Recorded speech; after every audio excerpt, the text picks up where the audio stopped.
Thank you. Thank you very much. Did you hear what the cow said to the farmer on a cold winter morning? Thanks for the warm hand. Anyway, it's going to get better, so don't panic on me. I start small. Nice to see all of you. How many of you have never seen me before? This is your first time? Oh, wow, most of you, okay. I keep thinking for sure I'm more famous than that, but, that is the truth. I'm delighted to be here. Been looking forward to it for a long time. And it's nice to be back. I was here not too long ago. It's nice to be invited back. It says something when you're invited back. It doesn't say everything, but it says something. Maybe it says, let's give him one more chance, right? See if he can get it right this time. But I'm delighted to have all of you here. We're going to spend the day together. I feel two major responsibilities, and I'm sure you can guess what those are. Number one is to make sure you get your money's worth, right? When you shell out your cash, especially these days, you want to make sure you get full value for the money you spent. And I know the tab for the seminar was not that much. Pretty modest fee to get in. Most of you, your tips for the week, right? So it wasn't that much. But I want you to be able to say when you walk out of here today, it was worth my money. But my biggest responsibility is to make sure you get your time's worth. And the reason I say that is because time is more valuable than money. In fact, you might start your notes with that. Time is more valuable than money. You can get more money, but unfortunately you can't get more time. If somebody asks you to spend your money, that's pretty easy, right? We live in America. We're wealthy. So the money's not the problem. But what if somebody asks you to spend a day, right? You got to think that over carefully. And I know you did. I wouldn't waste one of my days, not for anybody, not for anything. Once I understood how valuable they were, I don't waste any. But to make an investment like today of your money and your time, I appreciate that. Today's going to be costly for me. It's going to cost me one of my days to be here, right? And some money, of course. But, I don't need the money. I take the money, but I don't need the money. But guess what I do need? The time. So I'm here not to just joke with you. I'm here not to just tell some funny stories and give a performance and walk away. I'm here to give you some value, and I want to make it worth your time. I'm going to invest a day. You're going to invest a day. Let's get the most out of it and see what we can walk away with today. Anyway, for you that have not seen me before, just very briefly, let me just tell you my story. I grew up in Idaho, farm country, southwest corner of Idaho. In fact, my father still lives on the old homestead where I grew up. He'll be 89 his next birthday. He still hasn't retired. I'm proud of my dad. He's never been ill. He's really something. I'm trying to get him to retire this year, 88. I'm telling my father, what a good year to retire when you're 88. And he says, hey, talk to me in 10 years, right? I might be ready. But anyway, I went to high school. I graduated. I went to college 1 year. Halfway through my second year of college, I decided I was smart enough, so I quit. One of my major mistakes. I should have stayed in school. But I thought, heck, I'm smart enough to get a job. That's what life's all about, right? Get a job, pay your bills, work hard, stay out of trouble, keep your fingers crossed, hope for the best. And I figured I was at least prepared to do that. So I quit college and went to work. A little while later, got married, got my little family going, and I'm out there doing what I thought was the best I could. But about age 25, I'm starting to struggle. I've purchased a little more than I can conveniently pay for on time, and the creditors are starting to call saying, hey, you told us the check was in the mail. What's the deal? And I'm getting embarrassed by that. I'm also embarrassed, big mouth me, with all the fancy promises I made to get married. I'm way behind on those promises, and I'm getting discouraged, wondering what to do. And I thought, well, maybe I should go back to school, right? 1 year of college, pretty short on an application. But, tough to go back to school, right? Especially when you got your family going. Time to stay is when you're there. So I discounted that. I thought, well, if I, had my own business, that would be the way to go. But, I'm short on money, too much month at the end of the money. If you've ever been there, that's where I was, age 25. So So I had to discount that, and I'm discouraged, wondering, where do I go from here? And then the miracle happened for me. Good fortune came my way. And who can explain good fortune? I don't know. Remarkable things that happen to you at a particular time. Sometimes it's just unexplainable how those things happen. One of my friends says, well, hey, things don't just happen. Things happen just. Another good note for your notes. Things don't just happen. Things happen just. And maybe that's it. I don't know. I'm an amateur on life, I guess like most of us are, trying to figure it out, how to make it valuable. But I was ready. And my good fortune was, at age 25, I met a very wealthy man. His name was Mr. Schoaf, Mr. Earl Schoaf. A friend of mine had gone to work for him, and he started telling me about this man. He said, you got to meet this man I've gone to work for. He's wealthy, but he's easy to talk to. And he's got a unique philosophy of life. And the more he kept talking about this man, I thought, well, I've got to meet this man. So sure enough, shortly after that, I had a chance to meet this remarkable wealthy man, and I was impressed. He was wealthy. Sure enough, he was easy to talk to. I was so intrigued, within a few minutes, I said to myself, if I could be like him, farm boy from Idaho, if I could be like him, I'd give anything. And then I thought, if I could just get around somebody like him, and if he would teach me what to do, I would be willing to learn. I'm coachable. And that was my good fortune. A few months later, this wealthy man that I met, Mr. Schoaf, took a liking to me, hired me, gave me a job. I went to work for him. And I spent the next 5 years in his employ. And then, unfortunately, he died at the end of that period, at age 49. His last 5 years, but the first 5 years of my new life, I got to spend with this remarkable man, and my dream came true. He coached me. He taught me. He taught me the books to read.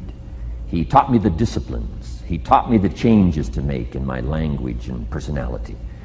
And the things he shared with me during that 5 years literally changed my life, turned my life around, changed my income, changed my bank account, changed my future, changed everything. I've never been the same since that unique experience. And I wish he was still alive today, Mr. Schoaf. I'm sure if he was alive today, especially after this seminar, Idaho Farm Boy makes it to Dallas-Fort Worth, full house, standing room only.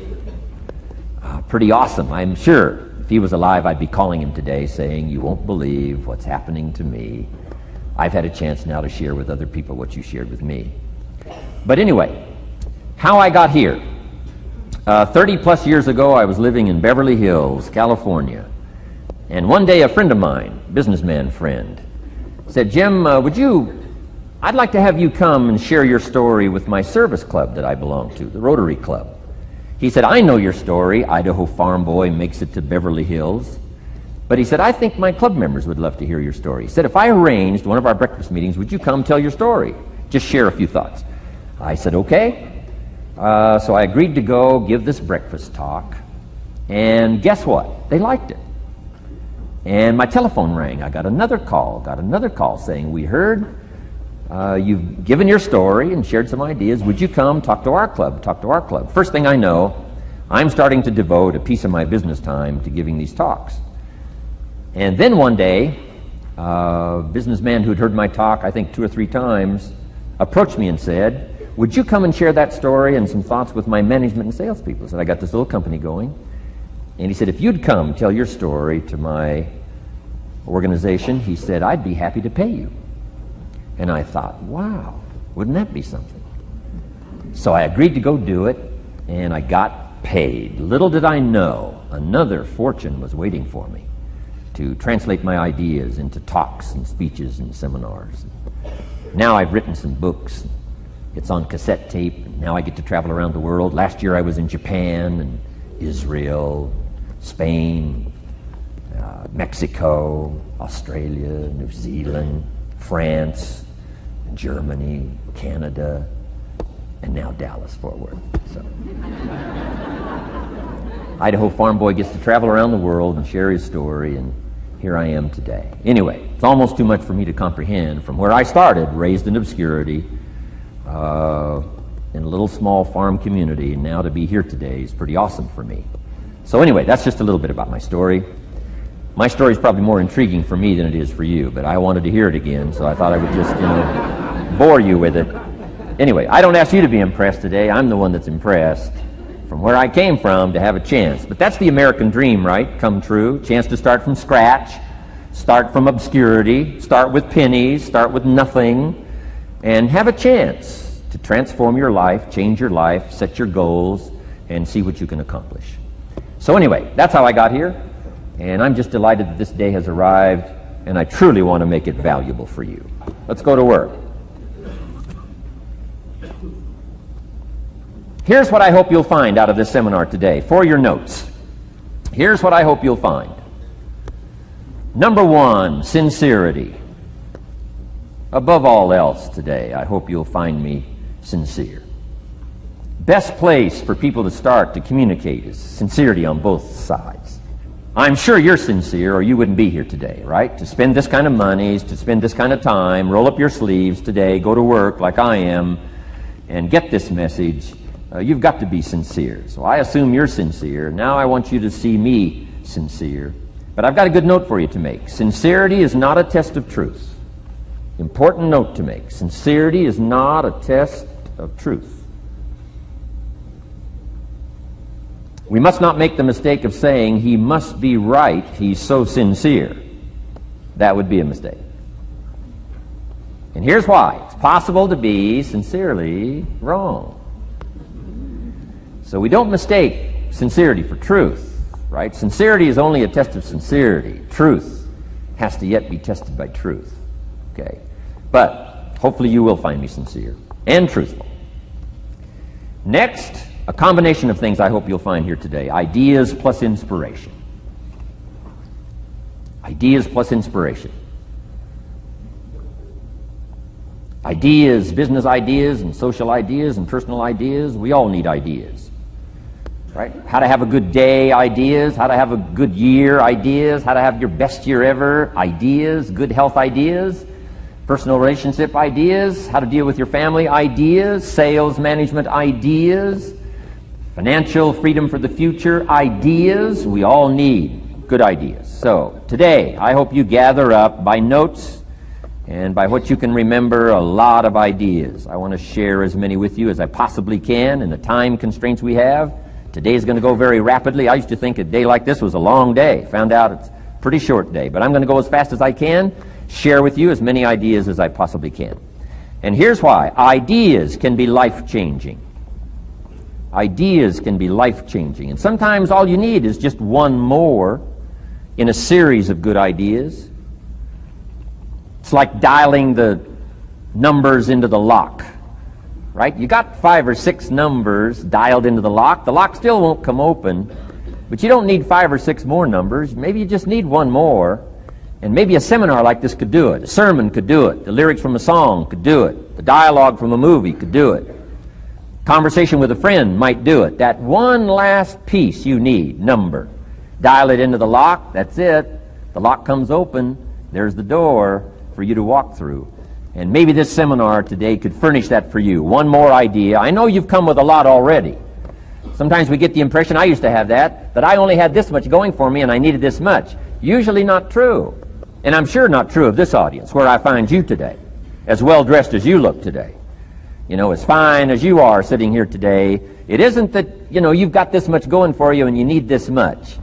I would assume you've got this much going for you and maybe all you need is just a few more thoughts, ideas, to furnish you some ways and means to turn your life into the dream you want it to be. So, ideas. The seminar is going to be loaded with ideas. I want you to take good notes. But here's what else I hope you'll find here today, and that is inspiration. And who knows the mystery of inspiration? Why some people are inspired and some are not? You were inspired to get here. Some were not. Who knows the mystery of that? I don't know. How come you made it? The rest of them didn't make it. We don't know what that mystery is. Some people turned it down. Some people said it costs too much. Some people said it's going to take too much time. Some people are too busy. Right? A lot of different excuses why some are inspired to take advantage of something that comes to town. Others pass it up. We don't know the mystery to that. Here's what I call it. Mysteries of the mind. And I just leave it at that. Some things I don't try to figure out. I take the simple approach now, right? Some people do and some people don't. I mean, that's about as profound as my philosophy is. Some buy and some don't buy. Some go for it and some don't. Some change and some don't. And if you've been around for a while, you can usually work out the numbers, right? Out of 10, 3 do, 7 don't. Whatever business you're involved in, pretty soon you got this ratio going. The ones that do, the ones that don't. You say, well, why don't the ones that don't, how come they don't? We don't know. I just leave it as a mystery. I used to try to understand all that. I just take the simple approach now. The guy says, this happens to me, this goes wrong for me, and all this stuff goes wrong for me. How come all this stuff happens to me? I say, I don't know, it beats me. The best I've been able to figure out is those kind of things always happen to people like you. I mean, right? That's the best I got. I don't know. I'm an amateur on this stuff. What do I know? So, just take the simple approach, right? That's how it is. Who knows? Interesting story says, the day the Christian church was started.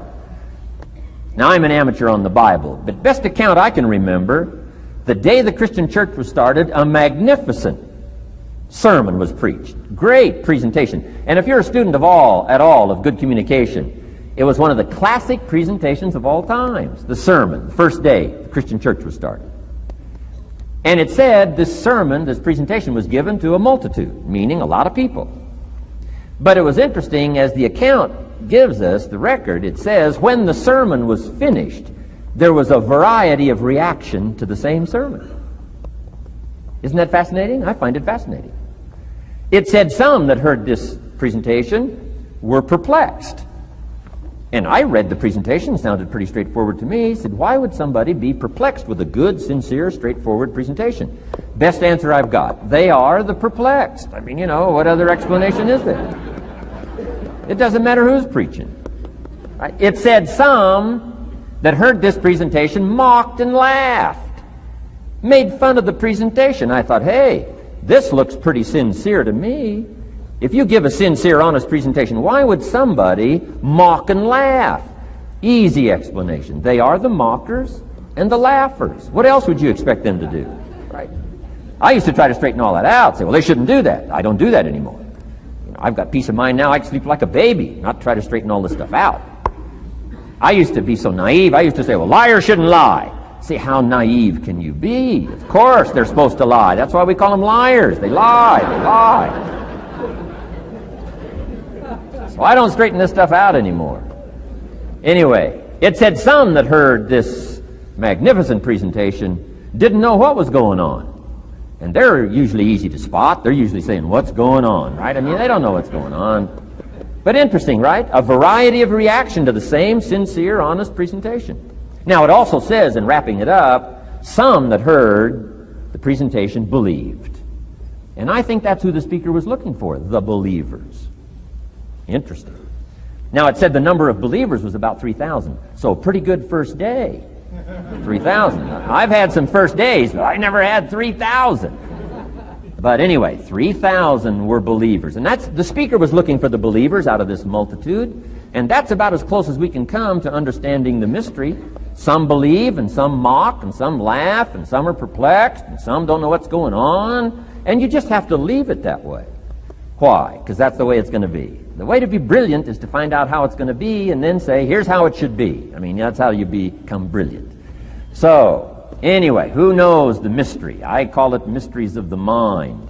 We don't understand. But I don't try to change it anymore.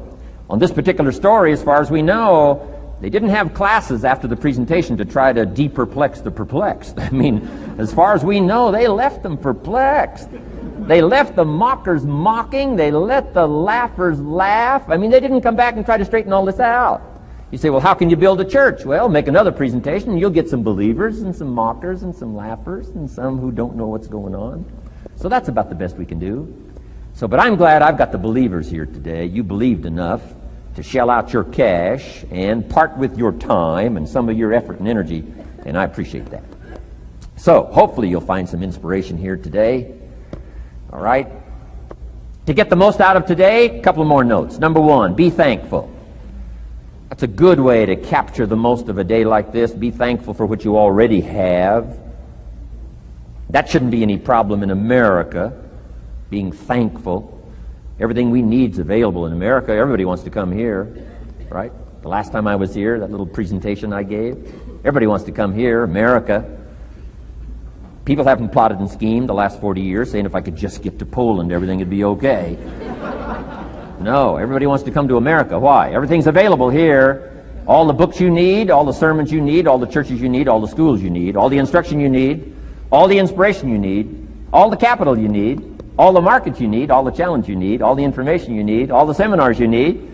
Everything's available here. This is America. So number one, let's be thankful for what we already have. Thanksgiving does this. Opens up the doors, opens up the windows, opens up the channels. Thanksgiving for what you already have. I did a seminar one weekend up at the ranch, up at Clear Lake.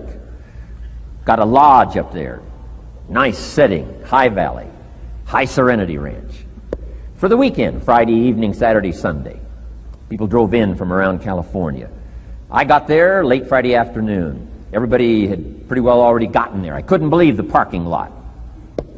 Continentals and Eldorados and Mercedes and Cadillacs and unbelievable. Ferrari, one Rolls Royce, unbelievable. I walked in, good-looking crowd about like this, sitting there ready for the weekend seminar. My opening remarks were, ladies and gentlemen, I think the rest of the world would find it strange that we have all come here this weekend to try to figure out how to do better. Right?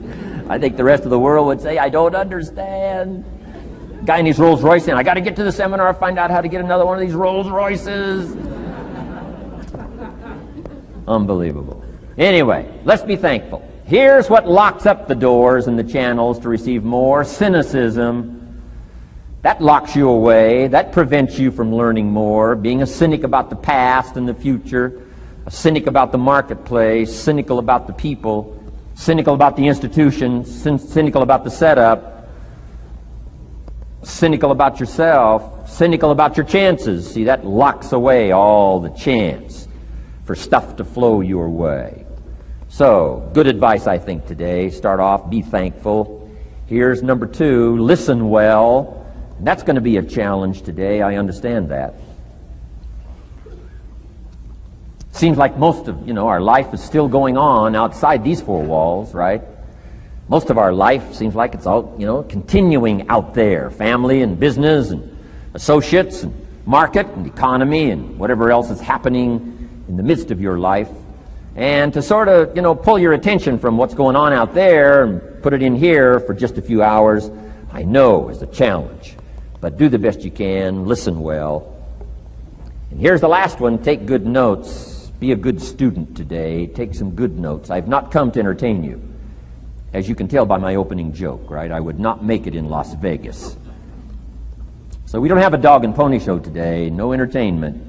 But I do have some ideas. Take some good notes. Somebody showed me the other day notes that they took about 21 years ago, attending one of my seminars out in Los Angeles. He said, I still use these notes I took 21 years ago to help me in my business, relationship with my family. So I'd like to have these notes that you take today become that valuable for you. Then it would be worth me making the investment to come and spend a portion of my life, my time, my energy here. And I want this investment I'm making here today to pay off. And one of the ways it can pay off for me is for you to take good notes and then go away and use whatever makes sense. Because what I feast on coming back around is the stories out of this audience today. Sure enough, 6 weeks from now, 6 months from now, 6 years from now, somebody's going to, by phone, by letter, by personal contact, walk up to me and say, the things you shared that day got me thinking, and I started making some changes, and let me tell you what's happened to my business, let me tell you what's happened to my sales career, let me tell you what's happened to my relationship with my family. See, that'll make it worth it for me. Not the money, the return, something you can't buy with money. If somebody says, thank you for touching my life and taking the time to make the investment. And that's what I'm all about. So if you'll become a good student today. And here's the last note. Don't be a follower, be a student. You'll be happy to know today we haven't come seeking disciples. We've got no movement for you to join. I'm just here to share some of my experiences, good ideas, best I can. But I think that's good advice. Don't be a follower, be a student. right? Take advice, but not orders. Take information, but don't let somebody, order your life. Make sure what you do is the product of your own conclusion. Excellent note to make. Make sure what you do is the product of your own conclusion. Not to do what someone else says. Take what someone else says, process it, think about it, ponder it. If it makes you wonder, if it makes you think, then it's valuable. Then, when you go take action, make sure that the action is not what somebody told you to do. Make sure the action is the product of your own conclusion. If you'll follow just a little bit of those simple guidelines, I'm telling you, the learning process can be speedy, swift, powerful. Your learning curve can go up, and then applying it to your business, your life, your family, conversations, equities of all kinds. You'll find some progress like I did that first 5 years when I met a teacher willing to share with me, turn my life around. Progress I couldn't believe happened for me. Okay, let's get started.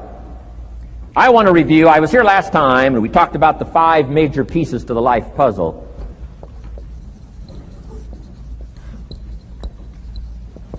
And I just want to review those because it lays such a good foundation for all the rest that I want to share with you today. We got a lot of subjects to cover, so we're going to go rather swiftly, okay? Put on your mental track shoes here and run with me today, because I'm going to deal mostly in concepts. Expect you to, fill in a lot of the details, because I've got a lot to share. I want to get through it all. But let's lay this foundation again of the 5 major pieces. Happens to be the title of my latest book. But I think it is so valuable in laying a foundation. It's some of the things I learned between ages 25 and 30. The teacher who taught me so well. He dealt in these fundamentals, we call these fundamentals. We call these basics. Basics for sports, fundamentals for sports, fundamentals for your business, fundamentals for the way you deal with your family, a few simple things. Few basic things that if you practice every day can make all the difference in the world, how it works out. I boiled it down to 5 major pieces to the life puzzle. Let's just review those. Number 1 is philosophy.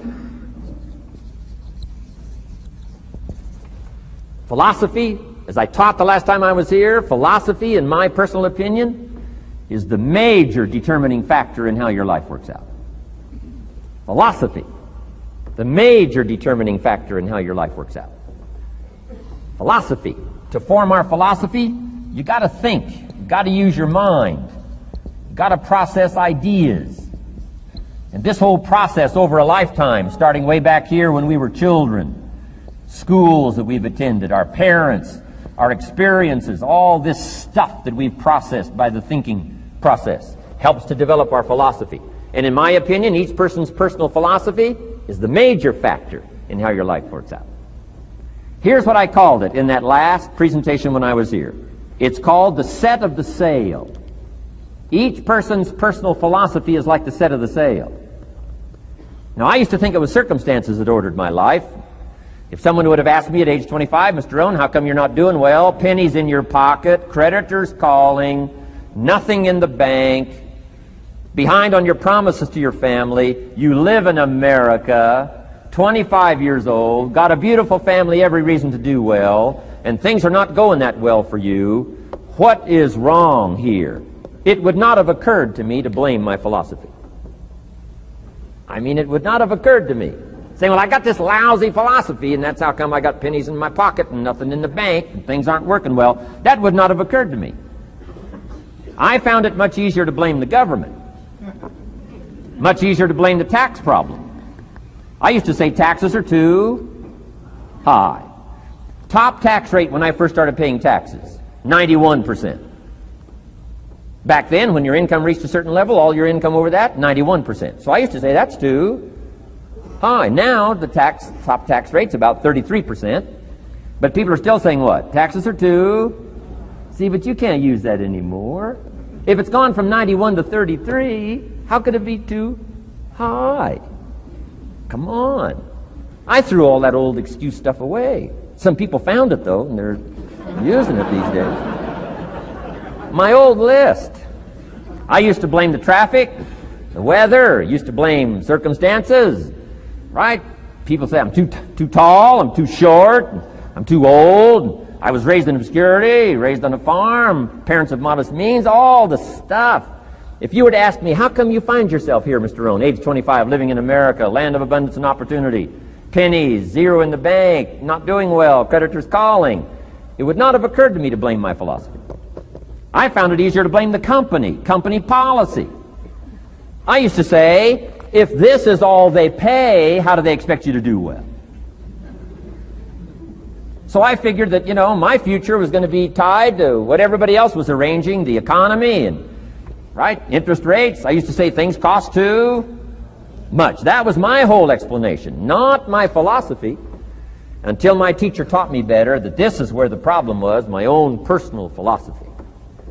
Here's what's exciting about each person's personal philosophy. That's what makes us different than dogs and animals and birds and cats and spiders and alligators. That's what makes us different than all other life forms. The ability to think, the ability to use your mind, the ability to process ideas, and not just operate by instinct. In the winter, I'm telling you, the goose can only fly south. What if south doesn't look too good? Tough luck. It can only fly south. But see, human beings are not like a goose, can only fly south.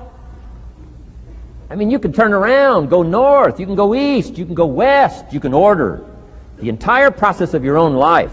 And we do that by the way we think. We do that by exercising our mind. We do that by processing ideas and come up with a better philosophy, a better strategy for our life, goals for the future, plans to achieve those goals. All this comes from developing our philosophy.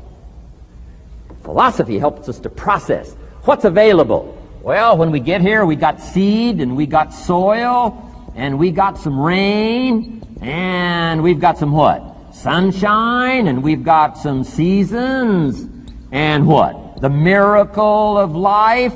Now, the key is, what do you do with all this stuff? How do you turn all this stuff that's available here into equity, and promise, and lifestyle, and dreams, and future possibilities? All of this that's possible now with human beings, how do you take all this stuff and turn it into this equities and values? Well, it starts with philosophy. What is the seed? What is the soil? What is the sunshine? What is the rain? Is it possible to take some of each of all the stuff that's available and turn it into food, and turn it into value, and turn it into nourishment, and turn it into something spectacular and unique that no other life form can do? And the answer is yes. But you cannot deal with all this stuff and what to do with it unless you start refining your philosophy. Think, use your mind, come up with ideas, and strengthen your philosophy.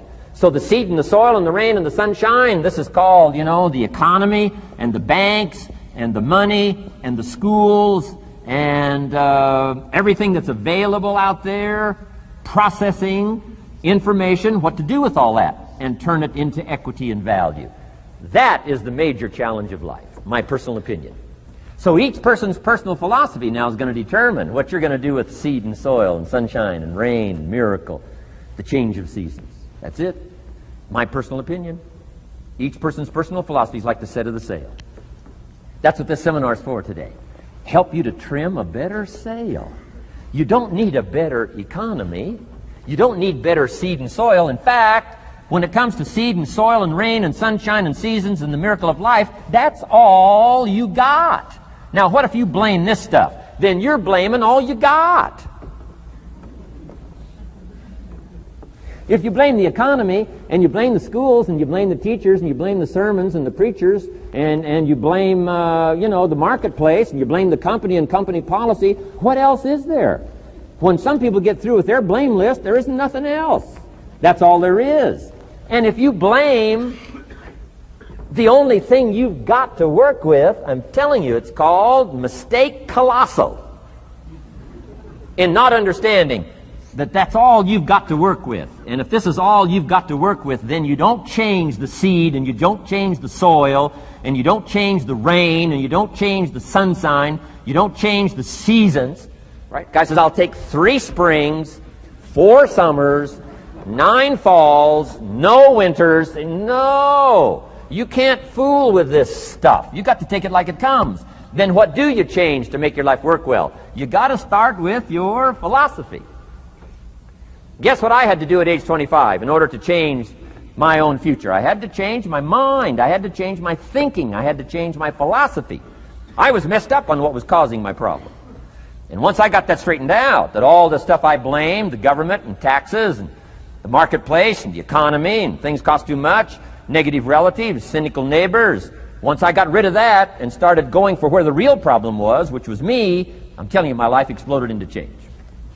My bank account changed immediately. My income changed immediately.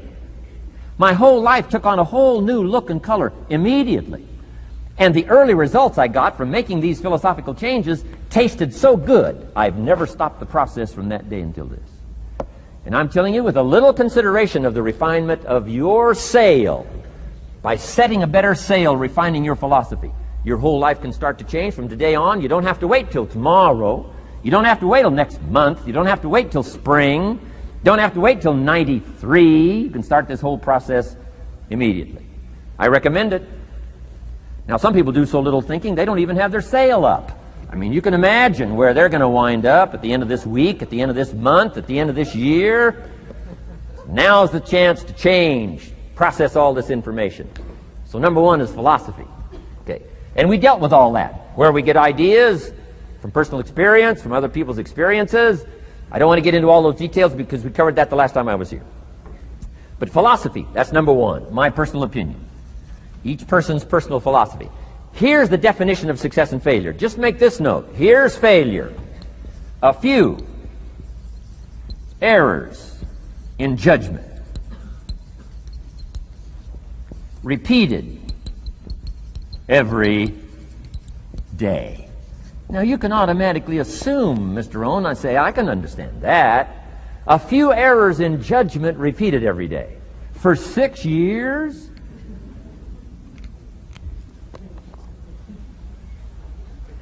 I'm with my father. I think I told this story the last time I was here. My father, 88 years old, he's never been ill, still hasn't retired. Not long ago, midnight, we're getting ready to go to bed. We've drilled a new well, got some extra water, got some more acres going. He's all excited. At midnight, we're getting ready to go to bed. My father's eating what he calls his midnight snack. A little bite to eat before you go to bed. Don't have to go to bed hungry. And I'm watching him eat this midnight snack. Guess what he had? An apple, a few graham crackers, and a glass of grapefruit juice. I said, no wonder my father's so healthy. My mom taught us all those good health practices. Taught me when I'm growing up, right? I'm an only child. I've never been ill. Passed the big 5-0 some time ago. My 2 daughters, 32, 33, never been ill. My grandkids, never been ill. I'm telling you, the legacy lingers on. As I watched my father have this midnight snack, suddenly occurred to me. I know that's part of it. An apple, what? A day. That's gotten to Dallas-Fort Worth, right? An apple. An apple a day keeps the doctor away. Good question for this intelligent audience. What if that's true? You say, well, Mr. Rohn, if that's true, that would be easy to do. Then what's the problem? It's easy not to do. It's easy not to adopt it as your own personal philosophy. Or the guy messed up the saying. Guy says a Hershey bar a day. Say, no. No. You've been watching too much television. It is not Hershey bar. You've got to be smarter in philosophy than to fall for the Hershey bar a day when it's an apple a day. You've got to be smarter than that. And if you make that kind of an error in judgment every day for 6 years, I'm telling you, it'll accumulate into disaster. Sometimes the first year you say, well, you know, I'm so healthy now, what difference is it going to make? You've got to be smarter than that. Just because disaster doesn't fall on us at the end of the first day doesn't mean disaster isn't coming.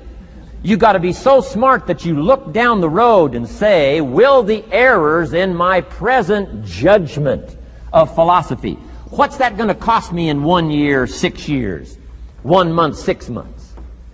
I'm telling you, the money cost and the health cost and the success cost is too gigantic if you'll look down the road a little ways and say, are there errors in my current judgment like an apple versus a Hershey bar? Is that just a good illustration of some of the rest of my errors in judgment? If it is, That's where I found myself at age 25. I started working when I was 19.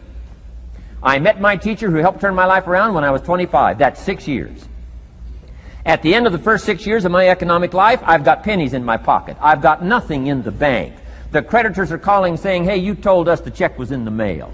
I'm embarrassed. I'm behind on my promises. I live in America. I'm 25-year-old American male. I got a nice family, every reason to do well. And I'm messed up. Now, what's messed up? I used to think it was the community that was messed up, and the country was messed up, and the government was messed up. If those Democrats ever get in the White House, that'll really mess things up. If the Republicans stay in power, that'll really mess things up.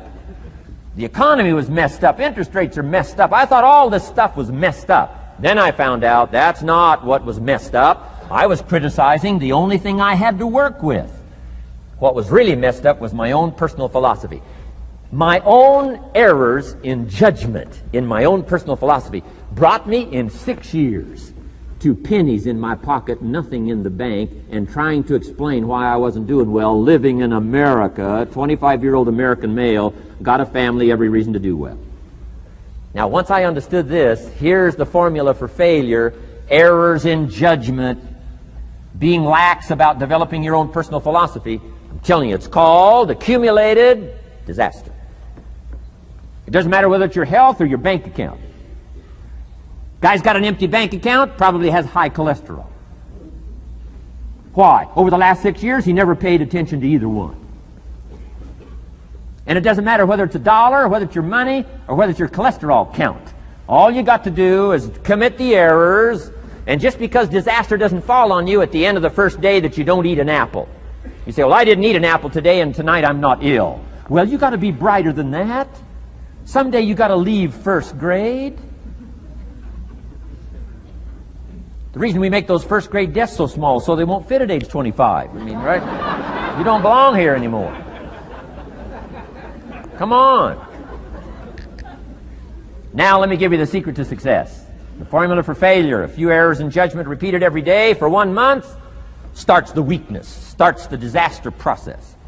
You can imagine what happens in 6 years.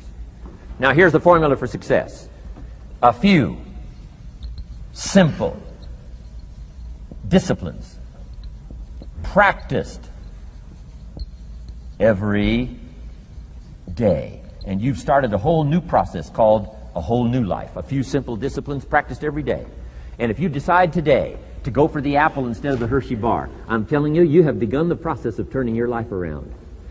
And if you keep up that process, not only with your health habits, but with your money habits and with your communication habits, with your sales habits and management habits and every other habit that you've got, if you'll start that process, eliminate the errors and replace it with disciplines practiced, I'm telling you, you can start this process of life change immediately. After today, you don't ever have to be the same again. Only by choice. You don't have to walk out of here the same as you walked in today. Only by choice. You can start a whole new process. And you say, well, Mr. Rohn, is it that simple? Yes, it's that simple. Where else would you start but with an apple? You don't have to start with something staggering. What if you should be walking around the block for your good health and you don't? What'll that do in 6 years? I'm telling you, the word is disaster. You could and you should and you don't. Here's an even stronger word. You won't. I mean, don't might mean you're careless. Won't probably means you're stubborn. And either one's called disaster. Could, should, don't.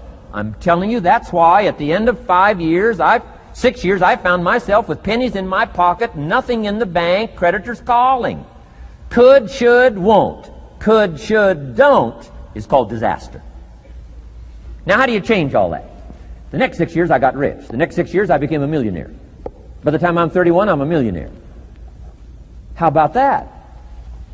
You say, well, Mr. Rohn, what happened? Well, strangely enough, during that second 6 years of my economic life, the government was about the same. I'm telling you, taxes were about the same. My negative relatives were the same. I'm telling you, the economy was about the same, and prices were about the same, and everything else was about the same. Circumstances were about the same. Then how come I got rich? How come I totally changed my life? I was not the same. Somebody says, well, what did you go to work on to do all that? I started with my philosophy. I started amending my errors by doing some better thinking, changing my mind, coming up with ideas that I didn't have before I met my teacher. And once that whole process started for me, I'm telling you, I changed my whole life. Within a 6-year period, I was never the same. And I've kept up that process all these years. One of the reasons why I'm here is to continue my craft. I don't want the day to come someday somebody says, you should have heard Jim Rohn 10 years ago when he was really terrific. Guess what I want people to say? I heard him 10 years ago, but you should hear him now. I'm telling you the man works on his craft. I'm telling you the man's done some extra reading. I'm telling you the man doesn't miss a trick. I'm telling you he's worked hard on himself. That's why he's able to deliver like he does. The same thing can happen for you as a teenager. It can happen to you as a mother, as a father, as a business person, as a salesperson, running a business. Doesn't matter. Management, wherever you find yourself. This is the process called personal change. And what I say to start with is, start with your own philosophy. Your philosophy is going to determine whether or not you go for the disciplines or continue the errors that's called potential disaster. And everybody has it within their power. Well, it was so happy for me to find out at age 25, Mr. Shove said, Mr. Rohn, you don't have to change countries. But you do have to change philosophy. And if you'll change philosophy, not country, you can turn around your income, you can turn around your bank account, you can turn around your skills, you can become capable, powerful, sophisticated, healthy, influential, all the other equities that you could possibly want out of your life, using the only stuff there is and not trying to change any of this stuff. Appreciate all of this stuff with all of its ups and downs, with all of its mystery of why it works and sometimes it doesn't work. Don't challenge this. You don't have to ask for another planet. You don't have to ask for another country. Just ask for another book. Ask for another seminar. Ask for another idea. And you can start this whole process of personal life change. Now, I could spend the whole day on philosophy, because that's where it is. If I could get you intrigued with that enough to study it, enough to ponder it, to where you would pick up the commitment like I did and say, hey, as simple as an apple a day, as simple as a walk around the block, why not start right there? If you don't start there, where else are you going to start? Might as well start where it's easy, and then go to the more complicated disciplines. Because if you can't handle the simple disciplines, how can you handle the complicated ones? Okay. Key. Philosophy. Here's number 2. I got to give these now very quickly because I got too much to cover here to linger too long. Number 1, we're affected by philosophy. First major of the 5 major pieces. Number 2 is attitude. We're affected by how we feel. First, we're affected by what we know and the decisions we make. Second, we're affected by attitude. How we feel. And I gave that quick list. Let me give it to you. It's how you feel about the past. You've got to have a good attitude about the past. Use it as a school, not a club. Don't beat yourself to death with your past. Faults, failures, losses. Let the past be a school. Harsh school maybe. What else is new? Let the past be a school master to teach you. Not to threaten you, but to teach you. Okay. Next, it's how you feel about the future. Set your goals. We'll talk a little bit about that before we finish today. Goal setting. The promise of the future is an awesome force to affect your life every day. Without a future well designed, we take hesitant steps. And all you have to have is hesitant steps. For 6 years, you'll be timid, driven into a corner, not boldly willing to go and take your portion, take your share. Okay? Next, it's how you feel about everybody else. Got to have a good attitude about everybody else, because it takes everybody else to make a market. One person doesn't make a family. One person doesn't make a business. One person doesn't make a corporation. One person doesn't make a community. One person doesn't make a nation. It takes all of us to make a dynamic economy, a nation second to none. It takes all of us to make the churches and make the economy run. It takes all of us to make the possibilities. All the gifts that have flowed in here the last 200 years, unprecedented in 6,500 years of recorded history. There's been nothing like it. The ethnic streams that have flowed in here brought their gifts, brought their talent, brought their skills, brought their inventions, brought their work ethic, All of it mixed together is called America. Been nothing like it in 6,500 years. And to miss the value of it by some, warped attitude about it, I'm telling you, you've missed it all. And if you have an appreciation for it all, you'll draw from it. And if you draw from all the gifts that have been blended together here for 200 years, now for your value and benefit, think of what you can do for your days, for your business, for your conversation, for your equities. You can transform it to an incredible degree. And here's the last one. It's how you feel about yourself. Understanding self-worth is the beginning of progress. Self-worth should be easy. If one of us can do it, all of us can do it. If anybody can think it, we all can think it. I can read, you can read. I can understand, you can understand. From where I came from, the few simple things I did and tried revolutionized my life in 5 years. There isn't anybody here that can't do it. Change from pennies to fortune. Change from nothing to something. Change from broke to rich. Anybody in this room can do it. If any of us can do it, we all can do it. That's the kind of value you should place on yourself. If Jim Rohn can understand it, I can understand it. If he can read, I can read. If he can find it, I can find it. If he can change, I can change. If he can get it done, I can get it done. That's the attitude about yourself. So valuable. Okay? Now, in transforming our lives, we don't start with attitude. We don't start with the inspiration here. We start with education. Somebody says, well, I expected you just come get motivated today. Well, that probably won't do it. Somebody says, by now we should be standing on the chairs waving a flag, singing the old gray mare. Get going here. No, that's not where you start. Life change does not start with inspiration. Life change starts with education. You've got to be educated to the point of where you might have messed up. My teacher put it in blunt, simple language. He only went to the 9th grade in school, so he put it in simple language I could understand. He said, Mr. Rohn, after 6 years living in America, healthy American male, 25 years old, been working 6 years, 1 year of college, pennies in your pocket, nothing in the bank, behind on your promises. Shoaff said, I just got one simple explanation for that. You've messed up. Now, I could understand that kind of language. Substitute a Hershey bar for an apple means you've messed up. Should walk around the block, could walk around the block, won't walk around the block. You have messed up. And all you got to go is right down through the list. Don't need some teacher to come by and tell you. Be your own best teacher saying, hey, let me make a list of some places I've messed up. Because if I let this down, that probably affects the rest. And the answer is, that's true. So we don't start with inspiration. We start with education. Somebody says, well, just motivate this guy. He'll be all right. Just motivate him. Get him turned on. Probably not. If a guy's an idiot, you motivate him. Now you got a motivated idiot. No, he won't be all right. So we start with education. What's the first education?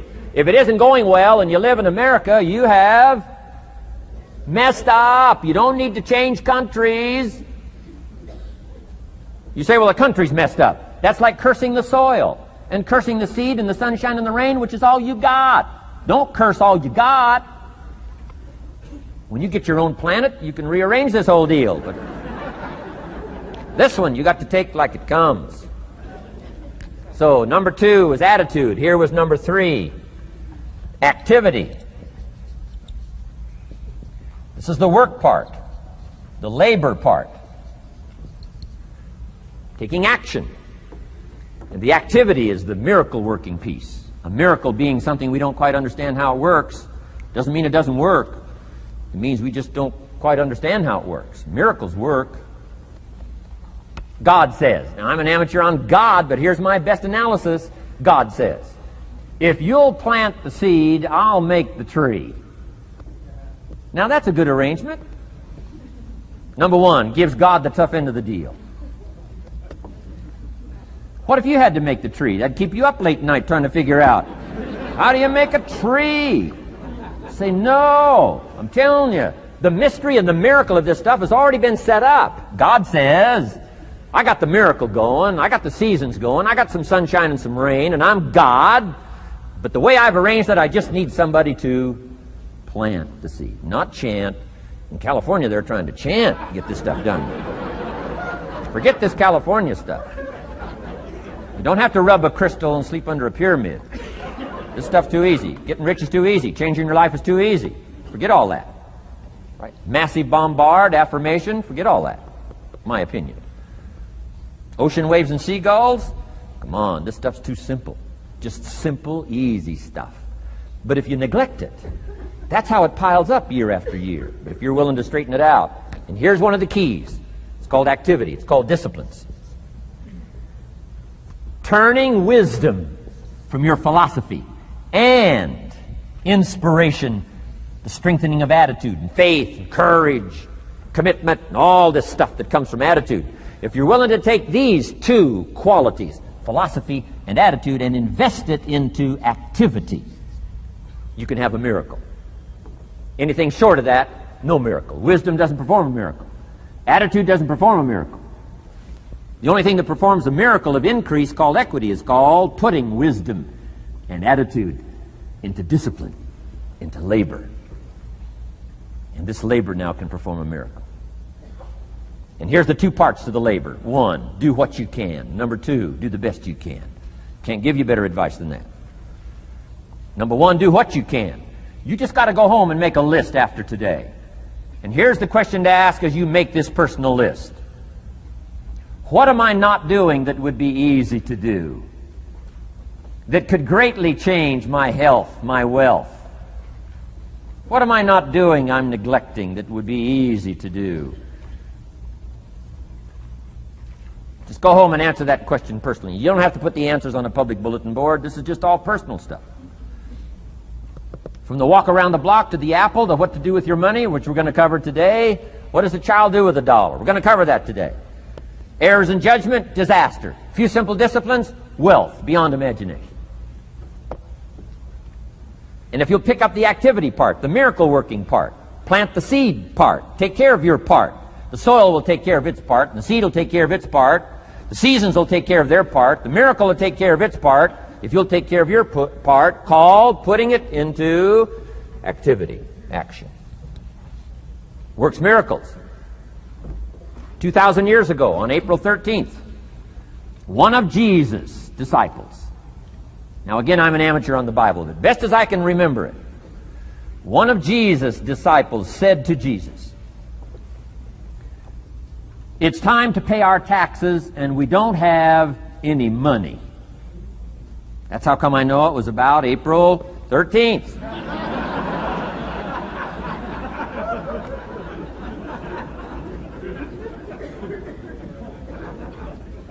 To this statement by his disciple, Jesus said, best as I can read the record, Jesus said, "No problem."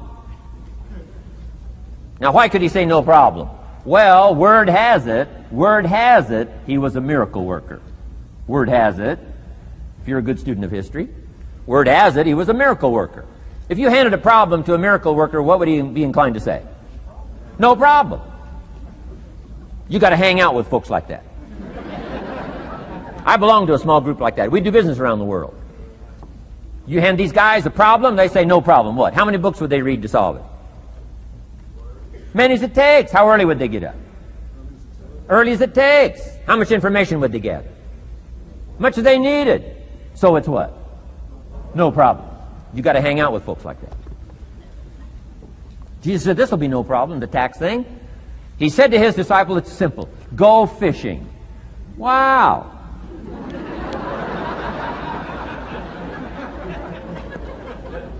Now that was easy for this particular disciple. His name was Peter. And Peter was a fisherman. How clever. How clever. But here's the real problem. If you should fish, and you could fish, and you don't fish, you got no miracle. You could change, you should change, you won't change. That's called accumulated disaster. In 6 years, you'll be explaining instead of celebrating. Having some ragged list like I had, reasons for not doing well, pennies in my pocket. Could, should, don't, disaster. And if you'll just start the process of change, could, should, and will, you can start this whole process. And if you will, then put it into action. The miracle belongs to you. Jesus said to his disciple, it'll be simple. Go fishing, and the first fish you catch, look in his mouth. Peter said, okay. He was used to strange things happening in this relationship. Peter goes fishing, catches the first fish, looks in his mouth. Guess what's in the fish's mouth? Coins. Peter says, wow, coins. Starts counting the value of these coins, and when he adds it up, guess how much it added up to? Exactly enough money to pay his taxes and Jesus' taxes. Which gives you Jesus' position on taxes.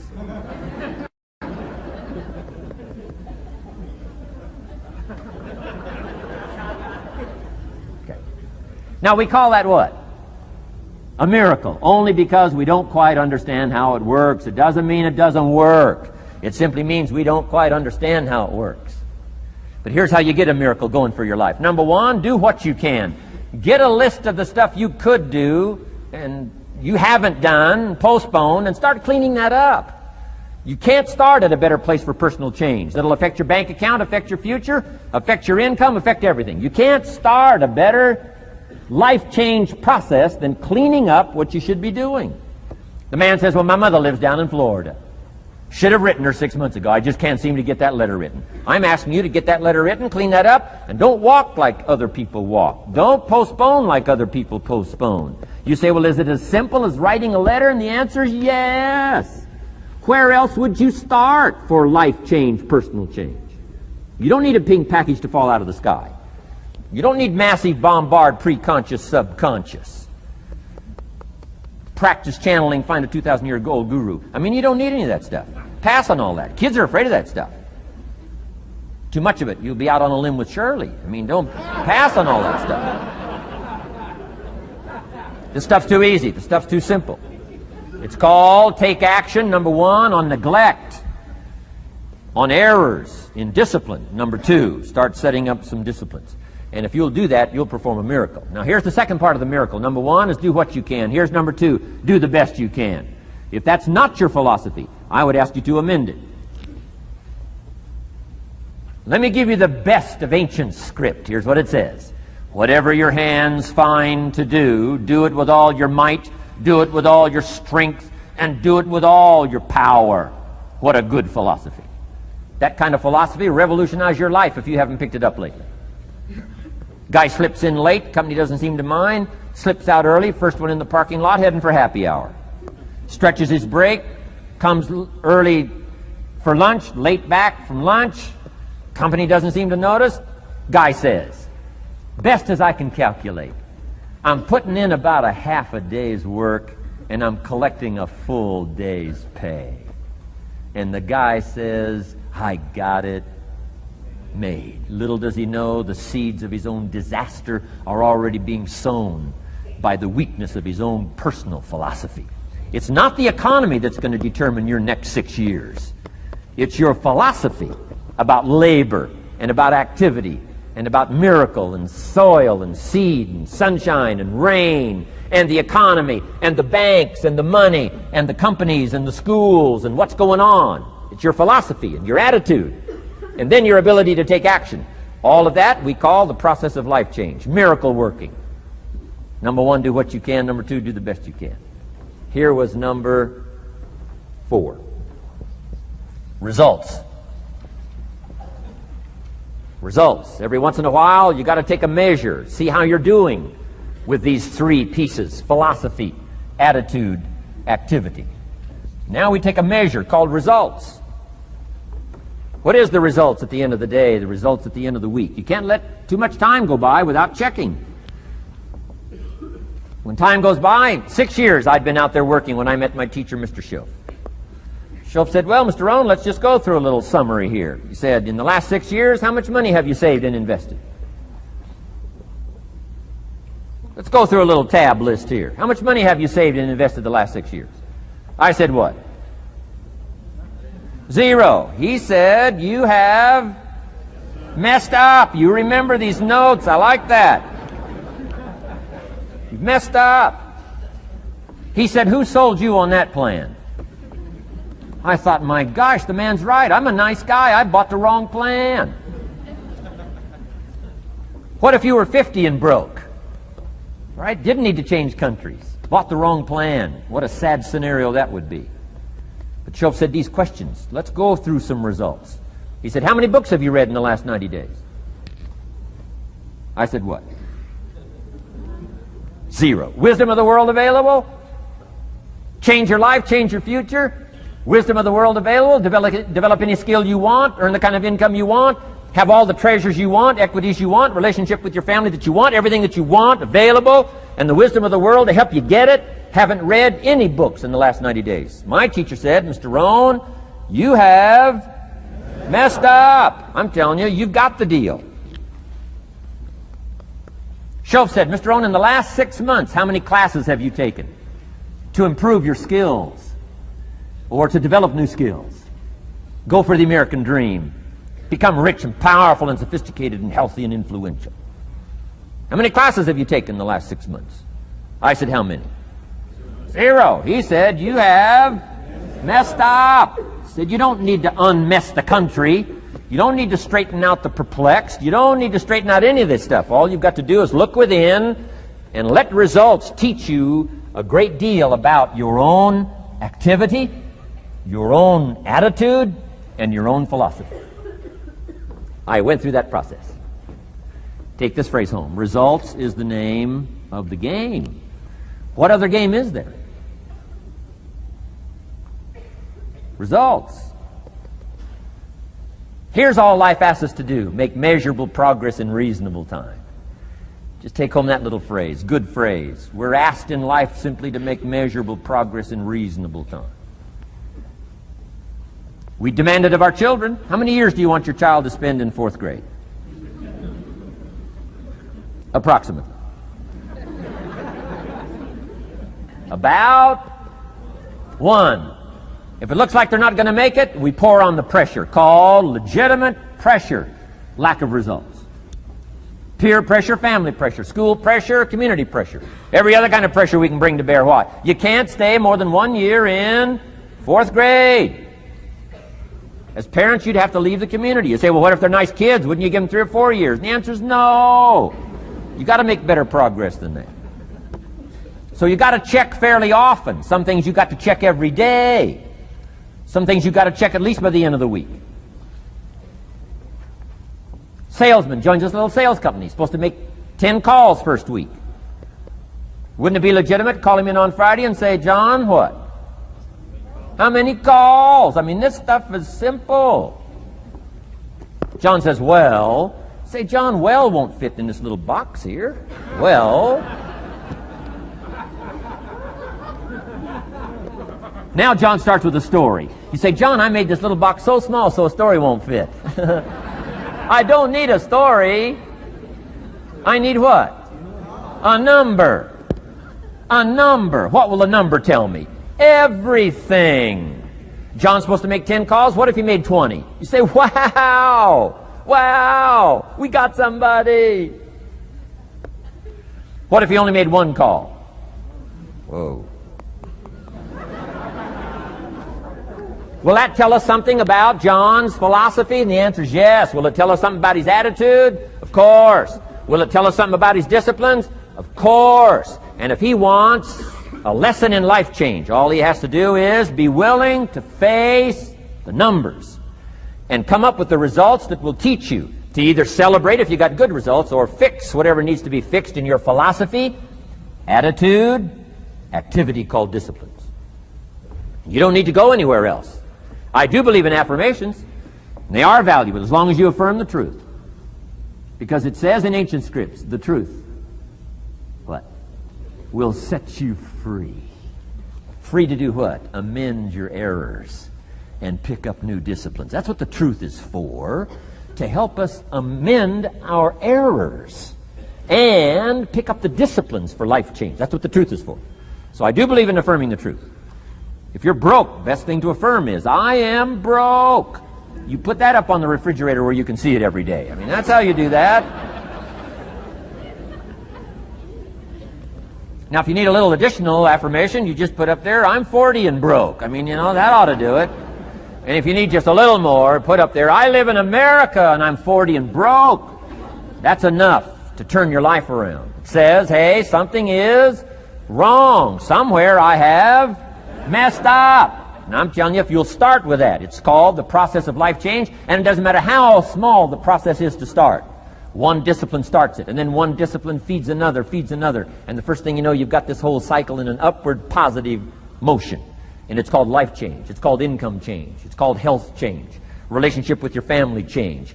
Equities unprecedented that you can have in numbers that will stagger the imagination if you do not curse what's available and start amending what's possible to get the results that you want. I don't think I can put it in any better language. That's it. Kids can do it. Teenagers can do it. Parents can do it. Managers can do it. Right? Government officials can do it. Anybody can do it. Anybody can do this stuff called personal change. Wow. Results is the name of the game. Success is a numbers game. Good note to make. Success is a numbers game. You got to go for the numbers. You got to understand what the numbers are. How many pounds overweight should you be at age 50? Approximately.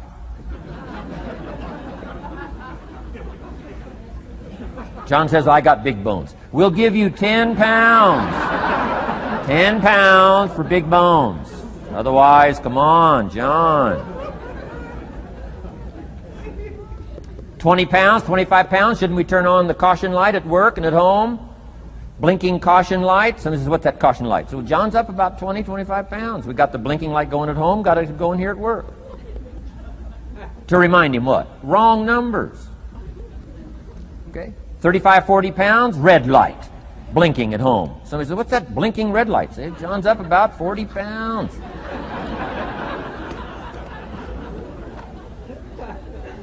£50, we got the siren. What's that siren at home and at work? John's up about 50 pounds. Cholesterol, almost out of control. Come on. Success is a numbers game. I'm asking you to be mature enough to start checking your own numbers. How many books have you read in the last 90 days? Transform your life. Become cultured, powerful, sophisticated, healthy, influential, all the rest of the stuff you want. How many books? How many classes? How committed are you to taking what's available and turning it into equities unprecedented, since we live in a country that there's been no such country in the last 6,500 years? If you'll pick up that process, ladies and gentlemen, I'm telling you, it's called life change of the best order. Now here's the last one. Number 5 is called lifestyle. Lifestyle is simply learning how to live well. The last of the 5 major pieces. Here's the ultimate challenge of life. I've worked on this, you cannot believe how hard, since age 25. And that is, after applying better philosophy, attitude, and activity, and picking now up results. What are results for? Here's my ultimate challenge on results. To fashion, good word to jot down, fashion.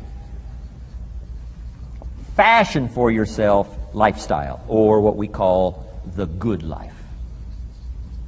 That's the ultimate challenge. To take your results, take your money, take your results, take the return, take the equities you've gathered, and now fashion for yourself a good life, like weaving a tapestry. And Mr. Shelf gave me all kinds of examples on lifestyle. He gave me 2 phrases that helped change my life. In case you have to leave early, let me give you these 2 phrases. It'll be worth the price of coming and being here today. Just take these 2 phrases home, in case you have to leave early. Here's number 1. Shelf said, Mr. Rohn, if you wish to be wealthy, study wealth.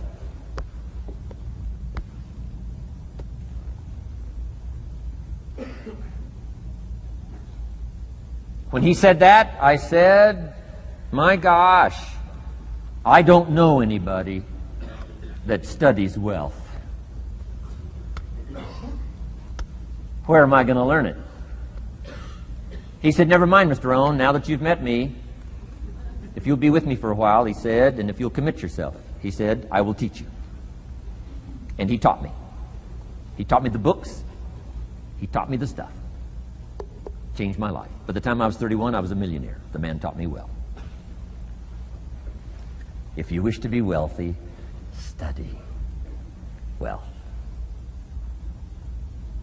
If you were to show me your present economic plan, in a personal conversation between you and me, you say, Mr. Rohn, let me disclose for you my current economic financial plan for the future. Would I get so excited I'd say, hey, I'm going to go across the country and lecture on your plan?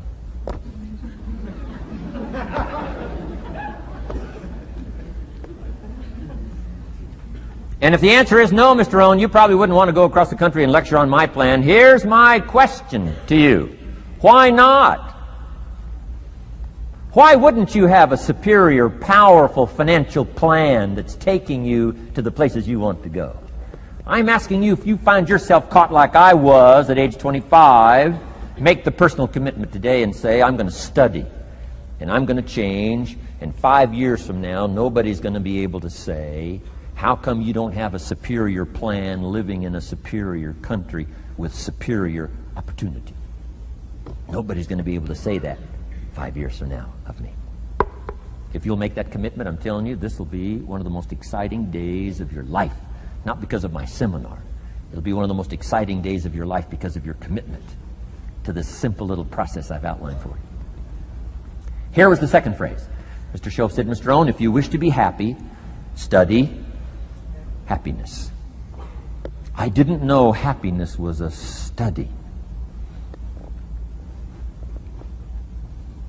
My best hope for happiness at age 25 was to just go through the day with my fingers crossed. Hoping somehow something would make me happy. Shoaff said, no, Mr. Rohn, happiness is not something you postpone. Happiness is not something off in the future. Happiness is something you design. You've got to get the word. Happiness is something you design. Happiness is a study. Happiness is a practice. Happiness is an art. It's not an accident. It's an art. And anybody that wants to can study, practice the art of happy living. Happiness is like culture. Money doesn't make you cultured, but culture is within the grasp of all of us. How much is a book on sophistication in the marketplace? $4,000? No, $40. I'm telling you, in America, everything's available. Everything's within reach. All you have to be is committed to it and make it a study.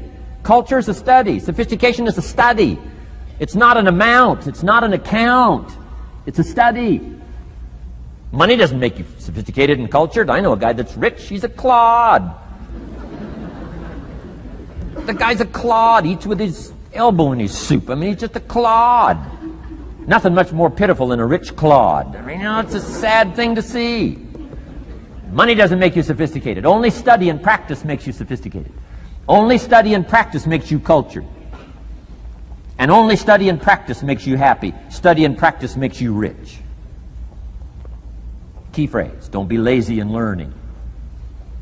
1, how to do well. Next, how to live well. Don't be lazy in learning and practicing the art of economics, practicing the art of productivity, and practicing the art of lifestyle. Shoaff taught me in such simple terms. Shoaff said, Mr. Rohn, if you're getting your shoes shined, Shoe Shine Boy's done an exceptional job. You look down, you got one of the world's all-time great shines. And you pay him. Now, you got a little change in your hand. Question pops in your mind. Should I give him 1 quarter or 2 quarters as a tip from a neat shine? Here's what Shoaff said. If 2 amounts pop in your mind, always go for the higher amount and become the higher thinking person. That helped change my life. Here's what he said. Become a 2-quarter person. Now, you can tell that was a long time ago, when a quarter was a good tip. Now it takes dollars. But just substitute 1992, dollars for quarters. Shoaff said, hey, if you are thinking 1 quarter or 2 quarters, and you say, well, no, I'll just give him 1 quarter. He said, that'll affect you the rest of the day. The rest of the day, you'll look down, see this great shine, you'll say, I got to be really cheap. 1 lousy quarter, tip from a shine. But he said, if you'll go for the 2 quarters, Shoaff said, you can't believe the extra happiness you can buy for just an extra quarter. That's called studying and practicing the art of lifestyle, which means living well. Money doesn't make you happy. Father wads up a $20 bill, throws it at his son. and says, if you need the darn stuff that bad, take it, just get out of my face. How sad, a father with money and no joy. He studied economics, but he never studied joy. I'm asking you to turn that around. Turn that all around. I did a seminar one time, St. Louis, Missouri. When I finished a seminar like this, a man walked up and said, Mr. Rohn, you've really gotten to me. He said, I'm going to change my philosophy, I'm going to change my attitude, I'm going to change my life, I'm going to change everything. He said, you've touched me today. And he said, you'll hear about me. You'll hear my story someday. I said, okay. Right? A lot of people, right, say things. Sure enough, a few months later, I come back to St. Louis, did another seminar. When I finished my seminar, I saw this man come walking up. I didn't remember his name, but he said, I'm sure you'll remember me as the man who said, I'm going to go make some changes. You've touched me today. I said, I do remember you.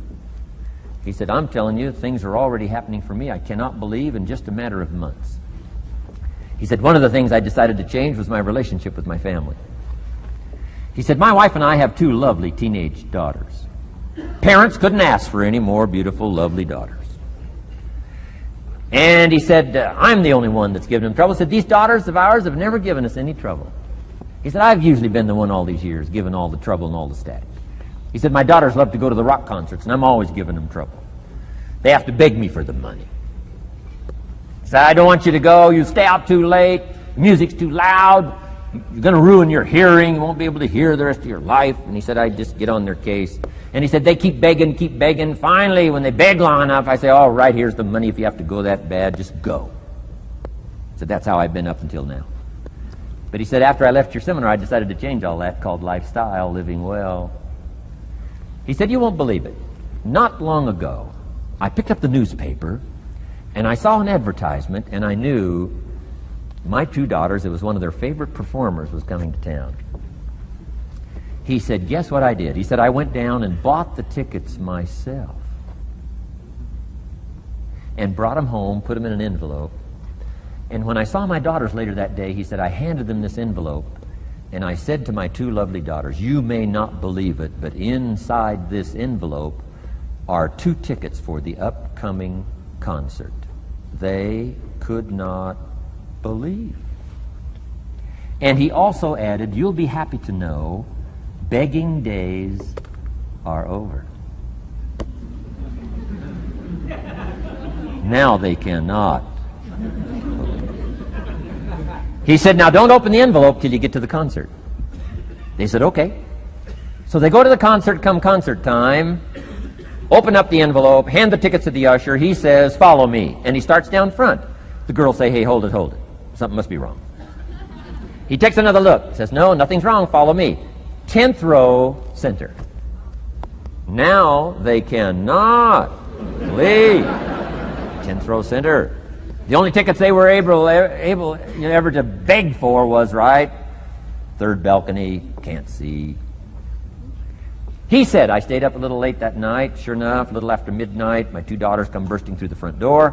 One of them lands in my lap. The other one's got her arms around my neck. They're both saying, you got to be one of the all-time world's great fathers. He said, Mr. Rohn, you're right. I can't believe. Same money, different father. He said, I've started making the changes, and I decided to start with my teenagers, my girls. He said, what a difference it's making in my life. And I'm telling you, you can do that with your lifestyle. You can do it with your sales career. You can do it with your management career. You can do it with any part of your life. If you're looking for equities, unmatched. Do not curse the only thing you have. Don't complain about the only thing you have, which is seed and soil, sunshine, rain, miracle, and seasons. But start changing and processing and evaluating things like we're covering today, and this process of change will take off for you. You will not believe what can happen in such a short period. Next subject, personal development.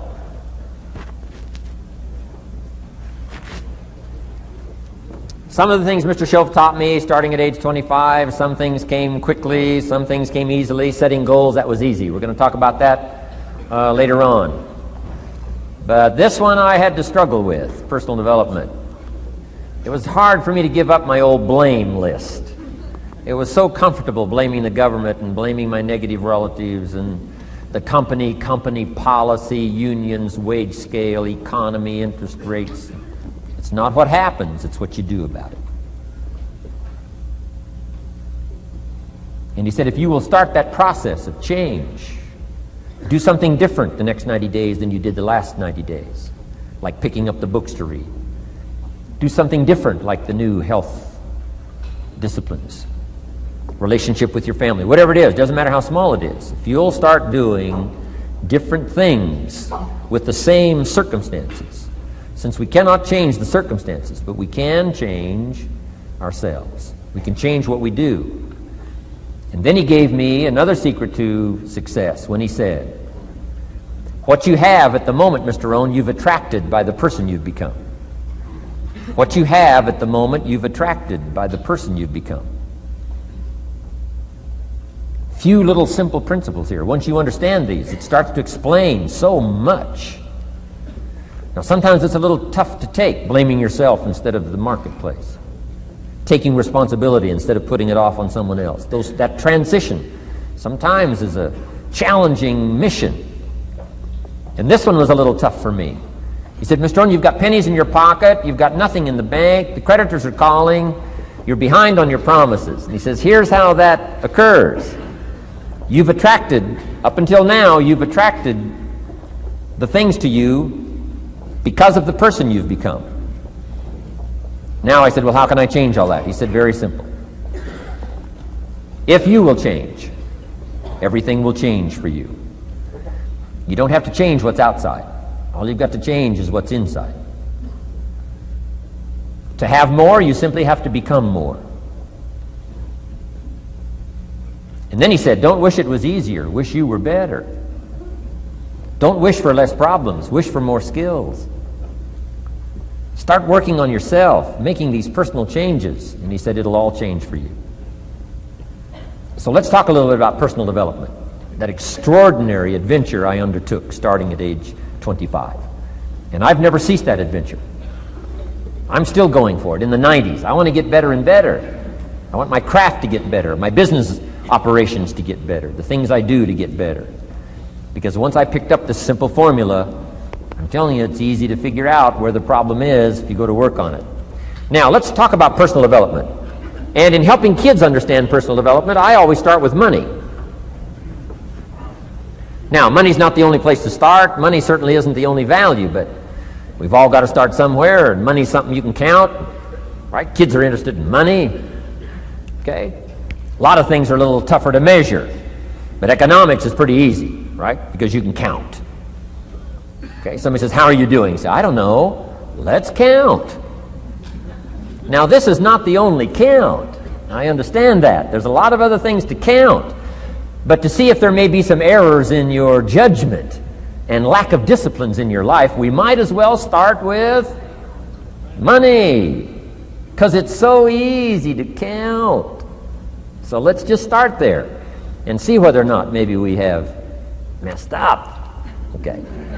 So here's how I explain it to kids. We get paid for bringing value to the marketplace. Key to understanding economics. We get paid for bringing value to the marketplace. Marketplace is also described as reality. Reality, the marketplace. Now, it takes time. It takes time to bring value to the marketplace, but we don't get paid for time. It's very important for kids to understand, as well as adults. We don't get paid for time. Mistakenly, the man says, well, I'm making about $20 for an hour. Not true. Not true. If that was true, you could just stay home, have them send your money.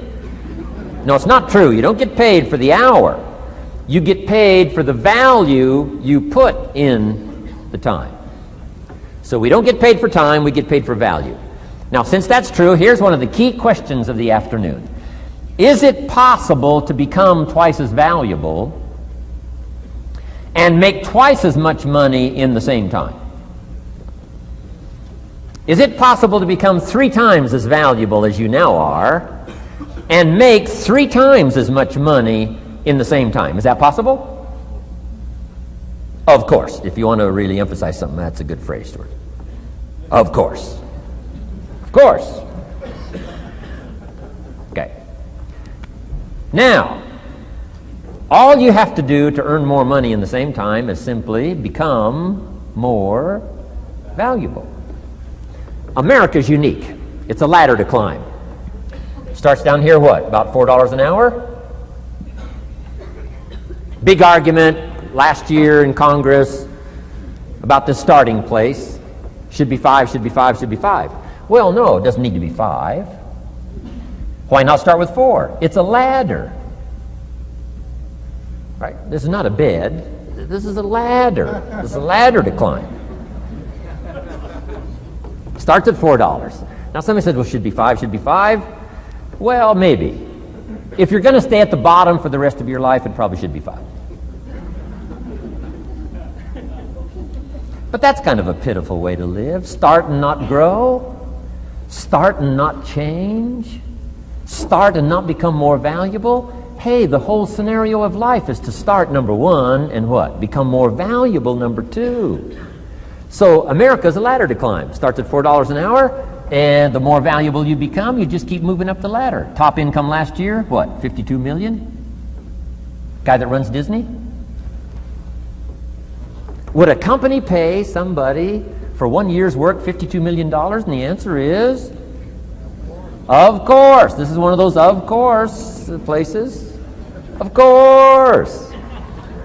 If you help a company make $1 billion, would they pay you $52 million? The answer is, of course. It's chicken feed. I mean, it's not much money. Now, why that much money? Because he has become so valuable. Now, why would we pay somebody only $4 an hour? They're not very valuable to the marketplace. Now, we got to make that distinction, to the marketplace. Might be a valuable brother, a valuable member of the community, a valuable member of the church, valuable member in the sight of God, to the human family, of course, those kind of values. But to the marketplace, which is called what? Reality. Reality is, if you're not very valuable, you don't get much money. Those are called the facts. I mean, that's how that is. Well, then how do you get more money? Simple answer. Somebody says, well, I'll go on strike for more. Well, here's a major problem with that. Here's a major problem with that. You can't get rich by demand.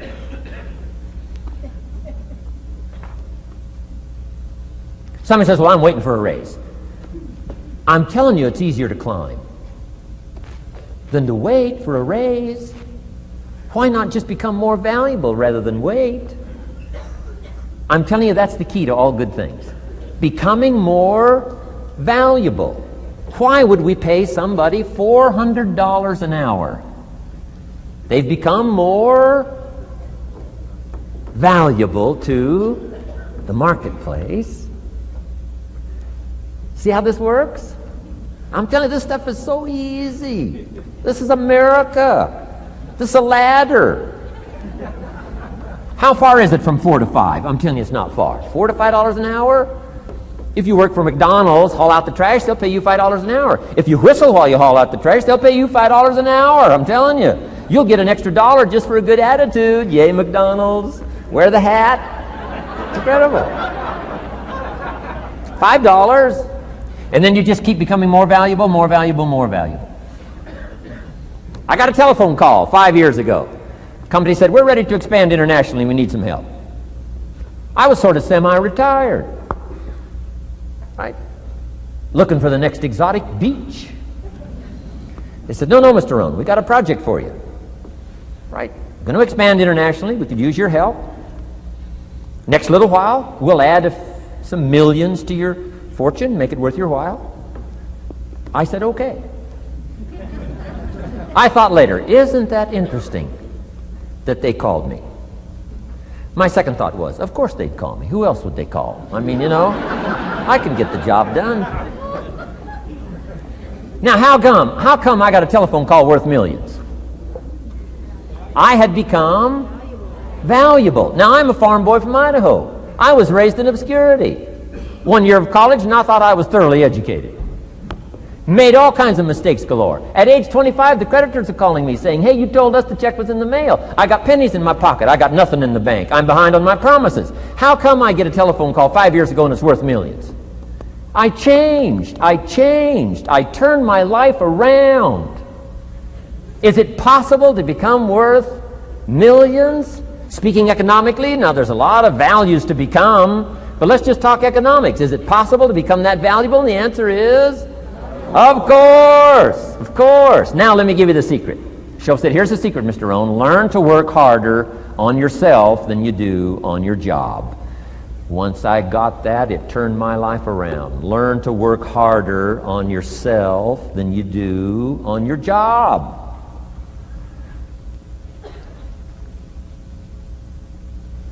He said, if you work hard on your job, you'll make a living.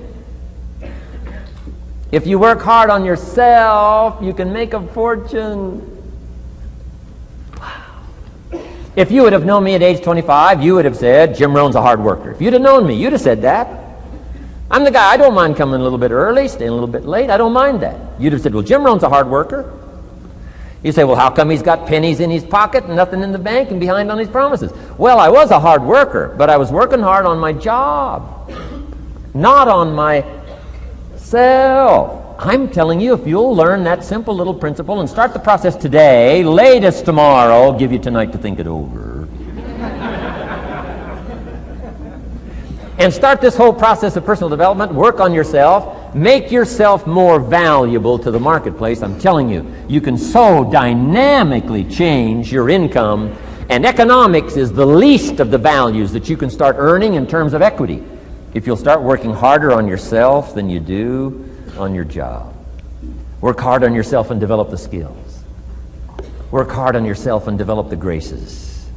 All of the stuff necessary to become more valuable to the marketplace. I'm telling you, your whole life can explode into change. Promotions, no problem.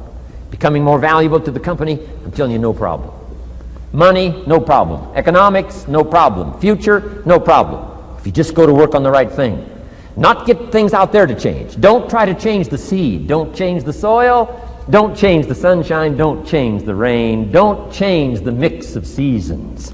Let the miracle of everything that's available work for you, and start working on the inside. Work on your philosophy. Work on your attitude. Work on your personality. Work on your language. Work on the gift of communication. Work on all of your abilities. And if you'll start making those personal changes, I'm telling you, everything will change for you.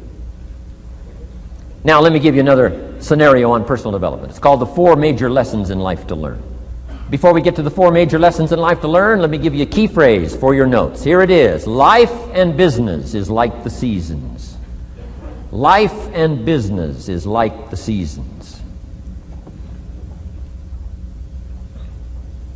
Frank Sinatra sings, life is like the seasons. Now, here's one of the key phrases that changed my life. Starting at age 25, you can see this whole scenario. Personal development for me began. I've never been the same since. Here's the next key phrase. You cannot change the seasons, but you can change yourself. You can't change the seasons, but you can change yourself. My best hope, right? When I'm 25 years old, my best hope was to go through the day with my fingers crossed saying, I sure hope things will change. I sure hope things will change. It seemed to be my only way for my life to get better if things would change. Here's what I discovered. It isn't going to change. It isn't going to change. I did a seminar one time for Standard Oil executives and management in Honolulu, now known as Chevron. And we're talking economics one day around the conference table. And one of them said to me, Mr. Rohn, you know some fairly important people around the world. You have a chance to travel internationally. Can you tell us what you think the 80s are going to be like? Now you can tell how far back this goes. He said, what do you think the 80s are going to be like? And I thought for a moment, and I said, gentlemen, I do know the right people. And I do have some experience, I think I can tell you.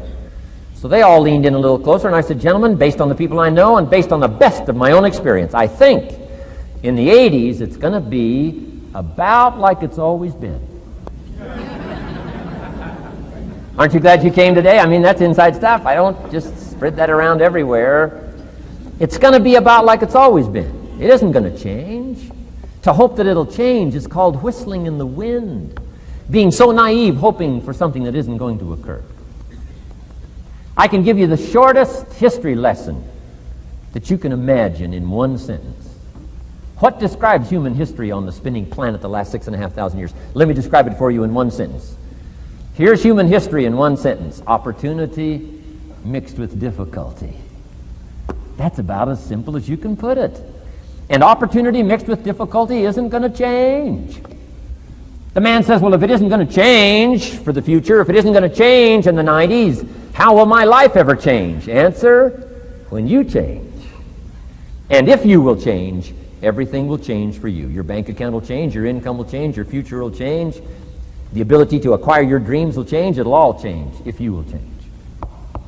And now let's go through the scenario of the seasons. Life and business is like the seasons. Let's cover them. Here's number one, major lesson in life to learn. Learn how to handle the winters. You say, well, Mr. Rohn, a lot of this stuff is fairly obvious. That's true. Just need somebody like me just to come along and remind us. This is what this is called today, a reminding session. I got no new truth for you to discover. This is all old stuff. We just need to hear it again. Somebody get on our case a little bit, right? We all need that. Here's number one lesson, learn how to handle the winters. That's obvious. The winters come right after falls. And pray tell how often? Every year, according to written history, for the last 6,500. To cross your fingers and say, I hope it doesn't come. I'm telling you, we call that naive. Now, there's all kinds of winters. Not just the winter of the season, but there's all kinds of winters. Winter time, the down time, the discouraging time. One writer called it the winter of discontent.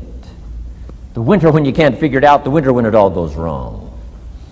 Economic winters, social winters, political winters, and personal winters.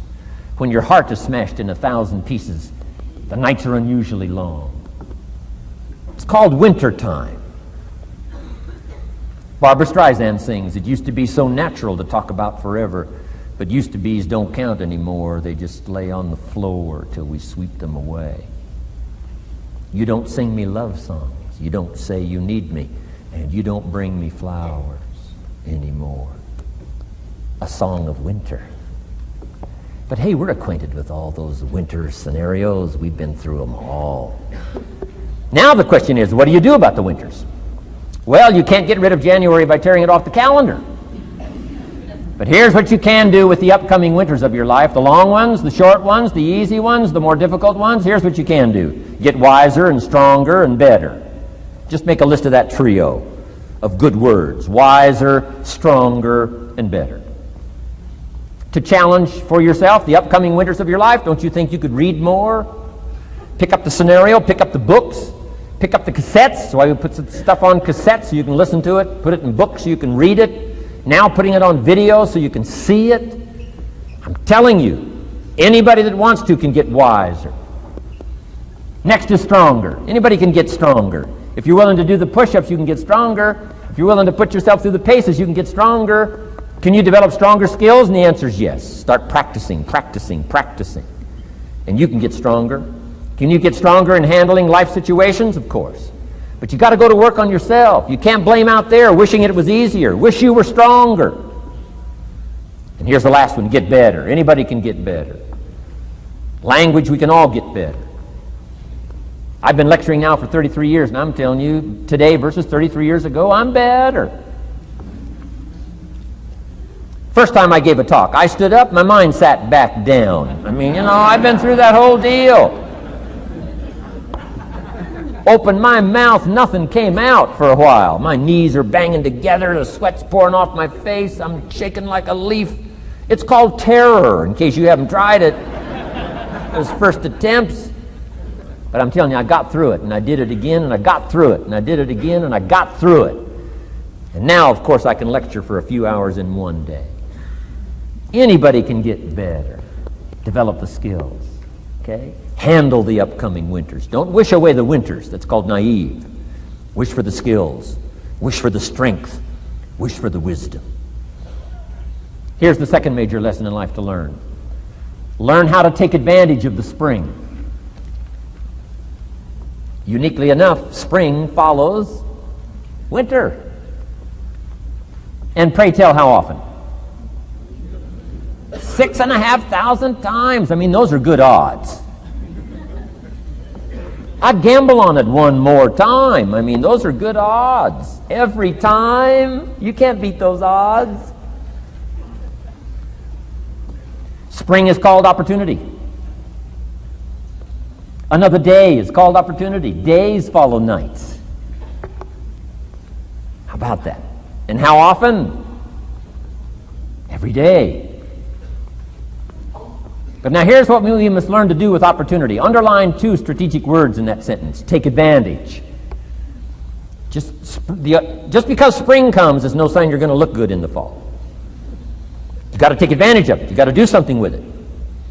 Read every book you can on what to do with your springs, what to do with your opportunities, what to do with your days, what to do with your chances. Don't miss the educational process. Don't miss the process of learning. To understand, opportunity keeps coming, but the key is taking advantage, taking advantage. Everybody in this room's got to learn to do one of two things: plant in the spring or beg in the fall. And it doesn't mean you can't become a sophisticated beggar, but you don't need the reputation. Learn to plant in the spring, take advantage. And there's an urgency here on springtime because there's just a few springs, handful of springs offered to each of us. So take advantage swiftly and quickly. Don't just let the time pass. The Beatles wrote, "Life is very short." And for John Lennon, it was extra short. For Michael Landon, it was extra short. But life is short. At the longest, it's short. So don't just let the springs pass. Take advantage. Seize the day. Seize the moment. Seize the opportunity. That's the key. Springtime. Life is fragile. Life is brief. Elton John sings, "She lived her life like a candle in the wind." It's fragile. It's brief. Whatever you're going to do, you got to get at it. Don't just let it pass away. Here's major lesson number 3. In the summer, learn how to nourish and protect. We've got 2 challenges in the summer in the personal development part of our life. And that is become capable and powerful enough in the summer and wise enough in the summer to nourish what's good and defend yourself against what's bad. Nourish and defend. The summertime is an interesting time. It holds the possibility of the promise of harvest time, but it also has the possibility of the threat. Sure enough, as soon as you've planted your garden, the busy bugs and the noxious weeds are out to take it. And let me give you another word of advice. They will take it unless you prevent it. Summertime is an interesting time. Best as I can describe summertime, you've got to nourish your values like a mother. Nourish like a mother. Go after the threat to the values you've got like a father. Deal with the weeds. Kill the weeds. Nourish the garden and kill the weeds. That's called summertime. What a challenging time. Give life like a mother. Take life like a father. Summertime. You got to deal with the negative as well as the positive. Summertime is a unique, complex mix of positive and negative. Opportunity and threat. What a scenario of life itself. Opportunity and threat to the opportunity. And you got to deal with both. You got to think positive and you got to think negative. You got to handle what's ever out to threaten you. You got to learn to threaten it back. Summertime. Interesting time. Nourish like a mother. Defend like a father. You got to be like your bloodstream in the summer. Red corpuscles to what? Nourish. White corpuscles to what? Fight. You got to both nourish and fight. You got to nourish and be vigilant. Okay. White corpuscles think negative. You can't just think positive. We call you naive. Somebody says, well, I've been taught to be all positive. You'll be some kind of freak. You can't be all positive. Thank God for white corpuscles that think negative all day. Guess what white corpuscles are looking for all day? Problems, infection. White corpuscles say, just show me some infection, I'll kill it. Why? It's out to kill the body. It's out to kill our chances. It's out to kill our future. Whatever threatens us, we threaten. I'm asking you to take sword to your enemies. Whatever's out to threaten you, threaten your health, you got to threaten it back. Like white corpuscles. Kill what's evil. Nourish what's good. Love like a mother. Hate like a father. Father says to whatever threatens his family, take 2 or 3 more steps toward this family and threaten my family, you'll cease to exist. I'm father. I kill.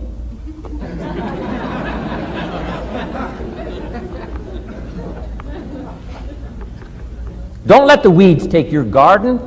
Wreck your chances for a good harvest. Deal with your enemies in the summer. Called good and evil. The great struggle in life is called good and evil. Tyranny and liberty. Sickness and health. It's the way life is. Tyranny threatens liberty. Takes over Kuwait. Can't have that. If tyranny takes Kuwait, it'll take Saudi Arabia. If it takes Saudi Arabia, it'll take something else. Where are we going to stop tyranny? As soon as possible, lest it take the whole world value. So George Bush draws a line in the sand, consults with its allies, sends 500,000 troops to Saudi Arabia. Finally, Desert Sword, Desert Storm, takes on Saddam Hussein, drives him out of Kuwait. Why? Because it has to be done. The great struggle between liberty and tyranny, the great struggle between evil and good. And you've got to treat your own life the same. Says Saddam Hussein, you can't have Kuwait, can't have Saudi Arabia. Furthermore, we're going to kick you out. Hires Chief White Corpuscle, General Schwarzkopf.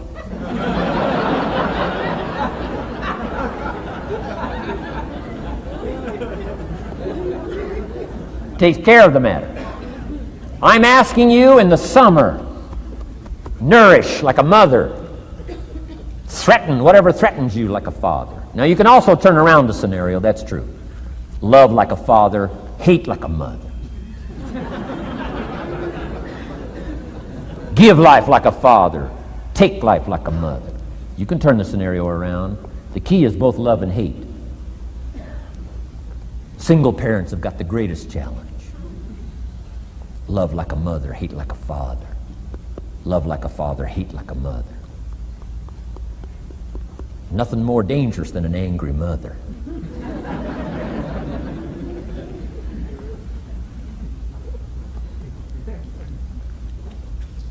Beware the female species of the animal. They call her Black Widow spider. Why? Because when she finishes, there is no male spider.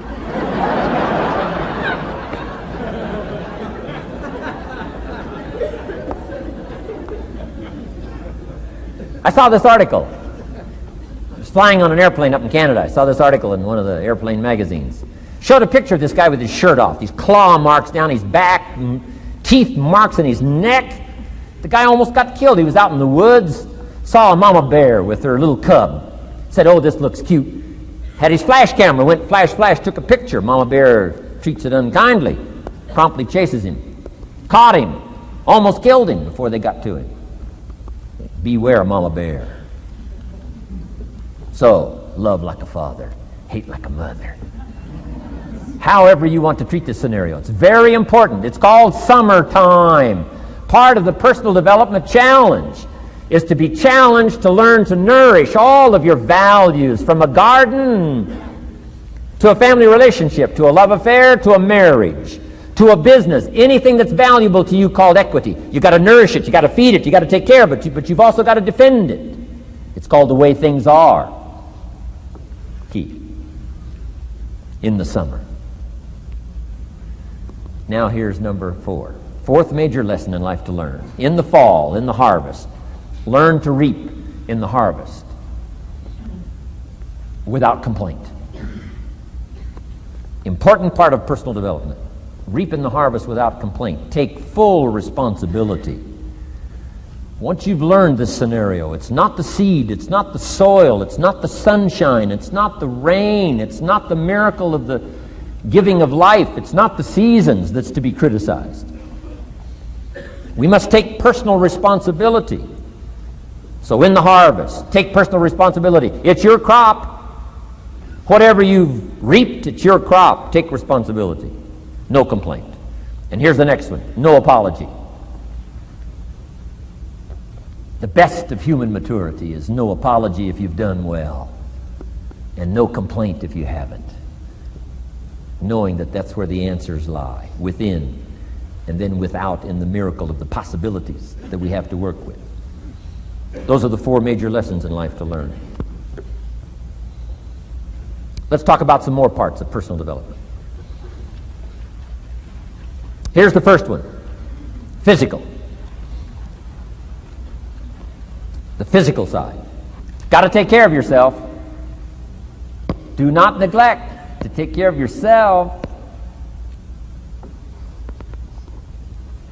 Good phraseology used in the Bible, in my amateur way, but let me put it to you best I can. Here's what it says. Treat your body like a temple. That's a good phrase, good suggestion. A temple meaning something you take extremely good care of. A temple.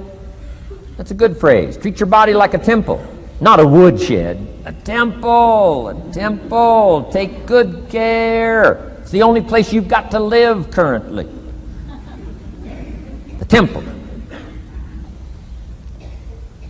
Nutrition. My mother studied nutrition, passed it along to me, passed it along to my father, my children, my grandchildren. What a legacy that was. Learning to just take care of yourself. Key phrase. Some people don't do well because they don't feel well. They've got the gifts, they've got the skills. Maybe they just haven't taken care of themselves. They don't have the vitality. Key phrase. Vitality is a major part of success. Vitality. So take care of yourself. I know a guy that raises racehorses. I'm telling you, the guy feeds his horses better than he feeds himself. He's so careful how he feeds his horses. He's so careful what they eat. He's so careful that they get everything. And because of that extreme care, I mean, these are magnificent animals. They can run like the wind. But you ought to see this guy. 10 steps up a flight of stairs, and I mean, he's all out of breath. His horses can run like the wind, and he can hardly make it up the steps. The guy takes care of his animals better than he takes care of himself. Some people feed their dogs better than they feed their kids. Physical. Now, there's all kinds of parts to physical. Here's one. Appearance is part of the physical. Never have a second chance to make a first impression. The physical side. And here's some of the best advice on appearance I can give you. It comes from ancient script again. It says, God looks on the inside, people look on the outside. Isn't that good information? Now you say, well, people shouldn't judge you by how you look. Well, let me give you a clue. They do. They do. You can't deal in these shoulds and shouldn'ts. You'll be tipped over the rest of your life. Now, of course, when people get to know you, they'll judge you by more than what they see. But at first, they're going to take a look.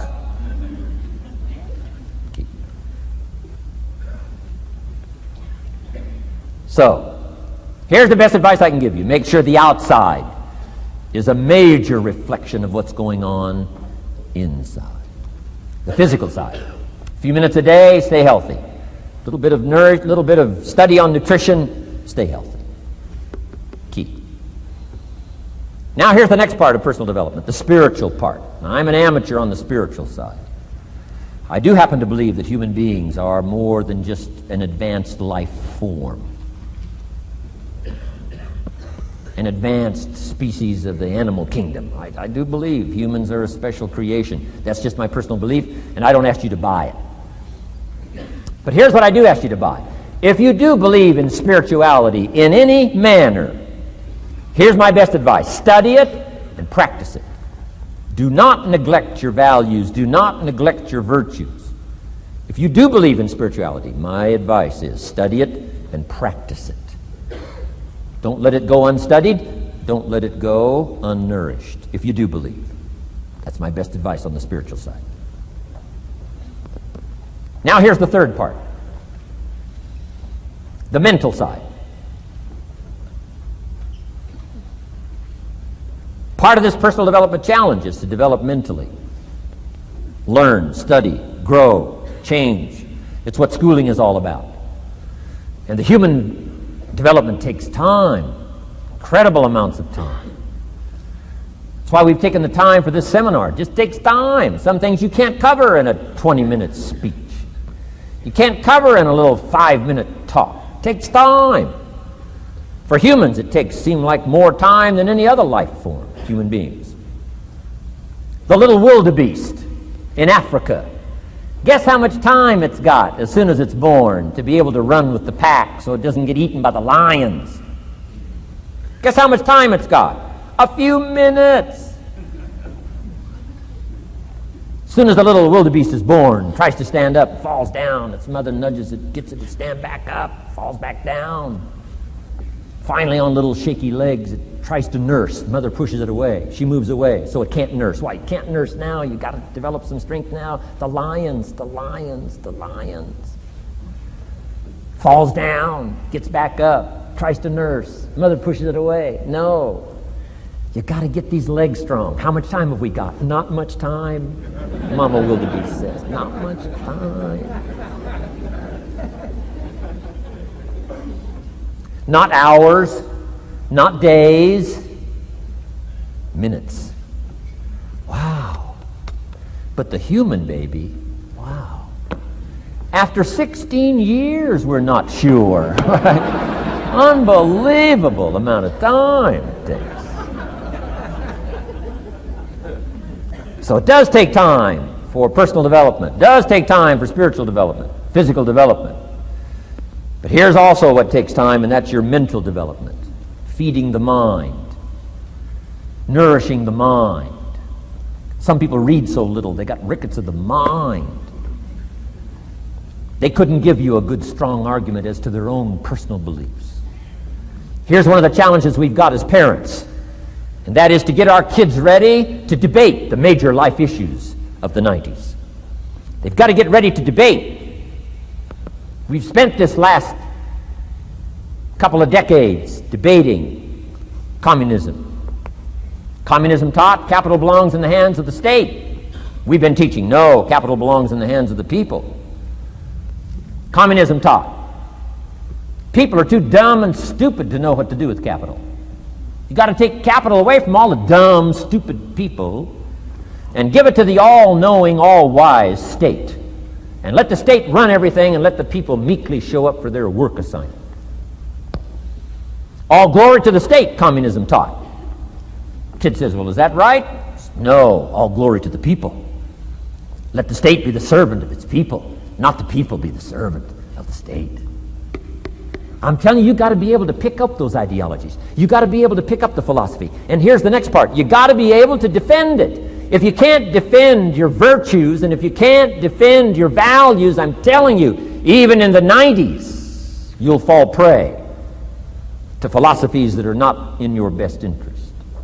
And we've got to help our teenagers, we've got to help our kids especially to be able to debate the major life issues, the political issues and the social issues and the religious issues and the spiritual issues and the nutritional issues and the economic issues and all of the rest of the issues that are valuable for us to build the kind of equities we want.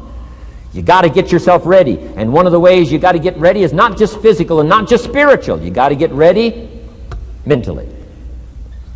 And this is where Shof went to work on me, to be ready mentally, to develop the philosophy and also be able to defend your virtues and your values. Let's go through it. You need a good library. Shof got me started on my library. Here's one of the books he recommended. Think and Grow Rich by Napoleon Hill. Think and Grow Rich. Shoaff said to me, doesn't that book and title intrigue you? Think and Grow Rich. Don't you have to read that book? Think and Grow Rich. I said, yes, sir. By Napoleon Hill. I went and found that book in a used bookstore. That's where I had to start. In a used bookstore. I paid less than 50 cents for it. I've still got it. It's one of the rare hardback covers. Think and Grow Rich by Napoleon Hill. Wow, Shoaff was right. Get a library started. It'll change your life. Any home over $200,000 has got a library. Why do you suppose that is? Wouldn't that make you curious? How come every home over $200,000 has got a library? Does that tell you something? Does that educate you at all?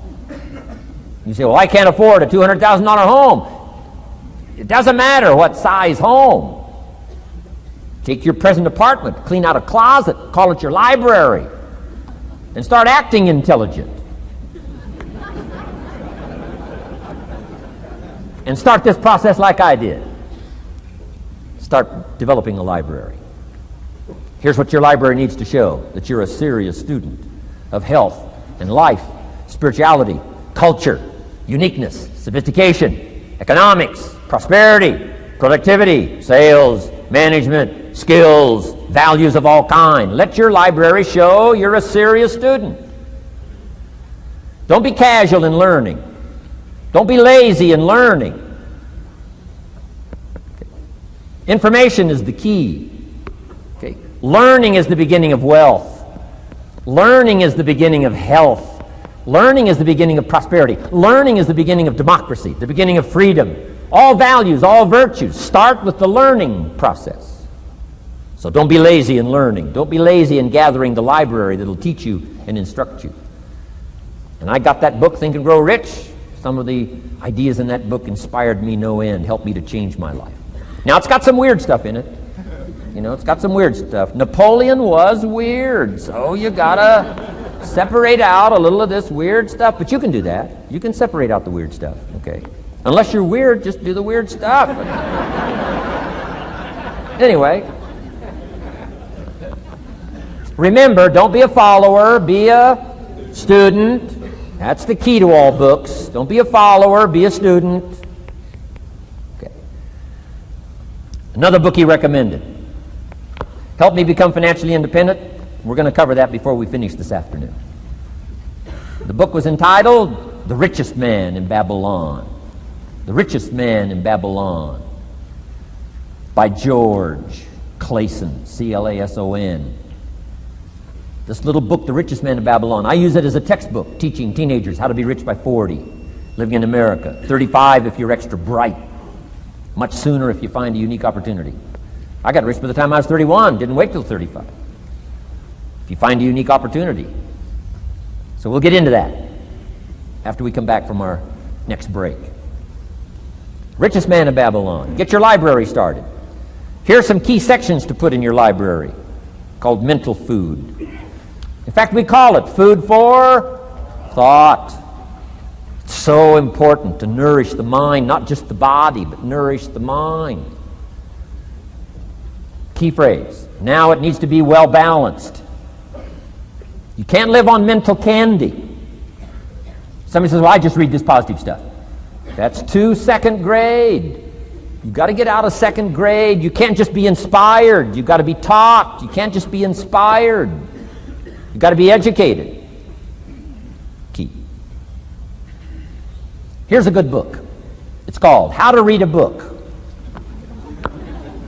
Good title. How to Read a Book by Mortimer Adler. In this book, How to Read a Book, Mortimer, you know, is the chief editor of the new Encyclopedia Britannica. A good set of books, right, to have in your library. The Encyclopedia Britannica, chief editor, Mortimer Adler. He's in his 80s. He's still active, still writing books. I've got several of his books. The 6 Great Ideas, a lot of books. Mortimer Adler. But he wrote this book, How to Read a Book. Now, in this book, How to Read a Book, not only does he give you some good suggestions on how to get the most out of a book, It's one thing to read it. It's another thing to get the best out of it. He'll give you some techniques on how to get the best out of a book. It's very good. But here's what's also in his book, How to Read a Book. A list of what he calls the best writings ever written. The best writings ever written. I've used it as a centerpiece for my library. So I'm just asking you, take a look. If it suits you, fine. If it doesn't suit you, hey, keep looking till you find something to suit you. But well balanced. Let me give you some of that balance. Number one, history. We've all got to have a sense of history. American history, national history, international history, family history, political history. We all need a sense of history. Shortest history lesson. Opportunity mixed with difficulty.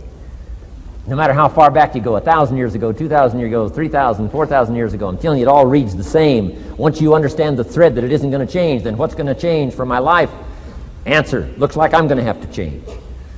History helps us to understand how it is, what there is to work with, seed, soil, sunshine, rain, and what human beings have done with it in the past. And how many of them have, like I did by age 25, they have messed up. That's what history's for. Be a good student of history. Here's a good book, Lessons of History by Durant. Lessons of History by Durant. This little book is only 100 pages, but I'm telling you, it's so well written, you'll be intrigued, as I was. This little book, Lessons of History by Durant.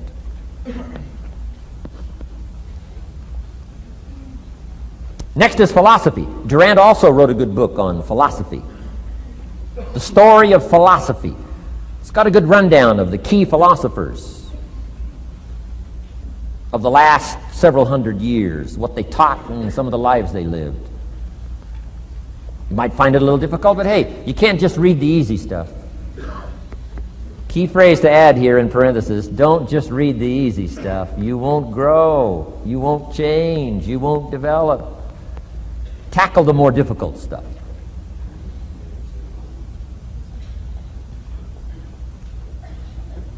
Next, novels. Novels are good. Sometimes an intriguing story keeps our attention so that the author can weave in the philosophy he or she is trying to get across. Ayn Rand was probably better at that than anybody else I could possibly think of. Atlas Shrugged, some of those towering novels.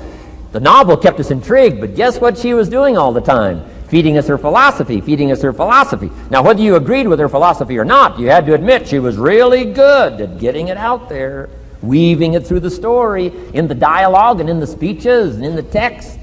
Fabulous. Novels. Novels are good. Now, here's a little personal advice. Skip the trash. I mean, you know. Someone says, well, sometimes you can find something valuable in a trashy novel. I wouldn't go through it to find it. You can find a crust of bread in a garbage can, but I wouldn't go through it. Number one, you don't need the reputation.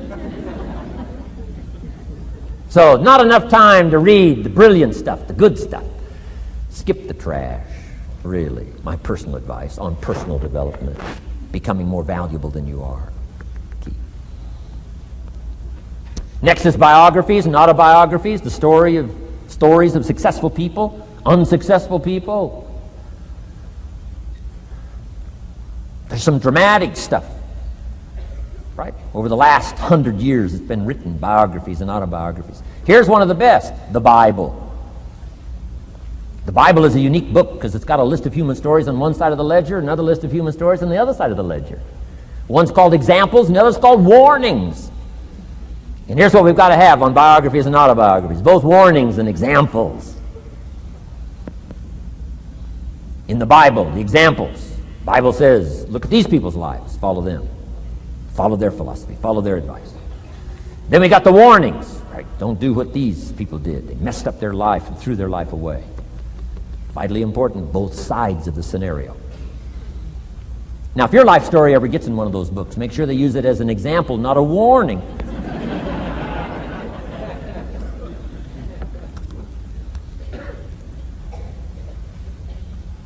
Also, we need balance, both sides, balance, good and evil, biographies, autobiographies.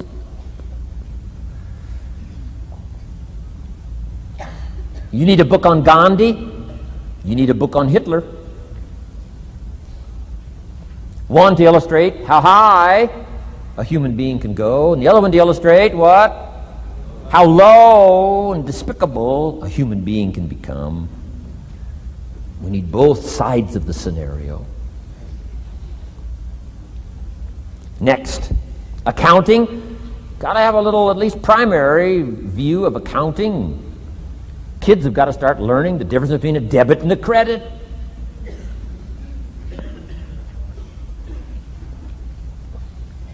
Next is law. We all need, right, a little bit.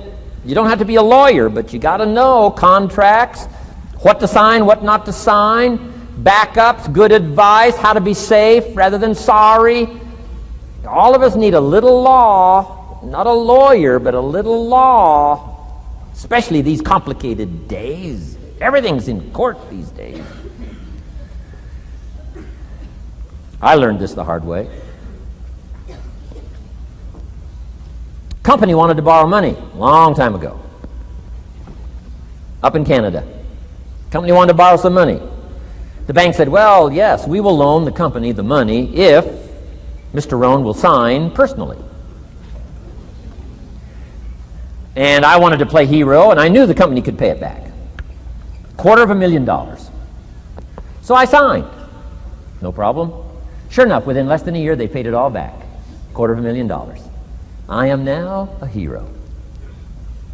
Well, about a year later, this company gets in financial trouble. They go back to the bank and borrow this $250,000 again. I said, I hope my phone doesn't ring because I won't sign the note this time. Because I knew they were in trouble. I knew they were probably going to go bankrupt.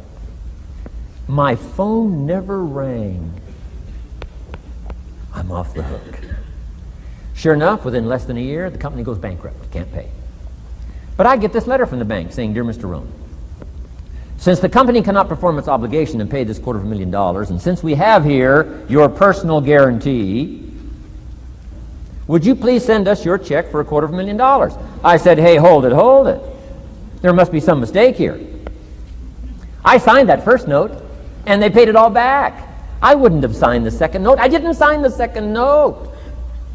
Well, what I didn't know I had originally signed was a continuing guarantee. So now I know what the word continuing means.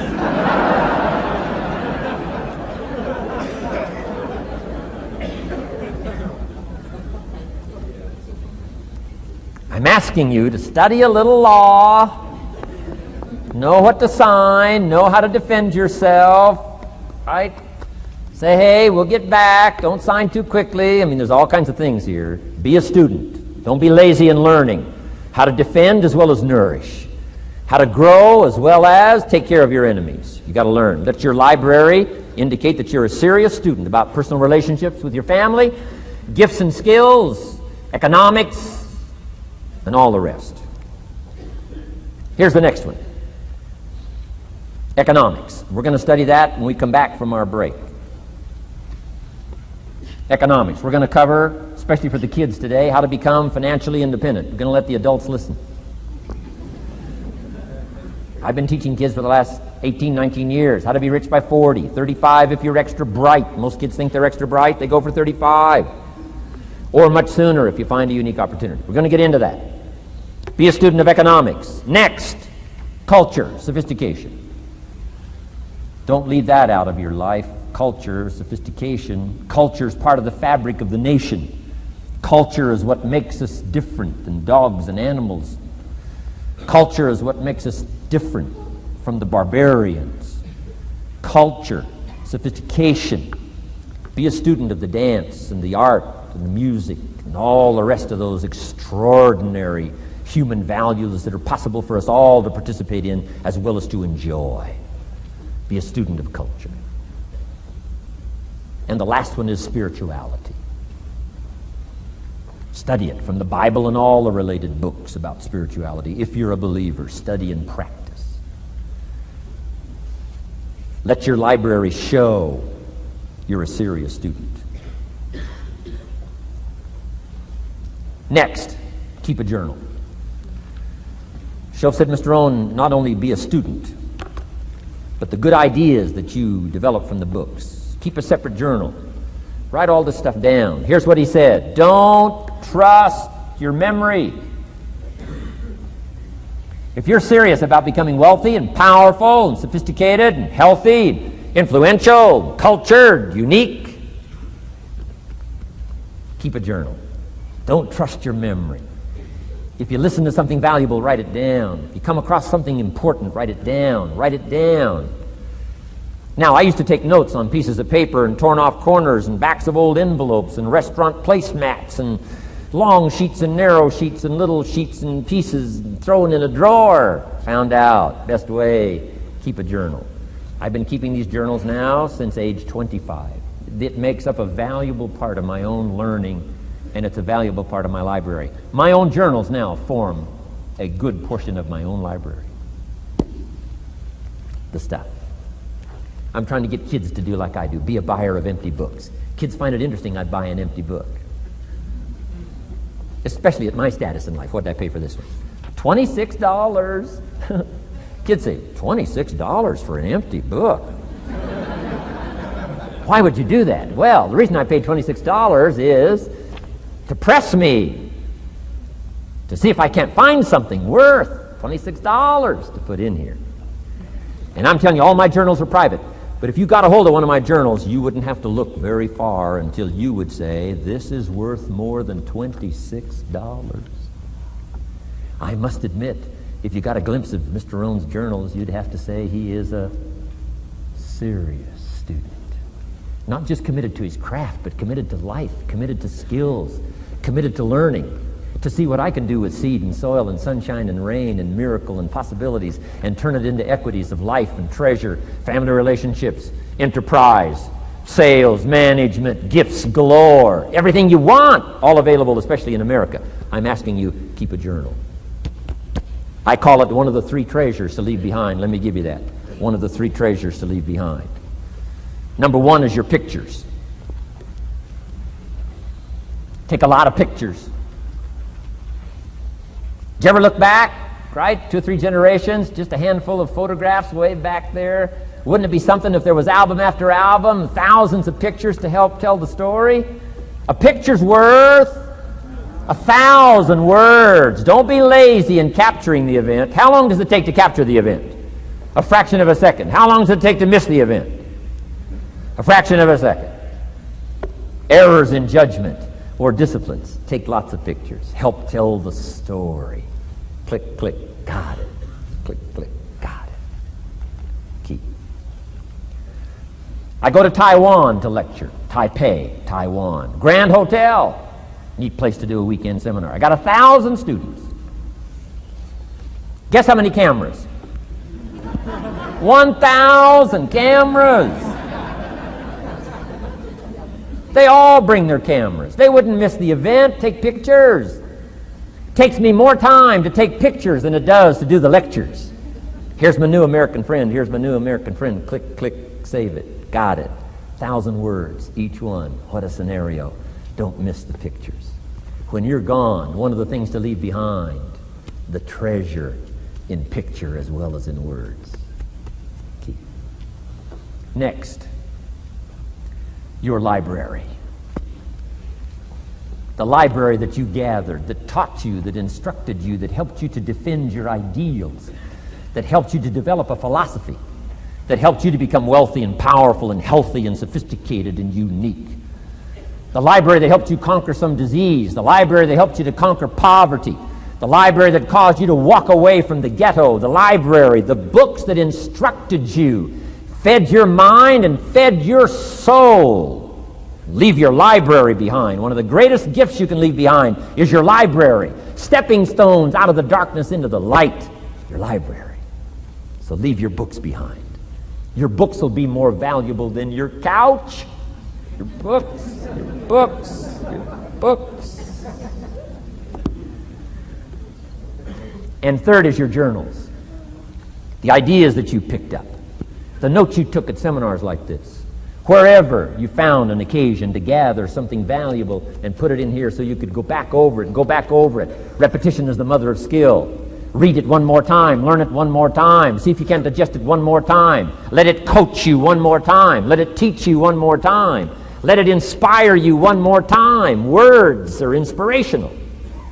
The lyrics of a song. And not just read it once. That's why we put our stuff on cassettes so you can go through it again and again and again. If you hear a beautiful song that does something to you, you don't say, well, that's enough. Don't need to hear that again. No. Wouldn't you want to hear it again, hear it again, hear it again? Let it instruct you. Let it feed you. Let it teach you. Take you on wings of emotional journeys. Wouldn't you want to do that again? The answer is yes. That's what's so important. And here's what's important. One of the things to leave behind, that's your journals. All the stuff you took the meticulous time to gather. One of the greatest proofs that you're a serious student. Taking pictures, that's pretty easy. Buying a book at a bookstore, that's pretty easy. Here's one that's a little more challenging. Be student enough of your own life and your own future and your own destiny. Be student enough to take the time to keep the notes and keep the journal. You'll be so glad you did. What a treasure to leave behind when you go. Your journals. Wow. I wouldn't be without mine now. I'm in Carmel, California, one of my favorite places. It's where I wrote my first book called Seasons of Life. I went to this little church one Sunday morning. First time I'd been there. Little small church, I don't know, 150 people. Classic sermon that morning. Classic sermon. One of the best I've ever heard in all of my life. I happened to be there. And I had my journal. While this sermon is going on, I can't believe it was so precise, it was so unique, it was so powerful. And I've got my journal, and I'm taking notes. Taking notes of this classic sermon. Guess how many other people were taking notes? Approximately, guess. How many do you suppose? It looked like, best as I could tell, I'm the only one taking notes of this classic sermon. Now, since I'm a stranger there, and it's the first time I've been there, and I'm taking these notes, people started looking, who is he and what's he doing? I started feeling just a little bit uncomfortable. I'm still writing. Now I'm feeling kind of like a spy, right? I could hear some of them say, he's going to get out of here with some of this stuff. And I did. I'm the guy that walked away with the stuff. I'm asking you to be no less sincere and be no less committed to the advancement of your philosophy, the set of the sail. Talk about have your best year ever this year, and then get ready for next year, your very best year ever, and they'll start being the best year after year. If you'll commit yourself to some of this simple stuff called personal development, start with a walk around the block. Start with the refinement of your philosophy. Start with the teaching of your own fabulous mind, where all the answers are. I can only give you a few answers from my own experience. The rest of all the magical answers are within the confines of your own mind. But it takes the books, it takes the cassettes, it takes the videos, personal conversation, sermons, lyrics from songs, dialogue from the movie. Let your heart be stirred by words. Find ways to capture. Part of your personal development quest. Now here's the last subject on personal development just before we take our break. Isn't this good stuff? I'm telling you, this stuff changed my life. Turned me every way but loose. I've never been the same since the teacher gave me some of this simple instruction. How to go from where you are to where you want to go. How to go from what you are to what you want to become. How to go from pennies to treasure. How to go from nothing to fortune. It's all within the confines of this stuff that I've been trying to share with you. Laboring best I can. Words are clumsy when you try to in your experience. But I'm doing my best today, and I'm excited about it. Appreciate you taking all these good notes. Good students today. I appreciate that. Develop these 5 abilities as part of your personal development quest. I call them the 5 abilities. Here's the first one. Develop the ability to absorb. The ability to soak it up like you're doing today. Be like a sponge. Don't miss anything. And not just the words. It's true, don't miss the words, but don't miss the atmosphere, don't miss the color, don't miss the scenario. Don't miss what's going on. Most people are just trying to get through the day. Here's what I want you to be committed to do. Learn to get from the day. Don't just get through it, get from it. Learn from it. Let the day teach you. Join the university of life.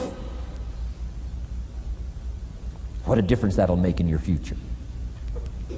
Commit yourself to learning. Commit yourself to absorbing. Be like a sponge. Get it. Don't miss it. I've got a personal friend of mine who's so gifted in this area.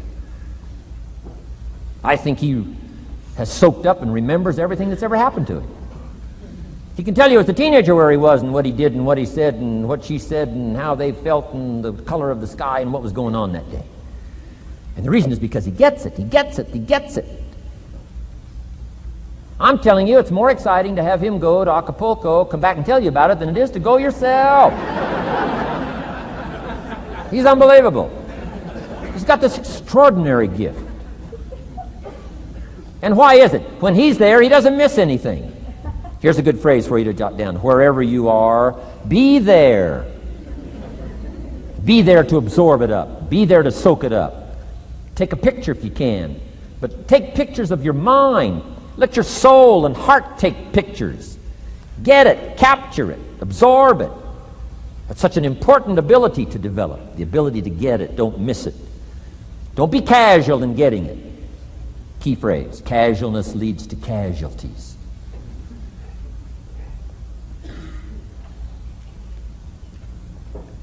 Second, learn to respond.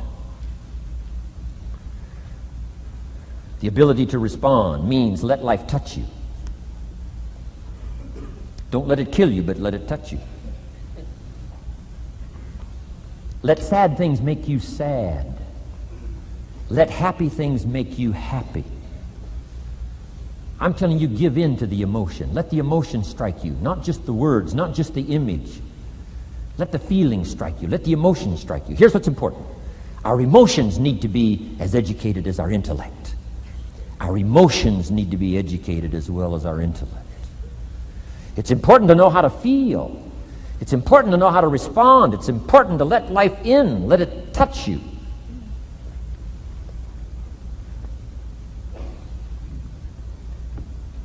I'm the greatest guy in the world to take to the movies. I get into a good movie. I want a good movie. Make me laugh, make me cry, scare me to death, teach me something, take me high, take me low. Just don't leave me as I was when I came in. Touch me, do something to me. Wow. I picked up the newspaper in Australia. The advertisement says, see Dr. Zhivago on the big screen. I said, my gosh, I got to go see it on the big screen. I'd seen it, 2 or 3 times before, but the big screen, I love the old theaters, right? The balconies and the chandeliers and the draperies and all the stuff, the big screen. So I go one more time, see Dr. Zhivago, and sure enough, I'm swept away one more time. Story of the Russian Revolution, Dr. Zhivago, and that whole scenario. I had always missed the importance of the ending of that movie until this time. The other times I missed it. I'm telling you, this time I got it. Comrade General said, Tanya, how did you come to be lost? After he'd found her, right? Said, how did you come to be lost? And she said, well, I was just lost. He said, no, how did you come to be lost? She said, well, we were, the city was on fire when we were running to escape, and I was lost. He said, no, how did you come to be lost? And that's what she didn't want to say. He finally pressed her again, how did you come to be lost? And she said, well, while we were running through the city and it was on fire, my father let go of my hand, and I was lost. That's what she didn't want to say.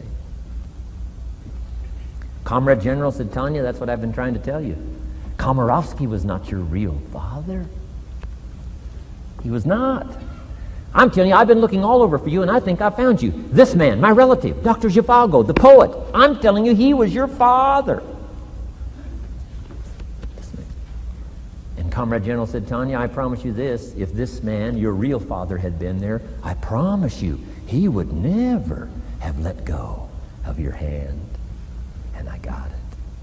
This time I got it. The other times I'm eating popcorn waiting for the movie to finish. I mean, this time, I got it. I got it. I got it. I'm asking you to get it. Absorb and respond. Maybe you heard the story about the evangelist here in Texas way back in the horse and buggy days. Used to put up his tent in, these various Texas towns and hold tent revivals. And he put up his tent, one of these towns, expected a big crowd to come and hear him preach. And he got there first night of the tent revival, and he walked inside the tent. It was empty. And he thought, something must be wrong. He waited till 8 o'clock. Nobody showed up. He waited till 8:15. Not a soul. Finally, 8:30. One lone cowboy wandered up on his horse, tied his horse up outside, came in, sat down on the front bench. Big empty tent. So the preacher thought, well, at least I better go down and talk to the cowboy. So he goes down and talks to the cowboy, and he says, "Cowboy, I don't know what to tell you." He said, "I'm the preacher. And this tent was supposed to be full of people." And he said, "Something's gone wrong. I really don't know what to do. I'm embarrassed." And he said, "I don't know what to do." And the cowboy said, "Well, I'm not a preacher. I'm just a cowboy, so I can't tell you what to do. But," he said, "I know this. If I went out to feed my cattle and only one showed up, I'd at least feed it." So the preacher said, "Hey, the cowboy is right. If you've got a message to share, if there's one person or 1,000, don't let your ego get in the way. You should do the best you can." So he got kind of inspired by this conversation with the cowboy, jumped up on the platform, started preaching as if the tent was full of people. And he was so inspired, he just kept going, went for an hour and 15 minutes, hour and a half. Finally, wound down and quit. Come down off the platform, talked to the cowboy again, said, "Well, cowboy, what did you think of my sermon?" The cowboy said, "Well, I'm not a preacher, so I can't really tell. I'm just a cowboy. But," he said, "I know this. If I went out to feed my cattle and only one showed up, I'd feed it, but I wouldn't dump the whole load on it."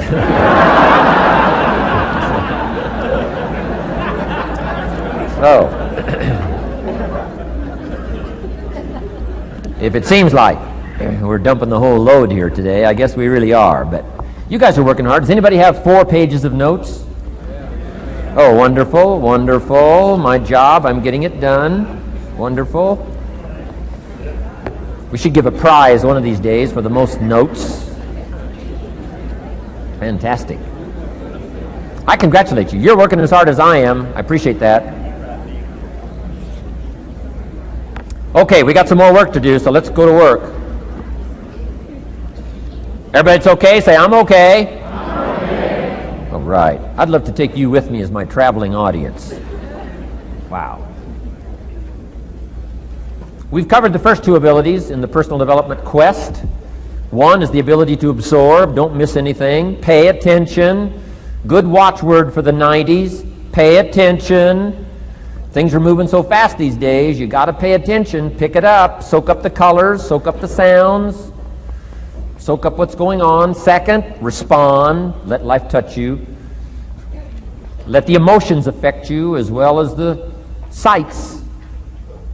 Now here's the third ability. Develop the ability to reflect. Reflect means go back over. Study it again. Go back over these notes that you're taking today. Go back through the cassettes one more time. Read the text one more time. But there's more to it than that. Go back over your day. I call it run the tapes again, so that the day locks in firmly. Here's some good times to reflect. 1, at the end of the day. Take a few minutes at the end of the day. Go back over the day. Who'd you see and what'd they say and what happened? How'd you feel? What went on? So that you capture that day. A day is a piece of the mosaic of your life. Number 1, don't treat it casual. Number 2, get from the day. And then number 3, go back over the day so that it locks in that experience, the knowledge, the sights, the sounds, the panorama, the color, motion, picture of the day. Just lock it in so that it will serve you for the future, having that day, not missing it. Next, take a few hours at the end of the week, called time to reflect. Go back over your day timer, go back over your calendar, go back over your appointment book. Where did you go and who did you see and how did it feel and what went on? Capture that week. A week is a pretty good chunk of time. Next, take half a day at the end of the month, called time to reflect. And do the same thing again. Go back over what you read, go back over what you heard, go back over what you saw. Go back over the feelings to capture it so that it serves you. Next, take a weekend at the end of the year to establish this year now firmly in your consciousness, firmly in your experience bank, so that you've got it, so that it never disappears. Good ability to acquire, the ability to reflect. Go back over. Remember. Remember. Remember. It's so valuable to be able to remember the thought, remember the idea, remember the experience, remember the occasion, remember the day, remember the weather, remember the emotion, remember the complexity, remember the highs, remember the lows. So valuable at the end of the day. Lock that day in. Lock the month in. Lock the week in. Lock the year in. Old Testament says a unique scenario unfolded according to the law, and that was they worked 9 years, and the 10th year was a sabbatical. The 10th year, work 9, take the 10th year, and not just to relax, not just to replenish, not maybe just to get physically in shape. Change of pace, we call it in the modern society, but not just for that. I'm sure that in ancient days that sabbatical was to go over the last 9 years, what went right and what went wrong, and what worked well and what didn't work well. And how did you grow, and how did you learn, and how did you change, and what have you got now after 9 years that you didn't have at the beginning of the 9 years? See, that's so valuable, a sabbatical, some time. There's also something to be said for solitude when you reflect.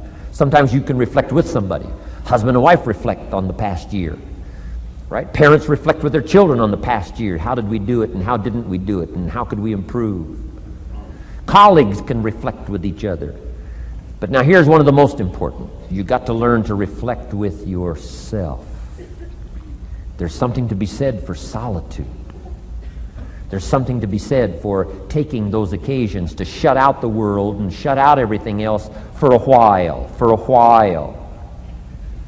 I've got a motorhome. That's how I do it. With my motorcycle on the back. And I head for the mountains and ride the Jeep trails, where there's very few human beings on the Jeep trails, or out in the desert somewhere. It's called my time to get away. When you live a very public life, you treasure solitude. A chance to reflect, go back over my life, go back over my skills, go back over my experiences. Alone. There are some things you need to do alone. Ponder, think, wonder, read, study, absorb, soak in. See if you can't become better this year than you were last year, better the next 9 than you were the first 9. Solitude. There's even a more modern advice that says, go to the closet for time of meditation, time of prayer. Go to the closet. Closet meaning what? Away. And there's even a graphic description of the away. It said, enter into your closet and what? Got some students here, I'm sure. What? Close the door. For what? Just to shut out everything. Life is experience, and touching and seeing and looking and doing and acting and disciplines and all the stuff. But sometimes, this is where this reflecting is so important, to shut the door. Just shut the door and wonder. Prayer, contemplation, thinking, and let things move in to your consciousness and awareness that no other way can it be done. right? Flying down the freeway. I'm telling you, it's difficult to get through. So many things to do, it's difficult to get through. But times of solitude, times to reflect. So this is so valuable. Learn to reflect. Now here's why it's important to reflect. To make the past more valuable to serve you for the future. Here's what's really powerful. Learning to gather up the past and invest it in the future. Gather up today and invest it in tomorrow. Gather up this week and invest it in the next week. Gather up this year and invest it in the next year. See, that's so powerful, rather than just hanging on one more year, hanging in there, seeing what's going to happen. Learn, study. This is part of the personal development quest. Becoming better than you are, more valuable than you are, not just in terms of economics, in terms of motherhood, in terms of fatherhood, in terms of being a better brother, a better colleague, making a better contribution to the family, to society, to the community, to the church, to the office, to the commitment, to the partnership. Doesn't matter what it is that has value. Work on yourself, then you bring more value to the partnership, to the marriage, to the franchise, to the corporation, to the enterprise, to the community, to the nation. Self-development, personal development. The best contribution you can make to someone else is self-development, not self-sacrifice. Self-sacrifice only earns contempt. Self-development earns respect. Pity the mother who says, I'm just going to give up my life for my children. Self-sacrifice is not noble. Self-investment is noble from self-development. If I work on myself and become more valuable, think of what that'll do for our friendship. I used to use the old expression, you take care of me and I'll take care of you. I found out how shallow and short-ended that was. And I changed it to read like this, I'll take care of me for you, if you will please take care of you for me. And this is part of it, the personal development, that we work harder on ourselves than we do on our job. Now we bring that to the friendship. Now we bring that to the marriage. Now we bring that to the family relationship as a father, as a mother. And we develop the strength and we develop the power. That's key. And it takes, I think, this scenario of disciplines, these abilities, to acquire those gifts and those skills, that value, so that we bring more. Now, we bring more to the next week. We bring more to the next month. We bring more to the next year if you follow this absorb, respond, and reflect. I said to my father when he was about to turn 76, his 76th birthday, I said, dear father of mine, can you imagine what it's going to be like to gather up the last 75 years of your life and invest them in your 76th year? What a difference of philosophy, rather than just hanging on one more year. Gather up 75 and invest them in the next one. Gather up the last 6 years and invest it in the next year. See, that's so powerful in communication, which we're going to study soon. So powerful. So consider this. 1, the ability to absorb. 2, the ability to respond. 3, the ability to reflect. Here's number 4, develop the ability to act. Take action. Not hasty if it isn't required, but don't lose much time. Here's the time to act. When the idea is hot and the emotion is strong. That's the time to act. You say, Mr. Rohn, I'd like to have a library like yours. See, if you feel strong about that, what you got to do is get the first book and then get the second book. Before the feeling passes and before the idea gets dim, action pronto, action immediate, action as soon as possible.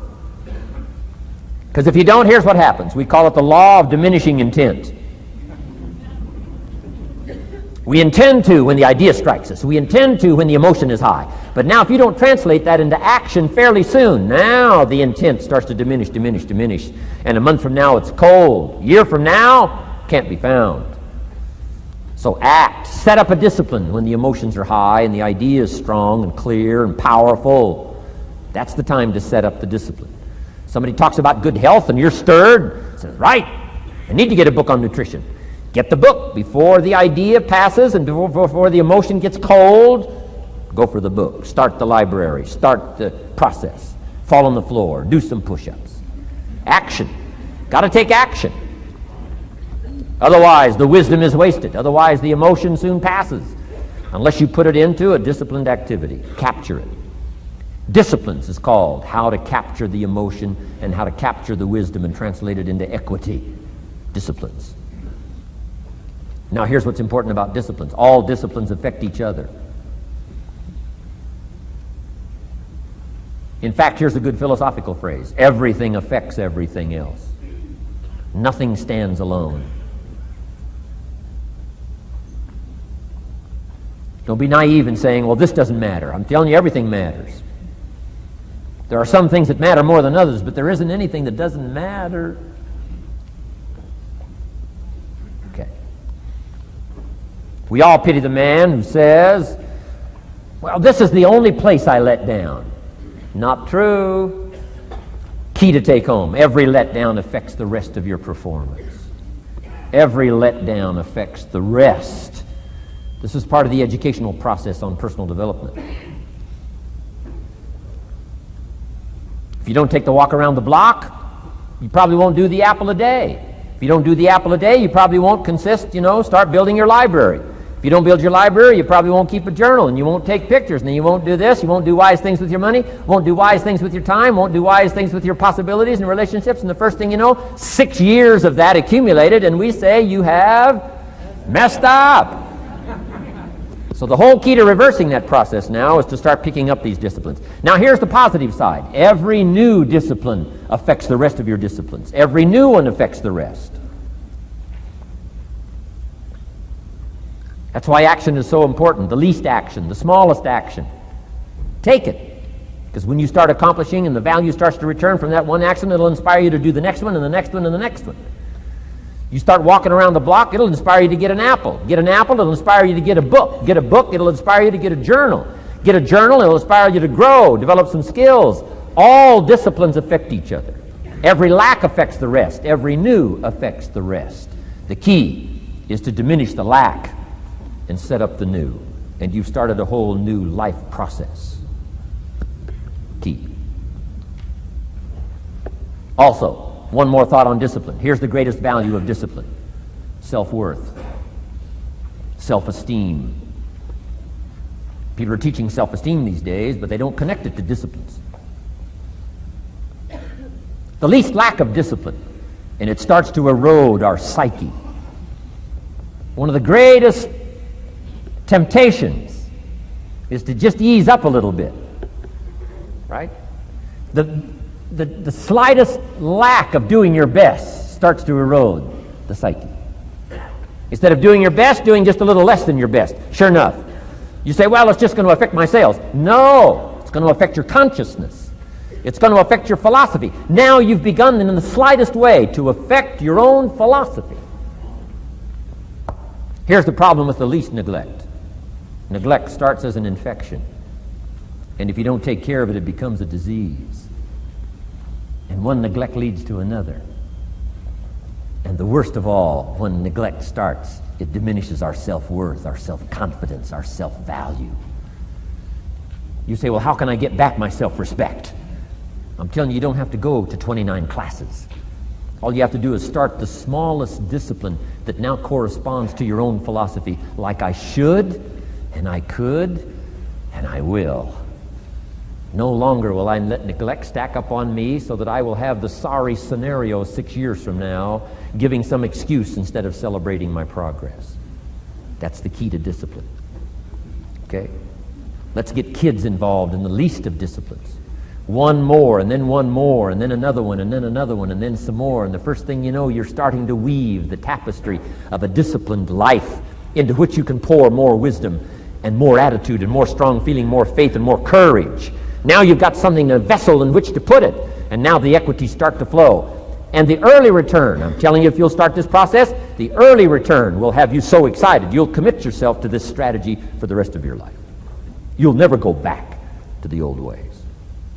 Join a new crowd. Join a new group. The disciplines to do it. Take action. I recommended the last time I was here the little book, Richest Man in Babylon, and I said I've lectured now to over 3 million people in the last 33 years, and I've recommended this little book to almost all of them, I think. Guess how many have actually gone and got this little book? Answer, very few. My best guess is 10%. Such an easy thing to do. In that last seminar, right, I suggested this little book, number one, is easy to find. Number two, it's easy to buy. The most you can pay for it, $6, $7, $8. You can borrow that from your kids. And number three, it's easy to read. It's in story form. That's why I use it for teenagers, teaching them how to be rich by 40, 35 if you're extra bright, much sooner if you find a unique opportunity. But if it's easy to find and easy to buy, and if it's easy to read, why wouldn't everybody go get it? We don't know. What do you know? You don't know. I don't know. Nobody knows. Here's how profound it is. Some do and some don't. Now here's the numbers. About 10% do. 90% don't or won't. And we don't know the mystery of that. And I'm telling you, 10 years from now, those numbers will still be the same. 10% will, 90% won't. The numbers don't change. Only the faces change. You're looking at one of the faces. I used to belong to the 90% who couldn't be bothered even if it was easy. Guess how many people have a library card? Wisdom of the world available. Transform your life in any value amount you want. By the way, how much is a library card in Texas? Free. Here's what free is. Easy. I mean, it can't be any easier than free. Somebody says, well, would you bring it by? Well, no. At least you got to go get it. No.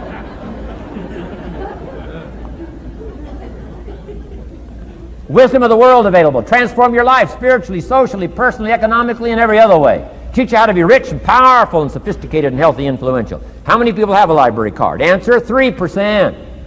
97% couldn't be bothered. Guy specializes in happy hour, but he doesn't have a card. And now readily and quickly blames the government and blames his company and blames policy and blames the pay scale. When if he only knew, if he joined the 3%, here's my advice to you today. Walk away from the 97%.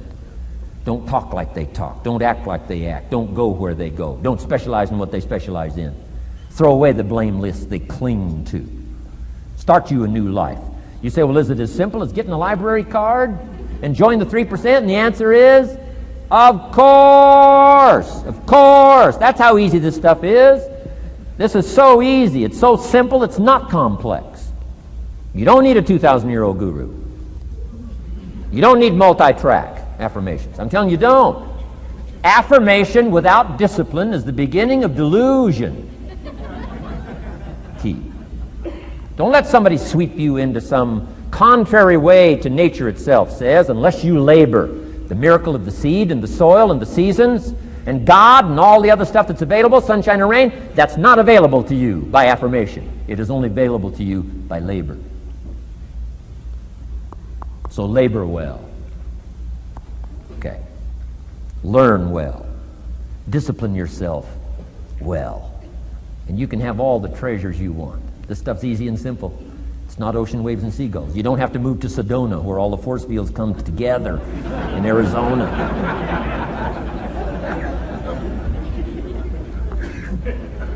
Let's teach our kids the simple ways to transform their health, number one. Their economics, number two. Their ability to communicate, number three. Their life and treasure and lifestyle, number four. Spirituality, number five. And the list goes on and on. Let's not leave out any of the least of disciplines that encourage us to do the next one, to do the next one, to do the next one. First thing you know, this whole scenario for you is spinning up instead of out of control on the negative side. This is all you got to do. It's as simple as this. It's as simple as a start, committing yourself to life change. And once you start down this road, I promise you, you'll join the 10% and the 3%. We're going to talk financial independence in just a little while. Guess how many people can retire from the income of their own personal resources when it comes time to retire? Answer, 5%. In the most independent country in the world, 95% are dependent, 5% are independent. Take charge of your own retirement. I'm telling you, if you take charge of your own retirement through personal development and all these skills we've taught today, plus what's coming up, financial independence, I'm telling you, take charge of your own retirement, you can multiply it at least by 5, maybe by 10, maybe by 20, maybe by 100. Let the government take care of it, some company take care of it, you got to divide by 5. Take charge of your own life. Take charge of your own day. Take charge of your own conversation. Take charge of your own family. Take charge of your own possibilities. And learn these skills, develop this kind of strategy, and I'm telling you, life will open up for you. Join the 3%. Join the 10%. Join the 5%. Walk away from the 95%. In our Leadership Weekend we teach, find out what poor people read and don't read it.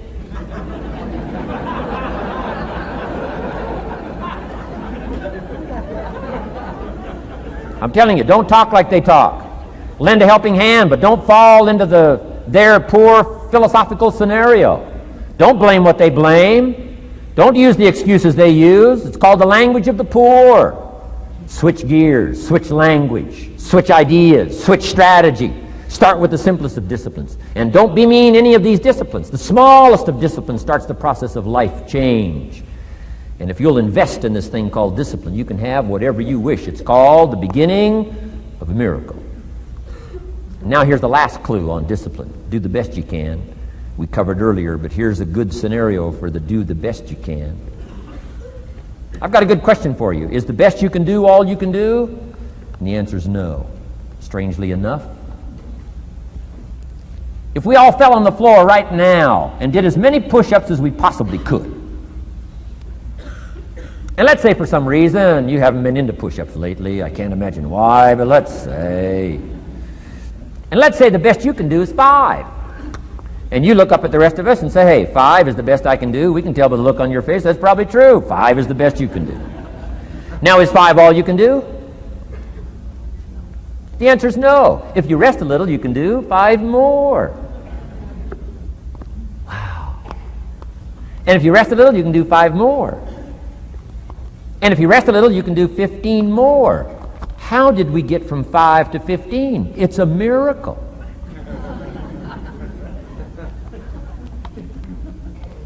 And if you rest a little, you can do 15, rest a little, you can do 15, rest a little, you can do 20. How did you get from 5 to 20? It's a miracle. Did you know you can keep doing that? Do a little more, rest a little, do a little more, rest a little, and finally get up to 50 push-ups? Is it possible to get up to 50 push-ups? Of course. How do you go from 5 to 50? It's a miracle.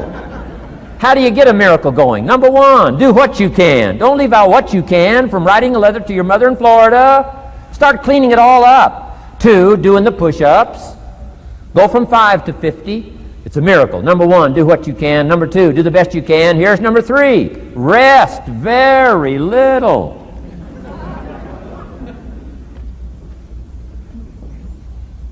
Don't rest too long. Why? The weeds take the garden. Kids have got that figured out. You can't rest too long. Here's the clue. Make rest a necessity, not an objective. The objective of life is not to rest. The objective of life is to act. Think of more disciplines. Think of more ways and means in which to use your own wisdom and your own philosophy, and use your own attitude, your own faith, your own courage, your own commitment, your own desires, your own excitement. Invest it, invest it, invest it, invest it in discipline so that it's not wasted. The smallest of discipline. Thereby transform your life. Join the 5%, join the 10%, join the 3%. Guess when I went and got this little book, Richest Man in Babylon? The same day I heard about it. I went and got it. Somebody says, well, Mr. Rohn, does that make you different than most other people? And the answer is yes. Somebody says, well, why is that? We don't know. We don't know. What do you know? You don't know. I don't know. None of us knows. Some do and some don't. The numbers don't change. Only the faces change. From those who get in on a seminar like this, listen to a dynamic sermon, read a book, listen to some cassettes, take seriously the next conversation of a friend who wants to level with you, and do something about it. And you can walk away from the 97%, not live there anymore. Because if you don't, the next 6 years of your life will be like the last 6. Mr. Shove said to me, Mr. Rohn, 6 years now you've been working. I'm telling you, the next 6 years of your life is going to be like the last 6, unless you take advantage and start making these personal changes. I made the changes, totally revolutionized my life. So take a look at the next 5 years of your life. It's going to be like the last 5, unless you change. And if you will change, everything will change. Join the 5%. 10 years from now, the numbers are going to be the same. But I'm telling you, some faces in this audience can change and start showing up in the 3% crowd, and the 5% crowd, and the 10% crowd, and thereby dynamically affect your life and your future. Develop these strengths. Now here's the last ability. Develop the ability to share. Pass along to someone else. If you've picked up a good idea today, pass it along. Don't let it stay. Pass it along. A book, if you take one of these little books I've suggested home and it affects you, pass along. Say, hey, I found a book, really helped me. I found a book, got me thinking. I found a book, changed my health. I found a book, got me inspired. Pass it along, pass it along, pass it along. Here's what's exciting about sharing. If you share with 10 different people, they get to hear it once, you get to hear it 10 times. So it's probably going to do more for you than it is for them. But it's called what? Everybody wins. When somebody shares, everybody wins. Wow. Share your ideas, share your experiences, share your knowledge. You can have just as much pleasure as I do. I said, giving this seminar, this is one of my joys in life. Give a seminar like this, make the best investment I can of words and spirit and heart and soul and time, energy. I don't have to work this hard. But I gladly work this hard. Why? I want the return. Your words touch my life. See, that's heavyweight stuff. You can't buy it with money. But I'm telling you, you can get the same thing started by recommending a book. Somebody will read that book, and then they'll read another one, and they'll read another one, and they'll come to you someday and say, you got me started. That book you recommended turned my lights on, turned my mind around, got me thinking, got me pondering, and I've been on track ever since. You can get just as much praise as I do if you'll share. Share with your children. Share with your colleagues. Share with everybody that comes within your grasp. Share. Now here's what sharing does. Not only helps you, helps the person you share with. Here's what else it does. Makes you bigger than you are. If I had a glass of water up here and it was full, question, can that glass hold any more water? If it's full, if the glass is full, can it hold any more water? The answer is yes. But for it to hold more, you got to pour out what's already in. That's what I'm asking you to do. If you're full of ideas, if you're full of good things, I'm asking you to pour it out, pour it out, pour it out. Why? I'm telling you, more will be poured in, poured in, poured in. Next, when you do pour out, you become bigger. It's not like a glass that stays the same. Human beings have the ability to grow in consciousness and awareness and capacity.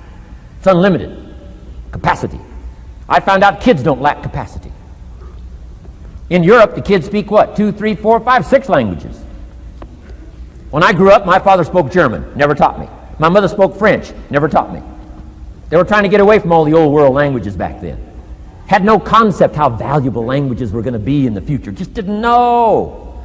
So they abandoned the German, abandoned the French. I could have learned all 3 languages instead of just English.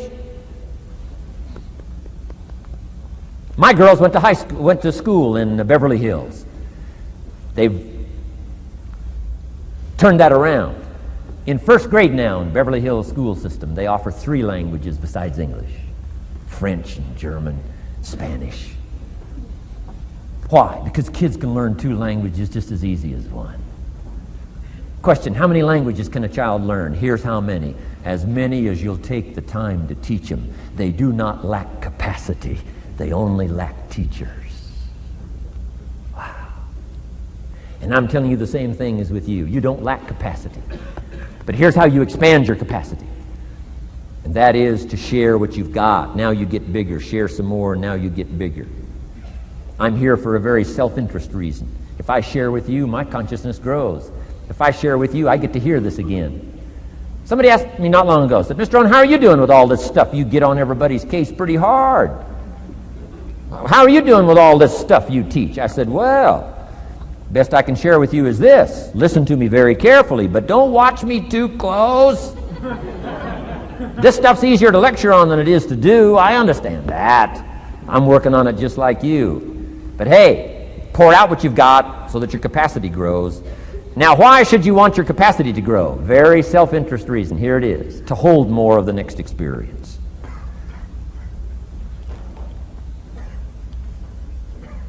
You mean to tell me that sitting in this audience, some people will get more out of it than others? And the answer is yes. If you haven't been into expanding your own capacity lately, you might not get much from this seminar. But if you've been into expanding your capacity, and you've been sharing, and you've been doing all this stuff, I'm telling you, no telling what all this could mean to you today, this chance to grow, change, develop, absorb, take in.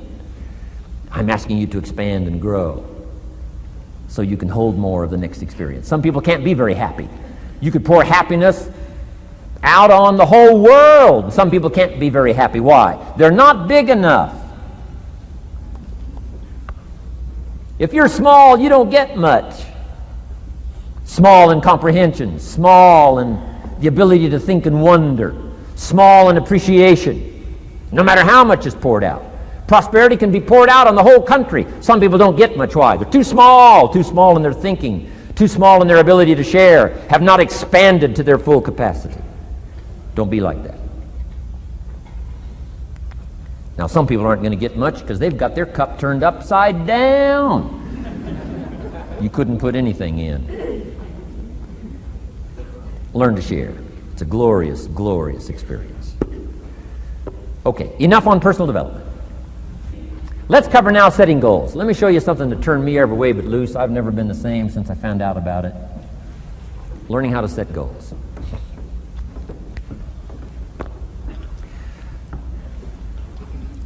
Not long after I met Mr. Schoaf, we're having breakfast one morning. Mr. Schoaf said, Mr. Rohn, now that we've gotten acquainted, we know each other fairly well, he said, maybe one of the best ways I can help you, he said, let me see your current list of goals. Let's go over them and talk about it. And I said, what? I don't have a list. He said, well, Mr. Rohn, if you don't have a list of your goals, he said, I can guess your bank balance within a few $100s. Which he did. And that got my attention. I said, you mean my bank balance would change if I had a list of goals? He said, drastically. So that day I became a student of setting goals. And I've used it to dynamically affect my life. I've taught it to some of my business colleagues. We use it to do business around the world. Setting goals. It can turn out to be a drama for your life. Here's what goals are. Your vision of the future. Your vision of the future. Now, there's two ways to face the future. One, with apprehension. Number two, with anticipation. Guess how most people face the future? With apprehension. Why? Major reason why. They don't have it well designed. They've left the design of their future to somebody else. And if you don't make plans of your own, guess what? You'll probably fall into someone else's plans. Guess what someone else may have planned for you? Not much. You got to make a list of this not much stuff. I'm telling you, people all their lives count on this not much list. If all of your negative relatives all turn positive, what'll that do for your future? Not much. If prices come down a little, what'll that do for your future? Not much. If the economy gets a little better, what'll that do for your future? Not much. If circumstances get a little better, what'll that do? Not much. If the weather gets a little better over the next few years, that'll do. Not much. I mean, you could go right down this whole scenario list. Most people all their lives, with their fingers crossed, count on this not much list. That's why 10 years from now, they'll be driving what they don't want to drive, living where they don't want to live, wearing what they don't want to wear, doing what they don't want to do, having what they don't want to have, maybe become what they didn't want to become. And it all starts by counting on something that's not going to count much. You say, well, then how can my life dramatically change? You got to count on yourself. And here's one of the things you got to count on. Your ability to design the future. It's called the promise. And the promise of the future, if you'll design it well, can have an awesome effect on your life. But if you face the future with apprehension, you'll take hesitant steps all day, uncertain steps all day. And if you take uncertain steps all day for 6 years, you can imagine how empty your life can be. We've got to help our kids with the promise of the future. Now here's what's connected to the promise, the price. The price to pay. But I'm telling you, the price is easy if the promise is clear. One of the better notes to make for today. The price is easy if the promise is clear and powerful. But the price seems almost too much to pay, too much to get over, too much to accomplish if the promise isn't clear, if the promise isn't powerful. I'm telling you, kids will pay the disciplines if they can see the promise. One of our biggest challenges as parents in the 90s is to help our kids see the promise of the future. That's why I'm teaching financial independence, how to become wealthy and powerful and sophisticated and healthy and unique. All of the stuff kids would hope to go for. It's all possible. This is America. That's the promise of the future. The price, a few simple disciplines practiced every day. And I'm telling you, the kids will pay the price of the simple disciplines if they can see the promise of the future. But if they can't see, they don't want to pay. And the same is true of all of us. We will pay the most extraordinary disciplines if we can see the promise of the future, called setting goals. So I'm asking you to get a handle on the future. I'm asking you not to leave it to anyone else. Don't leave it to the company. Company's got their own goals. I'm asking you to set your own goals, your personal goals. Income goals and financial goals and health goals and spiritual goals and where do you want to go and what do you want to do and what do you want to see and what do you want to be. That's it. Promise of the future. Design your own future. It's within your hands and your capacity to do so. Here's how simple now goal setting is. It's not mysterious. You don't have to anchor, you don't have to focus, you don't have to visualize, none of that stuff. Here's how simple goal setting is. Changed my life. Decide what you want and write it down. I mean, that's how profound this stuff is. Decide what you want and write it down. Make a list. Where do you want to go? What do you want to do? What do you want to see? What do you want to be? What do you want to have? What do you want to share? What projects would you like to support? What would you like to be known for? What skills would you like to learn? Some extraordinary things you'd like to do, ordinary things you'd like to do, right? Silly little things you'd like to do, very important things you'd like to do. Decide on all that stuff and write it down, write it down, write it down. That's how simple this stuff is.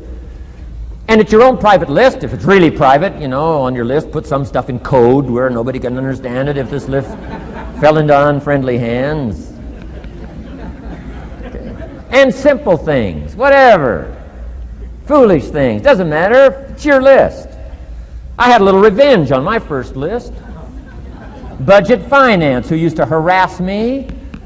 I got 2 or 3 payments behind. This one guy called incessantly. Said, we're going to come get your car, drag it rear end up down the street in front of your neighbors. Put me down something fierce. When I met Shof, got my life straightened out, one of the first things on one of my lists was budget finance. And when I finally got the money, I needed a little drama in my life. Finally got the money to pay him off. I put it in small bills in a big briefcase. Walked into the budget finance office on Wilshire Boulevard in Los Angeles. The guy who harassed me so often, his desk was about 3 back. I opened the door, walked in, right up to his desk, stood right in front of him, never said a word. He said, well, what are you doing here? Didn't say a word. I opened up this briefcase, dumped this pile of money all over his desk. I said, count it. It's all there. I'll never be back. Turned around, walked out, slammed the door. Now that might not be noble, but you got to try it at least one time. Pay off with a little drama.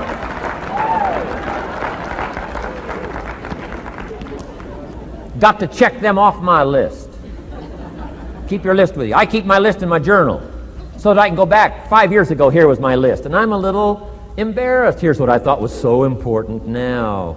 How my philosophy has changed. From 10 years ago, 5 years ago, 3 years ago. Here's my old list. Here's my new list. Here's what's valuable to me now.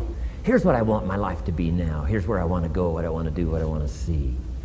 Keep your lists of goals so that it shows your growth, shows your ability to change and grow. Your philosophy grows and expands what's valuable. Setting goals. It doesn't matter how small, foolish it is. Put it on your list. My Japanese friend, Toro Ikeda, put on his first list, a Caucasian gardener he wanted. Thought that was good.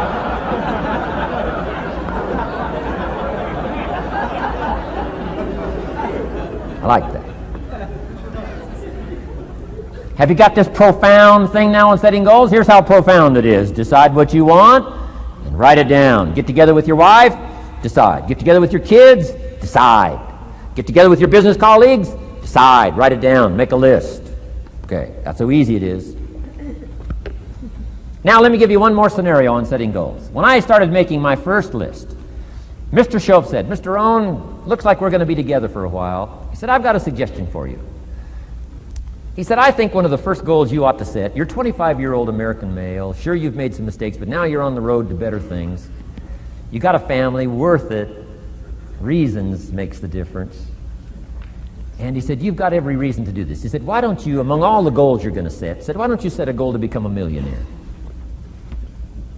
A millionaire. This is America. All the possibilities are available. Why don't you set a goal to become a millionaire? He said, it's got a nice ring to it.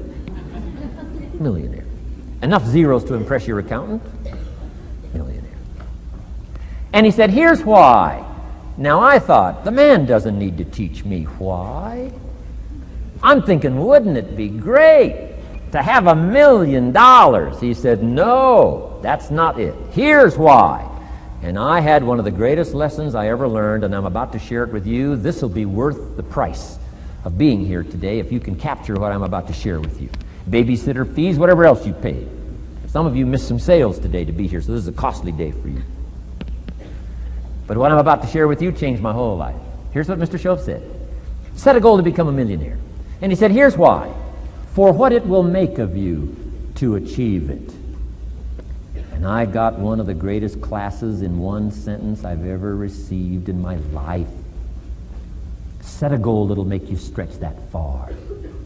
For what it will make of you to achieve it. What a brand new reason for setting goals.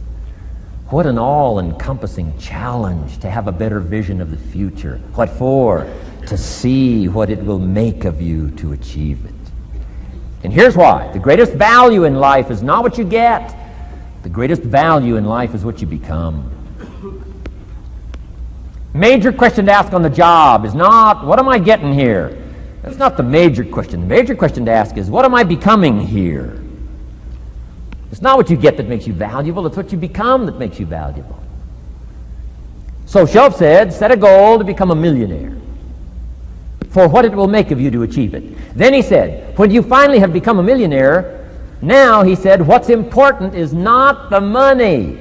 I thought, wow, I've got some more to learn. He said, no, Mr. Rohn, I'm telling you honestly, you could just give the money away. Now, I did better than that, right? I told you. I lost it all. I'm rich by the time I'm 31. I'm a millionaire. I'm broke by the time I'm 33. So I didn't have to give it all away. I lost it all. Foolish mistakes I made. I'm a farm boy from Idaho. That early money drove me bonkers. I used to say, how many colors does it come in? I'll buy them all. I went crazy over that first money. I just went crazy. And then I made that one foolish mistake, right? Continuing guarantee. I mean, I'm so naive off the farm. I don't know what continuing means. And a few other mistakes. And by the time I'm 33, I'm broke. Now I've made and lost millions since then. But what an experience that was. And I'm telling you, the man was right. When I finally was broke at age 33, guess what I discovered? My money did not mean that much. It represented only a fraction of all my assets. Shoaff said, once you become a millionaire, Mr. Rohn, you can give all the money away. Because he says, what's important is not the money. What's important is the person you've become. Now, let me give you the key phrase on setting goals. Set the kind of goals that will make something of you to achieve them. Set the kind of goals that will make something of you to achieve them.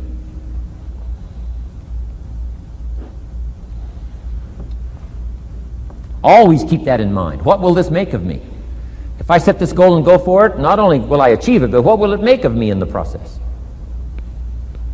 What a whole new concept on setting goals. Now, there's two parts to this, and then we're wrapping up goals.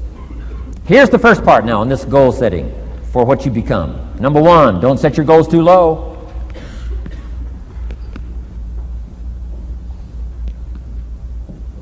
Interesting, we teach in leadership. You'll find it on the cassettes. Don't join an easy crowd. You won't grow. Go where the expectations are high. Go where the demands are high. Go where the pressure's on to perform, to grow, to change, to develop, to read, to study, to develop skills. I belong to a small group. We do business around the world. You cannot believe the expectations at that level.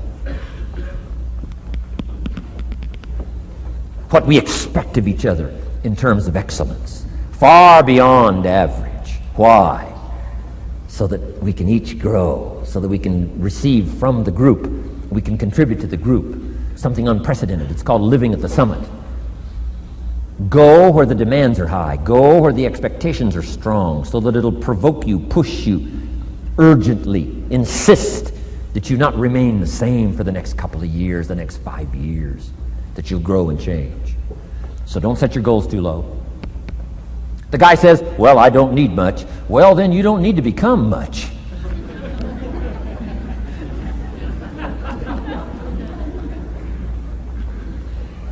Now, here's the last part on setting goals. Don't compromise. Don't sell out.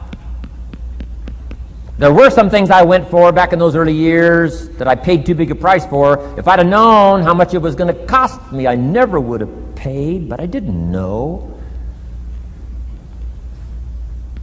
So don't sell out. Ancient phrase says, count the cost, count the cost, count the cost. An ancient story says Judas got the money. You say, well, that's a success story. No. It's true, 30 pieces of silver in those days was a sizable fortune. You say, well, if a guy's got a fortune, right, that's a success story. No, you don't understand. His name was Judas. Doesn't that ring a bell? Judas. You say, oh, yes, Judas, the traitor. That's right, the traitor got the money. Doesn't that change the story? And the answer is, of course, it changes the story. Interestingly enough, after Judas gets the money from becoming a traitor, he's got the money in his hot little hand, and now he's unhappy. Somebody says, well, if you had a fortune, how could you be unhappy? Well, he wasn't unhappy with the money. He was unhappy with himself. Key phrase, the greatest source of unhappiness is self-unhappiness. The greatest source of unhappiness doesn't come from outside. The greatest source of unhappiness comes from inside. And here's where the erosion starts, doing a little less than you could. That's where the beginning little infection of unhappiness starts, doing a little less than you can, not feeling that good about yourself. So don't let that happen. Judas is unhappy. He says, what'll I do? He says, oh, I'll just take the money back. Walked in where he got the money and said, here, take this money, I'm unhappy. They said, heck with you, Judas. We got what we wanted, you got what you wanted, out. They threw him out with his money. Judas says, well, what'll I do now? He says, oh, clever. Should have thought of this first. I'll just throw the money away. And he proceeded to throw his fortune away. Why would he throw his fortune away? He was so unhappy with himself. And that's not even the end of the scenario. After he threw his fortune away, he couldn't change what he became, a traitor. And now, in total abject frustration, he goes out and hangs his worthless self, which all traitors should do, save the state the money.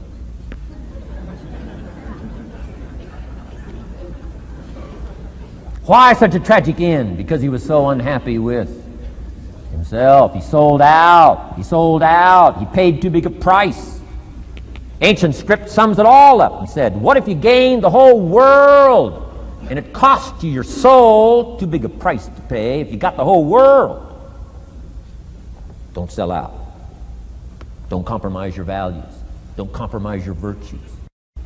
Don't compromise your philosophy. Key. Here's the key word, beware.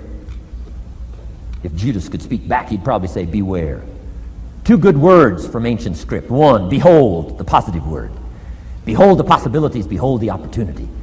Behold the drama, behold the awesomeness, behold the uniqueness.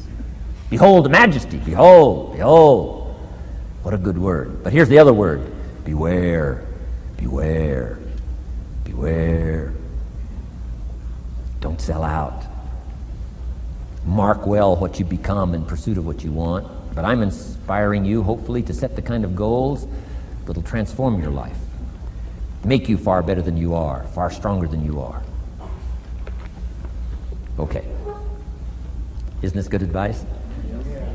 This is such good stuff. I should have paid to get in, right? Fabulous. What should a child do with $1? Let me give you the best advice I've got. And this is called sort of middle of the road scenario, and I'll show you how these numbers may change, but here's what I teach. Kids, never spend more than 70 cents. Okay, now you got to pick some number. When I met Mr. Schoaf, I was at about 110%. But remember this, if your outgo exceeds your income, your upkeep becomes your downfall. Good little scenario. So here's the number that I found works best in developing a good financial plan. Never spend more than 70 cents out of every dollar from now on. Now kids ask me what? What do you do with the other 30 cents? Here's my best advice. 10 cents, charity. 10% charity.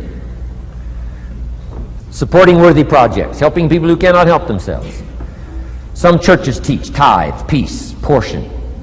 Turning back part of what you take out. Excellent, excellent philosophy. That's what that 10% is. And nothing teaches children responsibility and character better than generosity.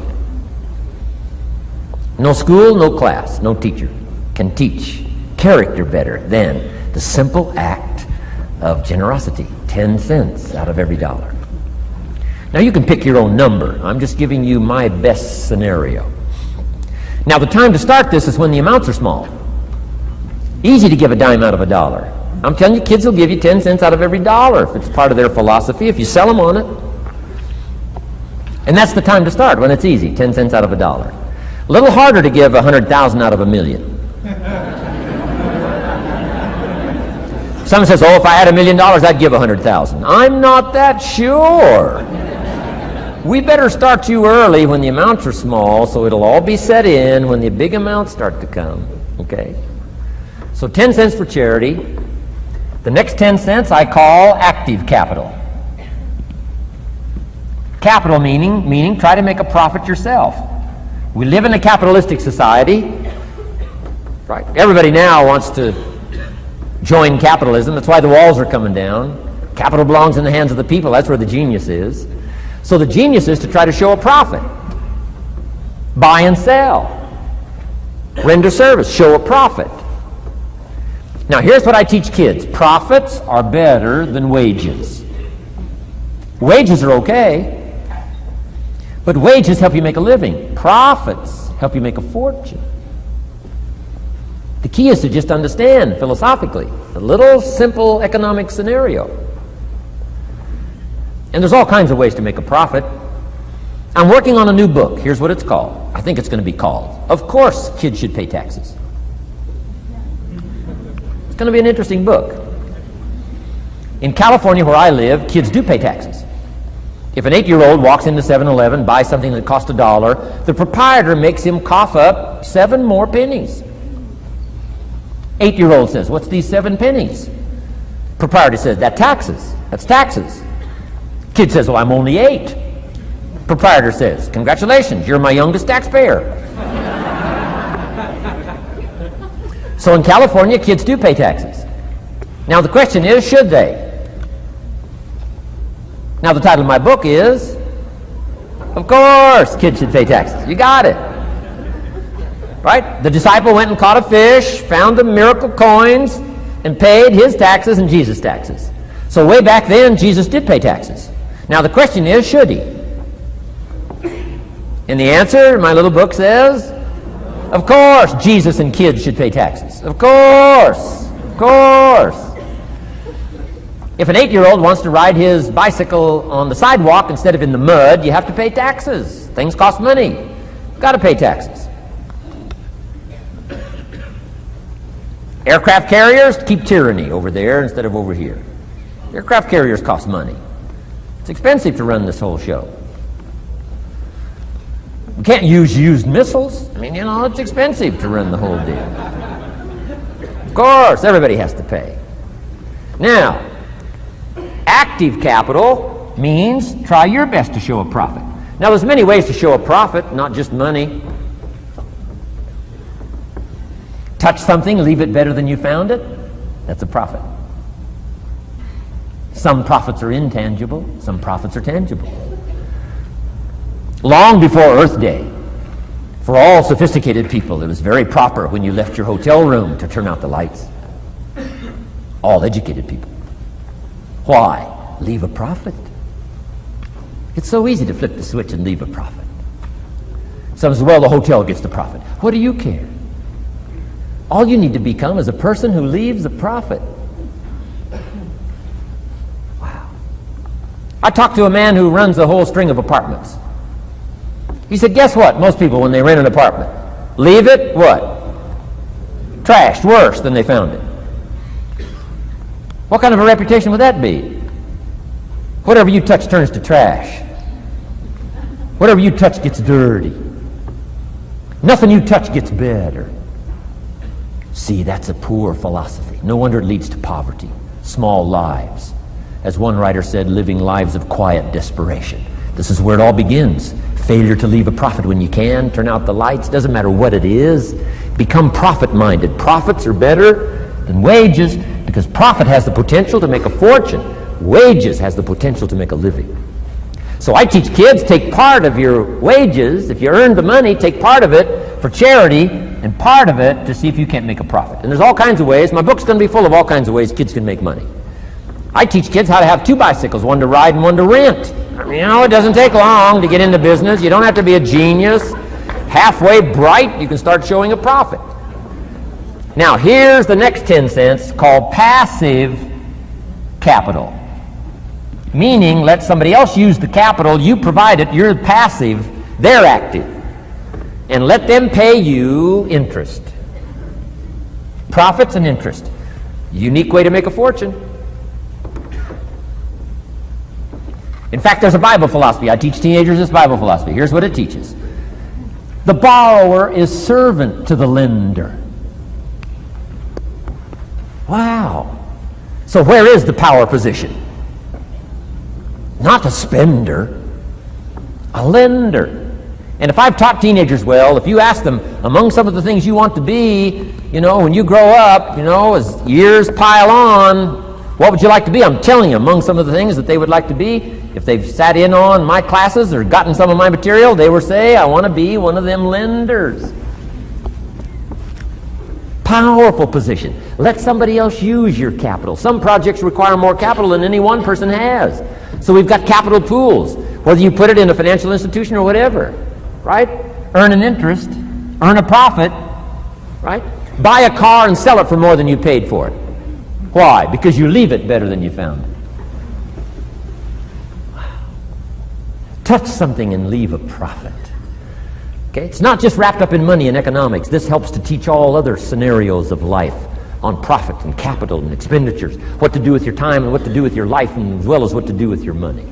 Okay? Now this little scenario I call the ideal. Now here's what's important. To set up the ideal and work toward it. Because at first you may not be able to do these numbers. Some people are in such desperate situation currently, they got to go 97, 1, 1, and 1. I mean, I had to start there. Start with pennies. And remember, it's not the amount that counts. Mr. Schoaf gave me the clear situation. Here it is. It's not the amount that counts, it's the plan that counts. When I met Mr. Schoaf, I'm 25 years old. I said to him, if I had more money, I'd have a better plan. He said, no, Mr. Rohn, if you had a better plan, you'd have more money. 6 years? 6 years? In America, 6 years? Come on, it's not the money, it's not the amount, it's the plan that counts. So set up an ideal plan like this. Now you can rearrange this and modify it to suit yourself. I'm just giving you here as an example. So set up the ideal and then start making progress toward it. Okay. Because finally these numbers are going to change if you move on up into the higher area, right? The people I work with around the world couldn't spend 70 cents out of every dollar. Would be obscene. That'd be too much. So these numbers are bound to change. I don't know what mine are. Probably 20% up here. A lot larger numbers down here. Okay? So these numbers can change. I'm just offering you a good sample philosophy. Remember, philosophy is the set of the sail. The economy is not the set of the sail for you. For you, the set of the sail is your own philosophy, your own thinking, your own plan, your own concept. Don't borrow somebody else's plan. Don't borrow somebody else's concept. Don't borrow the concept, spend all you can, cross your fingers and hope for the best. Don't borrow that. Develop your own philosophy, and I'm telling you, it'll lead you to unique places. Now, the rest of a lot of this is on the cassette tapes, but let me just give you 2 or 3 more pieces of the scenario here. Then I want to talk about communications, and then we're going to wrap it up. Okay. Here's 2 or 3 more parts to financial independence. Number 1, keep strict accounts. This is the best of disciplines. Keep strict accounts.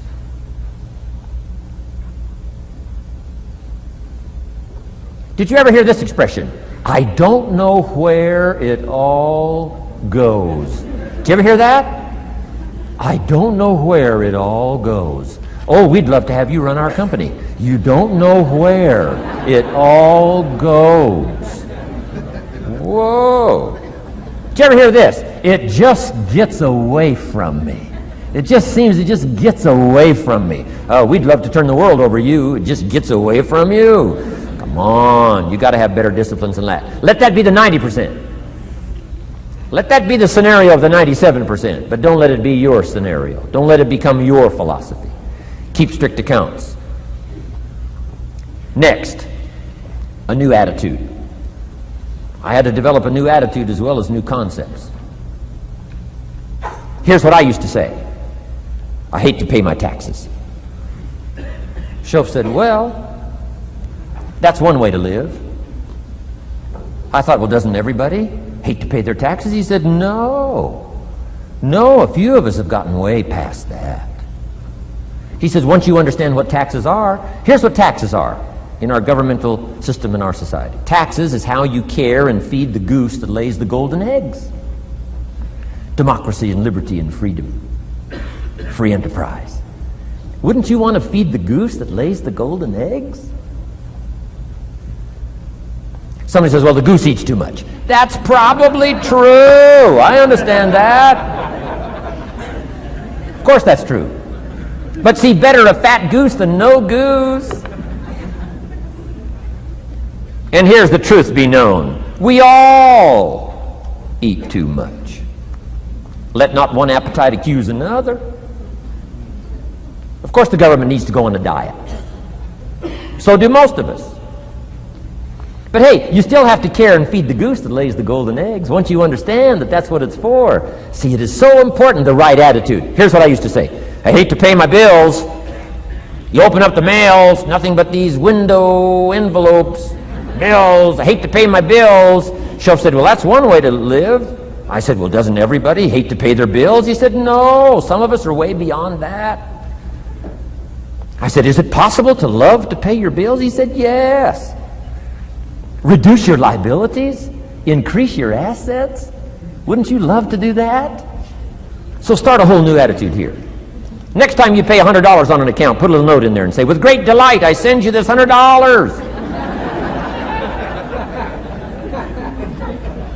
I mean, they don't get many letters like that. Reduce my liabilities, increase my assets. My picture's changing. My picture's improving. I love to pay my bills. Keep the money in circulation. Pay my taxes. Feed the goose that lays the golden eggs. It's a matter of attitude. And here's the last on attitude. Everybody must pay. Of course, life is called opportunity, but life is called price. But we must all pay. We must all share. One of the classic stories of all time from ancient Bible script says, Jesus one day and his disciples were standing by the church treasury, synagogue treasury, watching people as they came by and put their offering in the treasury.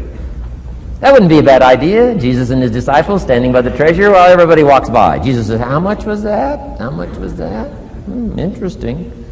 And the story said some people came by, put in big amounts. Some people came by, put in modest amounts, average amounts. And the story says, then a little lady comes by and puts in 2 pennies in the treasury. Jesus says to his disciples, look at that. Look at that. His disciples said, 2 pennies, 2 pennies. What's 2 pennies? Jesus said, no, you don't understand. She gave more than everybody else. They said, 2 pennies is more than everybody else? He said, yes. Because I'm certain that her 2 pennies represented most of what she had. And if you give most of what you have, then you've given the most. Wow. What a lesson to learn. It's not the amount. It's what it represents of your life that counts. Now let me give you the wisdom of the scenario that did not occur. And this is the greatest of wisdom. And in my own particular peculiar brilliance, I have the ability to record for you what was not recorded in the scenario of the story. Here's what did not occur, which may teach us one of the greatest of the wise things that was taught in this scenario. Here's what did not occur in the scenario. Jesus did not reach into the treasury and get this little lady's 2 pennies and run after her and say, here, little lady, my disciples and I have decided that you're so pitiful and you're so poor that we've decided to give you back your 2 pennies. I'm telling you, that did not occur. If it would have occurred, she would have been what? Insulted. She would have rightfully said, I know my 2 pennies aren't much, but it represented most of what I had. And would you insult me by not letting me contribute what I wanted to contribute, even if it's only 2 pennies? I'm telling you that did not occur. Here's part of the wisdom of the story that was not recorded. Jesus left her pennies in the treasury, meaning everybody has to pay, even if it's only pennies. That's the key. And whether you start with pennies or whether you start with dollars or whether you start with nothing, remember, part of the scenario is to spend, of course. Part of the scenario is to invest, and part of the scenario is to show a profit, and part of the scenario is to help take care of people who can't take care of themselves. If you'll set up your own philosophy, I'm not asking you to buy my philosophy. I'm not asking you to adopt my numbers. I'm only wanting to provoke you to think, for you to come up with a splendid economic philosophy that's got you up early and got you up late, has got you thinking and pondering ways to use your resources and turn it into the dreams you want for the future. And that's my little story on financial independence. Okay. Here's the next to the last subject, communication. How to affect other people with words. I've got just a little 4-point program here for you to consider. The whole expanded version now, 3 days, right? 3 days of all this is in that package that you're taking home. So this is called an abbreviated version of all the rest, this 1 day, video day. 4 steps to good communication. Here's number 1, first of all. Words can work miracles. That's why communication is so important. Words can work miracles. Words are powerful. Words are almost godlike.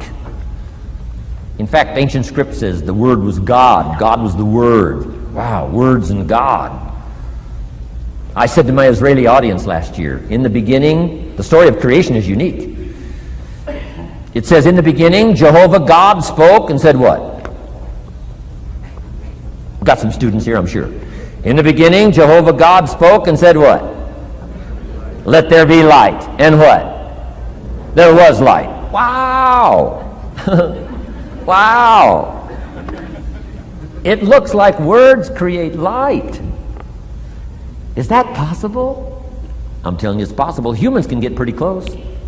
What if somebody can't possibly see how they could do well, how they could become successful, how they could transform their lives and their health, their future, and their finances, spiritually, and every other way? They can't see, and you come along and share your story, and maybe borrow some other stories. And by the time you get through with a good presentation to this person, they say, now I can see. Before you got here, I was blind. I was in the dark. And while you were talking, some things dawned on me. Is it possible to create light with human intelligence, with words? And the answer is, of course, of course. Here's part of the spectacular opportunity as a human being. One person talking to another. It's got so much power, so much potential. A mother talking to a daughter, a father talking to a son, salesperson talking to a client.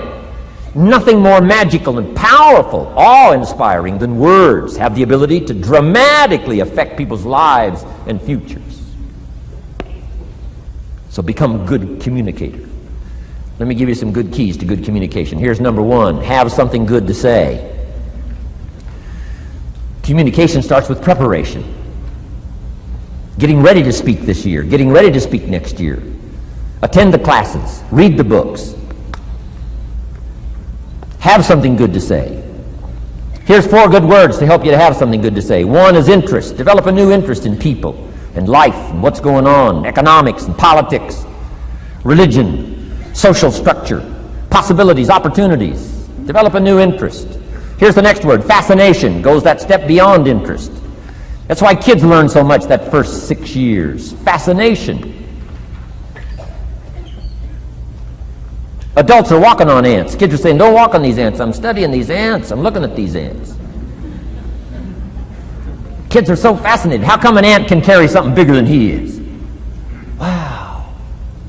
That's how come they learn so much. They're fascinated. And here's another little clue I've learned. Turn frustration into fascination if you can. You'll learn more. I've worked on this. I'm pretty good at it. Out in Los Angeles, I'm on the freeway. My airplane leaves in 45 minutes. The traffic is moving not 1 inch. I am now fascinated. I'm telling you. Now, it doesn't work every time. That's true, but every time it does work, I'm telling you, you'll come away with more. Learn to be fascinated instead of frustrated if you possibly can. Turn that little scenario on for yourself. Next is sensitivity. You got to understand, we use the phrase where people are coming from, where they've been, what's going on. Sensitivity training is so important. People not like you, people that have got challenges and problems and difficulties, you got to do your best to be sensitive to other people, where they find themselves, the pit they might be in currently, what's going on. Be sensitive to that. Here's 2 of the greatest things said about Jesus. 1, it said he was touched.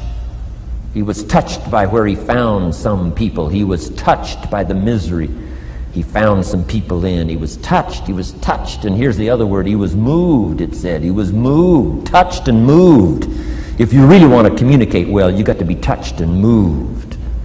Not just by your own drama of life, but by the drama you know is going on in other people's lives. Sensitivity. How does an adult 40 talk to a child who's 12? You got to be sensitive. Not just to your current situation. One of the best ways to identify with a child who's 12 and you're 40 is remember when you were 12. Go back, remember the scenario and let it hit you again, let it touch you again. I don't have any problems with 12-year-olds. I remember almost every day of being 12. 12's a unique year. 1, you're not 13. I mean, you know. If I heard it once, I heard it 100 times. Of course you can't go, you're not a teenager. Wow, I can't wait for this year to be finished. Remember, that's part of sensitivity. Remember. Apostle. One who became an apostle, leader of the Christians, was once Saul from Tarsus, hater and killer of the Christians. After he was converted, became a leader, became Paul apostle, revered. Why was he so effective in his language, in his ability to touch people with his words and with his presence, if you read part of the scenario of his history? He gave an account of his own life and said, here's why I think I'm so effective. I remember the pit I came from. Sure, they call me apostle, but I used to kill these Christians, and I never forget that. If I want to get in touch with other people's difficulty, I got to remember my own difficulty. Let it hurt again. That's what makes a good performance. A good actor, a good actress, the emotion close to the surface from the remembrance of things past. And then well-chosen words delivered with emotion, powerful. The last word is knowledge. You just got to go through exercises like this. Take the notes, work hard, roll up your sleeves, go to work. Gather the knowledge in journals, gather the knowledge in notebooks, gather the knowledge in a library and cassettes and videos and every other means. Gather knowledge. Don't be lazy in learning. A major part of communication is preparation. Now here's the next part of good communication. Say it well. One is having something good to say, and number two is saying it well. Let me give you a quick list on saying it well. Number one, sincerity. Best place to start if you want to communicate well is let your sincerity show.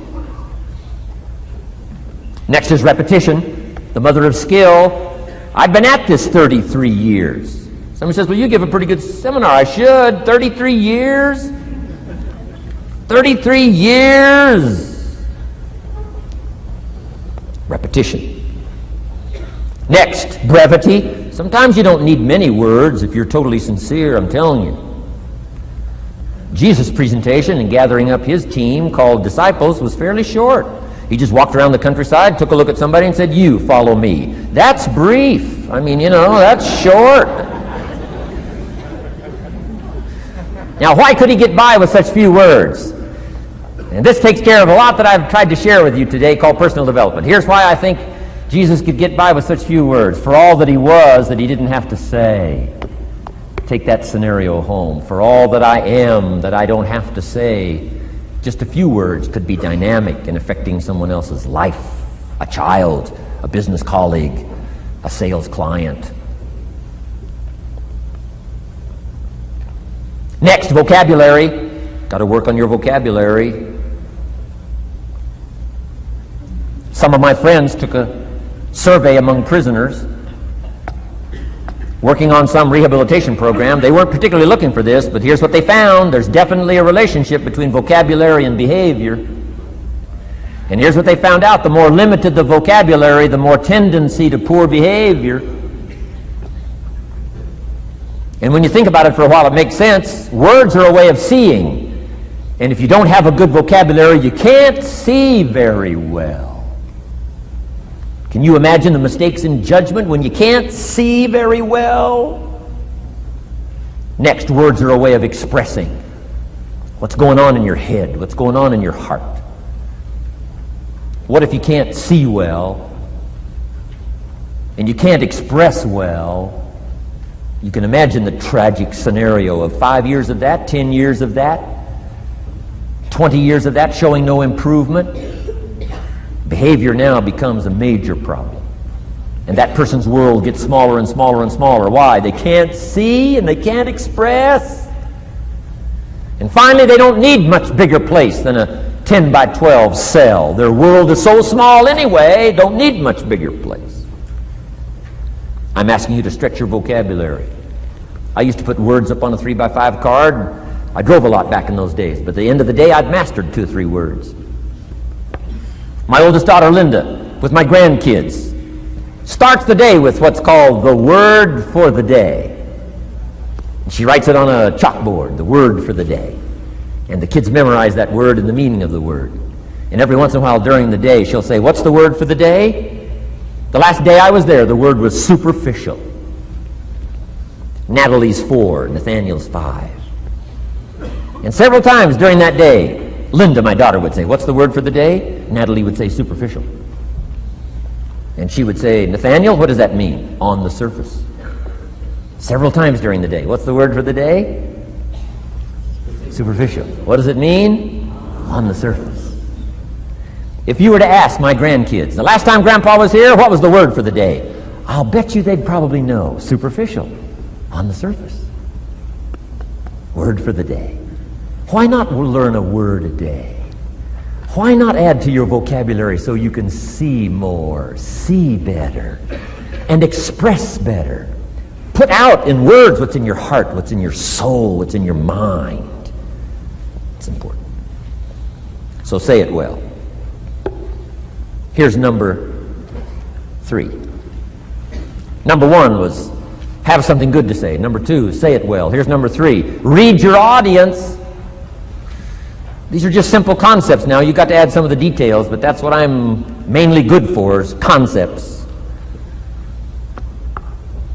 Read your audience. If you're talking to a child, you've got to study the face of the child. You've got to study a little body language. You've got to study what's going on, so you'll know whether to shift gears, come on a little stronger, ease off a little, might be too strong, search for another illustration, soft, strong. A lot of that is dictated by reading your audience. When I first started lecturing, I had some challenges here. I was so absorbed in my notes, lecturing like this. I'm telling you, in those early days, the audience could have left and I'd kept right on going.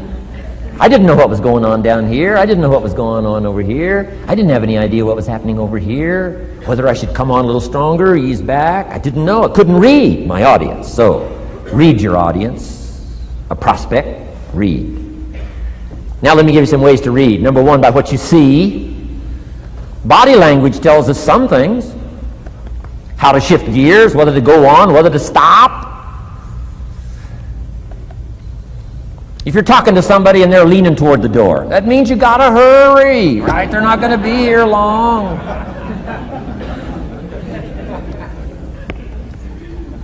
Body language. Guy's got his arms folded, chin tucked down. You got your work cut out for you. You're gonna have to reach deep in your bag. Find some extraordinary stories. This one's not going to be easy. What tells you that? Reading what you see. Here's the next one. Read what you hear. You've got to read a child's impatience. Kids don't mind telling you whether they're bored or impatient. Kids' attention span is short. Doesn't last long. You've got to get it said. You start talking to a child, 30 seconds they say, "How long is this going to take?" Whoa! Read. Listen. Listen for the response. Now you'll know whether to shift gears, change your language, find a new illustration, soften, stronger. Read your audience. Read what you see, read what you hear. And here's one of the most important. Read what you feel.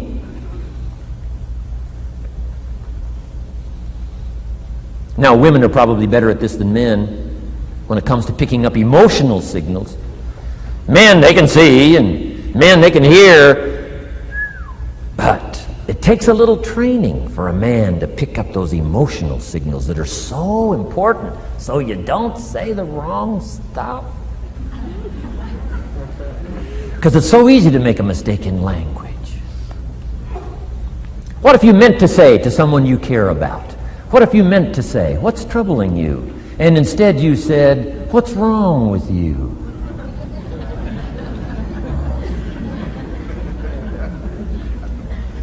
Communication. So read the emotional signals. If we could learn from the women on this emotion. Women have this uncanny antenna picking up this stuff. Woman says, "Doesn't feel right." I mean, what does that mean? It doesn't feel right. It doesn't feel right. Whoa. Women have got it though. Seems to be built in.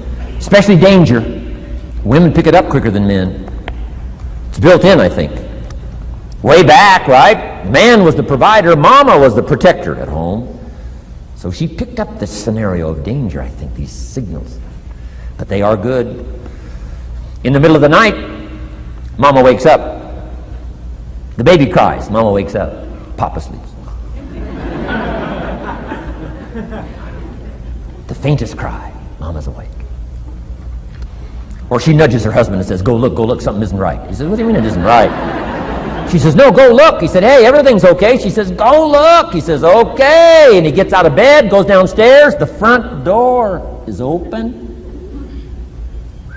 How did she know that? We don't know. I mean, she just knows. She just knows.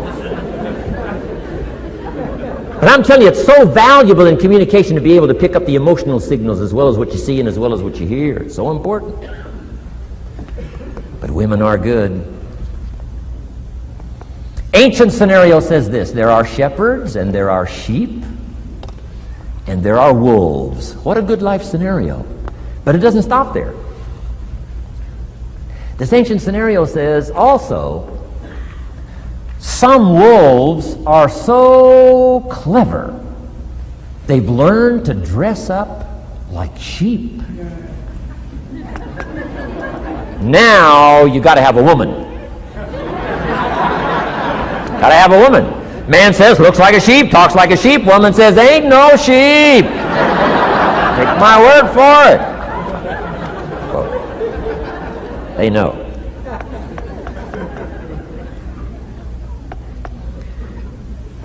Read. Pick up the signals. Don't ignore the signals. Develop this personal development scenario, communication, financial independence, and all the rest. Now here's the last part. Intensity. Words mixed with emotion. Words mixed with hate. Words mixed with love. Words mixed with faith. Words mixed with courage. That's what's powerful. Words have a certain effect, but words loaded with emotion have an incredible effect. If I had a little straight pin, a guy buys a shirt, it's got all these little pins in it. I take out all these pins. If I took one of those little straight pins and I threw it at you, and let's say it reached you and hit you in the face or hit you in the hand, you'd feel it. This little straight pin, you'd feel it. That means I got you with my words. But what if I took that little straight pin and wired it to the end of an iron bar, about that long? See, I could drive that pin through your heart. The pin is the words, the iron bar is the emotions. The emotions. Here's the best I could share with you. Put more of you into what you say. Don't be casual in language. Don't be casual in words. Casualness leads to casualties on the freeway and in communication. Don't be lazy in learning good communication. And put more of you. Now here's the last thought. The emotions must be measured. It can't be too much for the occasion if it's not called for. In leadership we teach, don't shoot a cannon at a rabbit. It's effective, but you've got no more rabbit.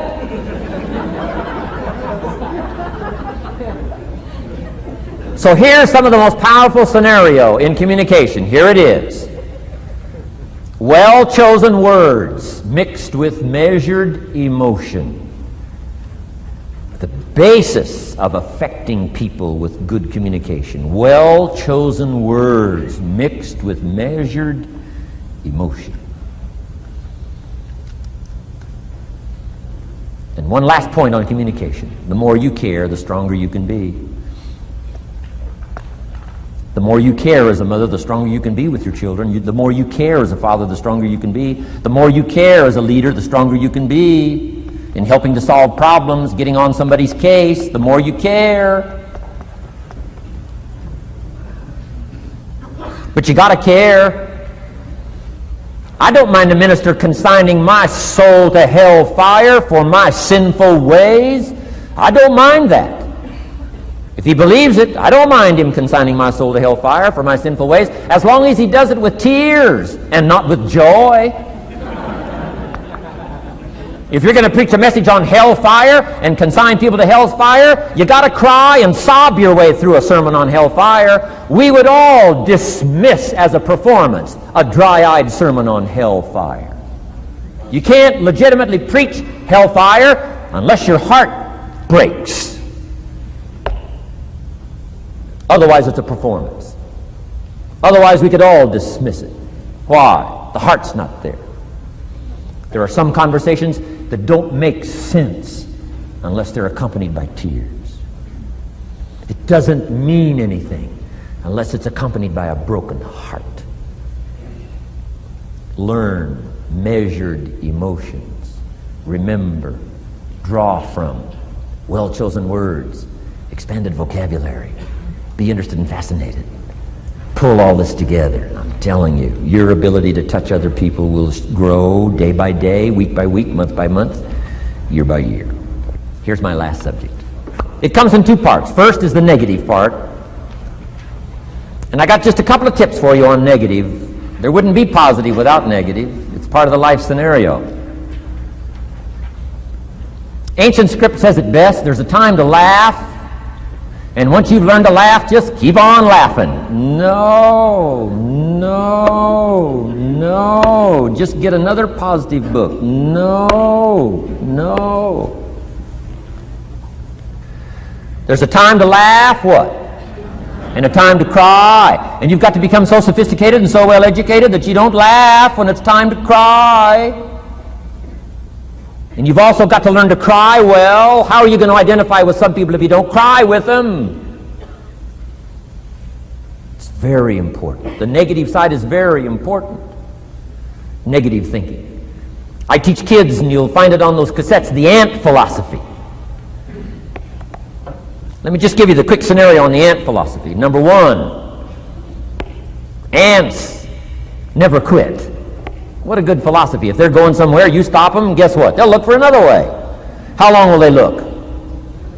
Till they find it, or till they die. What a great philosophy. But here's number two. I can't give them all to you, but here's number two. Ants think winter all summer. You've at least got to be that bright. You can't think summer all summer. You got to do some winter thinking in the summer. You say, well, the sky is blue, the clouds are fleecy. You can't be faked out by that. Ancient story says, don't build your house on the sand in the summer. Why would we be cautioned not to build our house on the sand in the summer? Because it's easy to get faked out. So what should you do during the summer? Think winter. Think storm. That'll drive you to find a rock in the summer when the sky is blue. Key, negative is normal. You got to handle it. You can't dismiss it. It's part of the life scenario, like your white corpuscles we talked about earlier. So don't ignore it. Let it be part of the scenario. Here's the key. Learn to master it. Negative is not to be ignored. It's to be mastered. It makes us better than we are to wrestle with it. It makes us better than we are to be alerted to tyranny that moves into Kuwait, or ignorance that moves into your life, or procrastination that moves in and robs you of your fortune, or poor health that's going to be the legacy of those who neglect their health disciplines. You got to do battle with the enemies on the outside and on the inside. So learn how to handle the negative. And now here's the last, called the positive. Let me give you the day that turns your life around, as quickly as I can. I got 4 parts to the day that turns your life around, and then we're finished for the day. Number 1, disgust. Disgust. Disgust is a negative emotion, but it can have a very positive, powerful effect. Disgust says, I've had it. What an important day that could be. I've had it. Wow. I met a beautiful, powerful, accomplished executive lady in New York. The company invited me to come in. This lady was a vice president, extraordinary lady. I got to know her, and I found out her story. I said, how did you get here? Big income. And she never went to college, never went to university. I said, how did you get here? Executive, powerful, income. She said, well, let me tell you part of the scenario. She said, when I was a young mother a few years ago, she said, one day I asked my husband for $10. And he said, what for?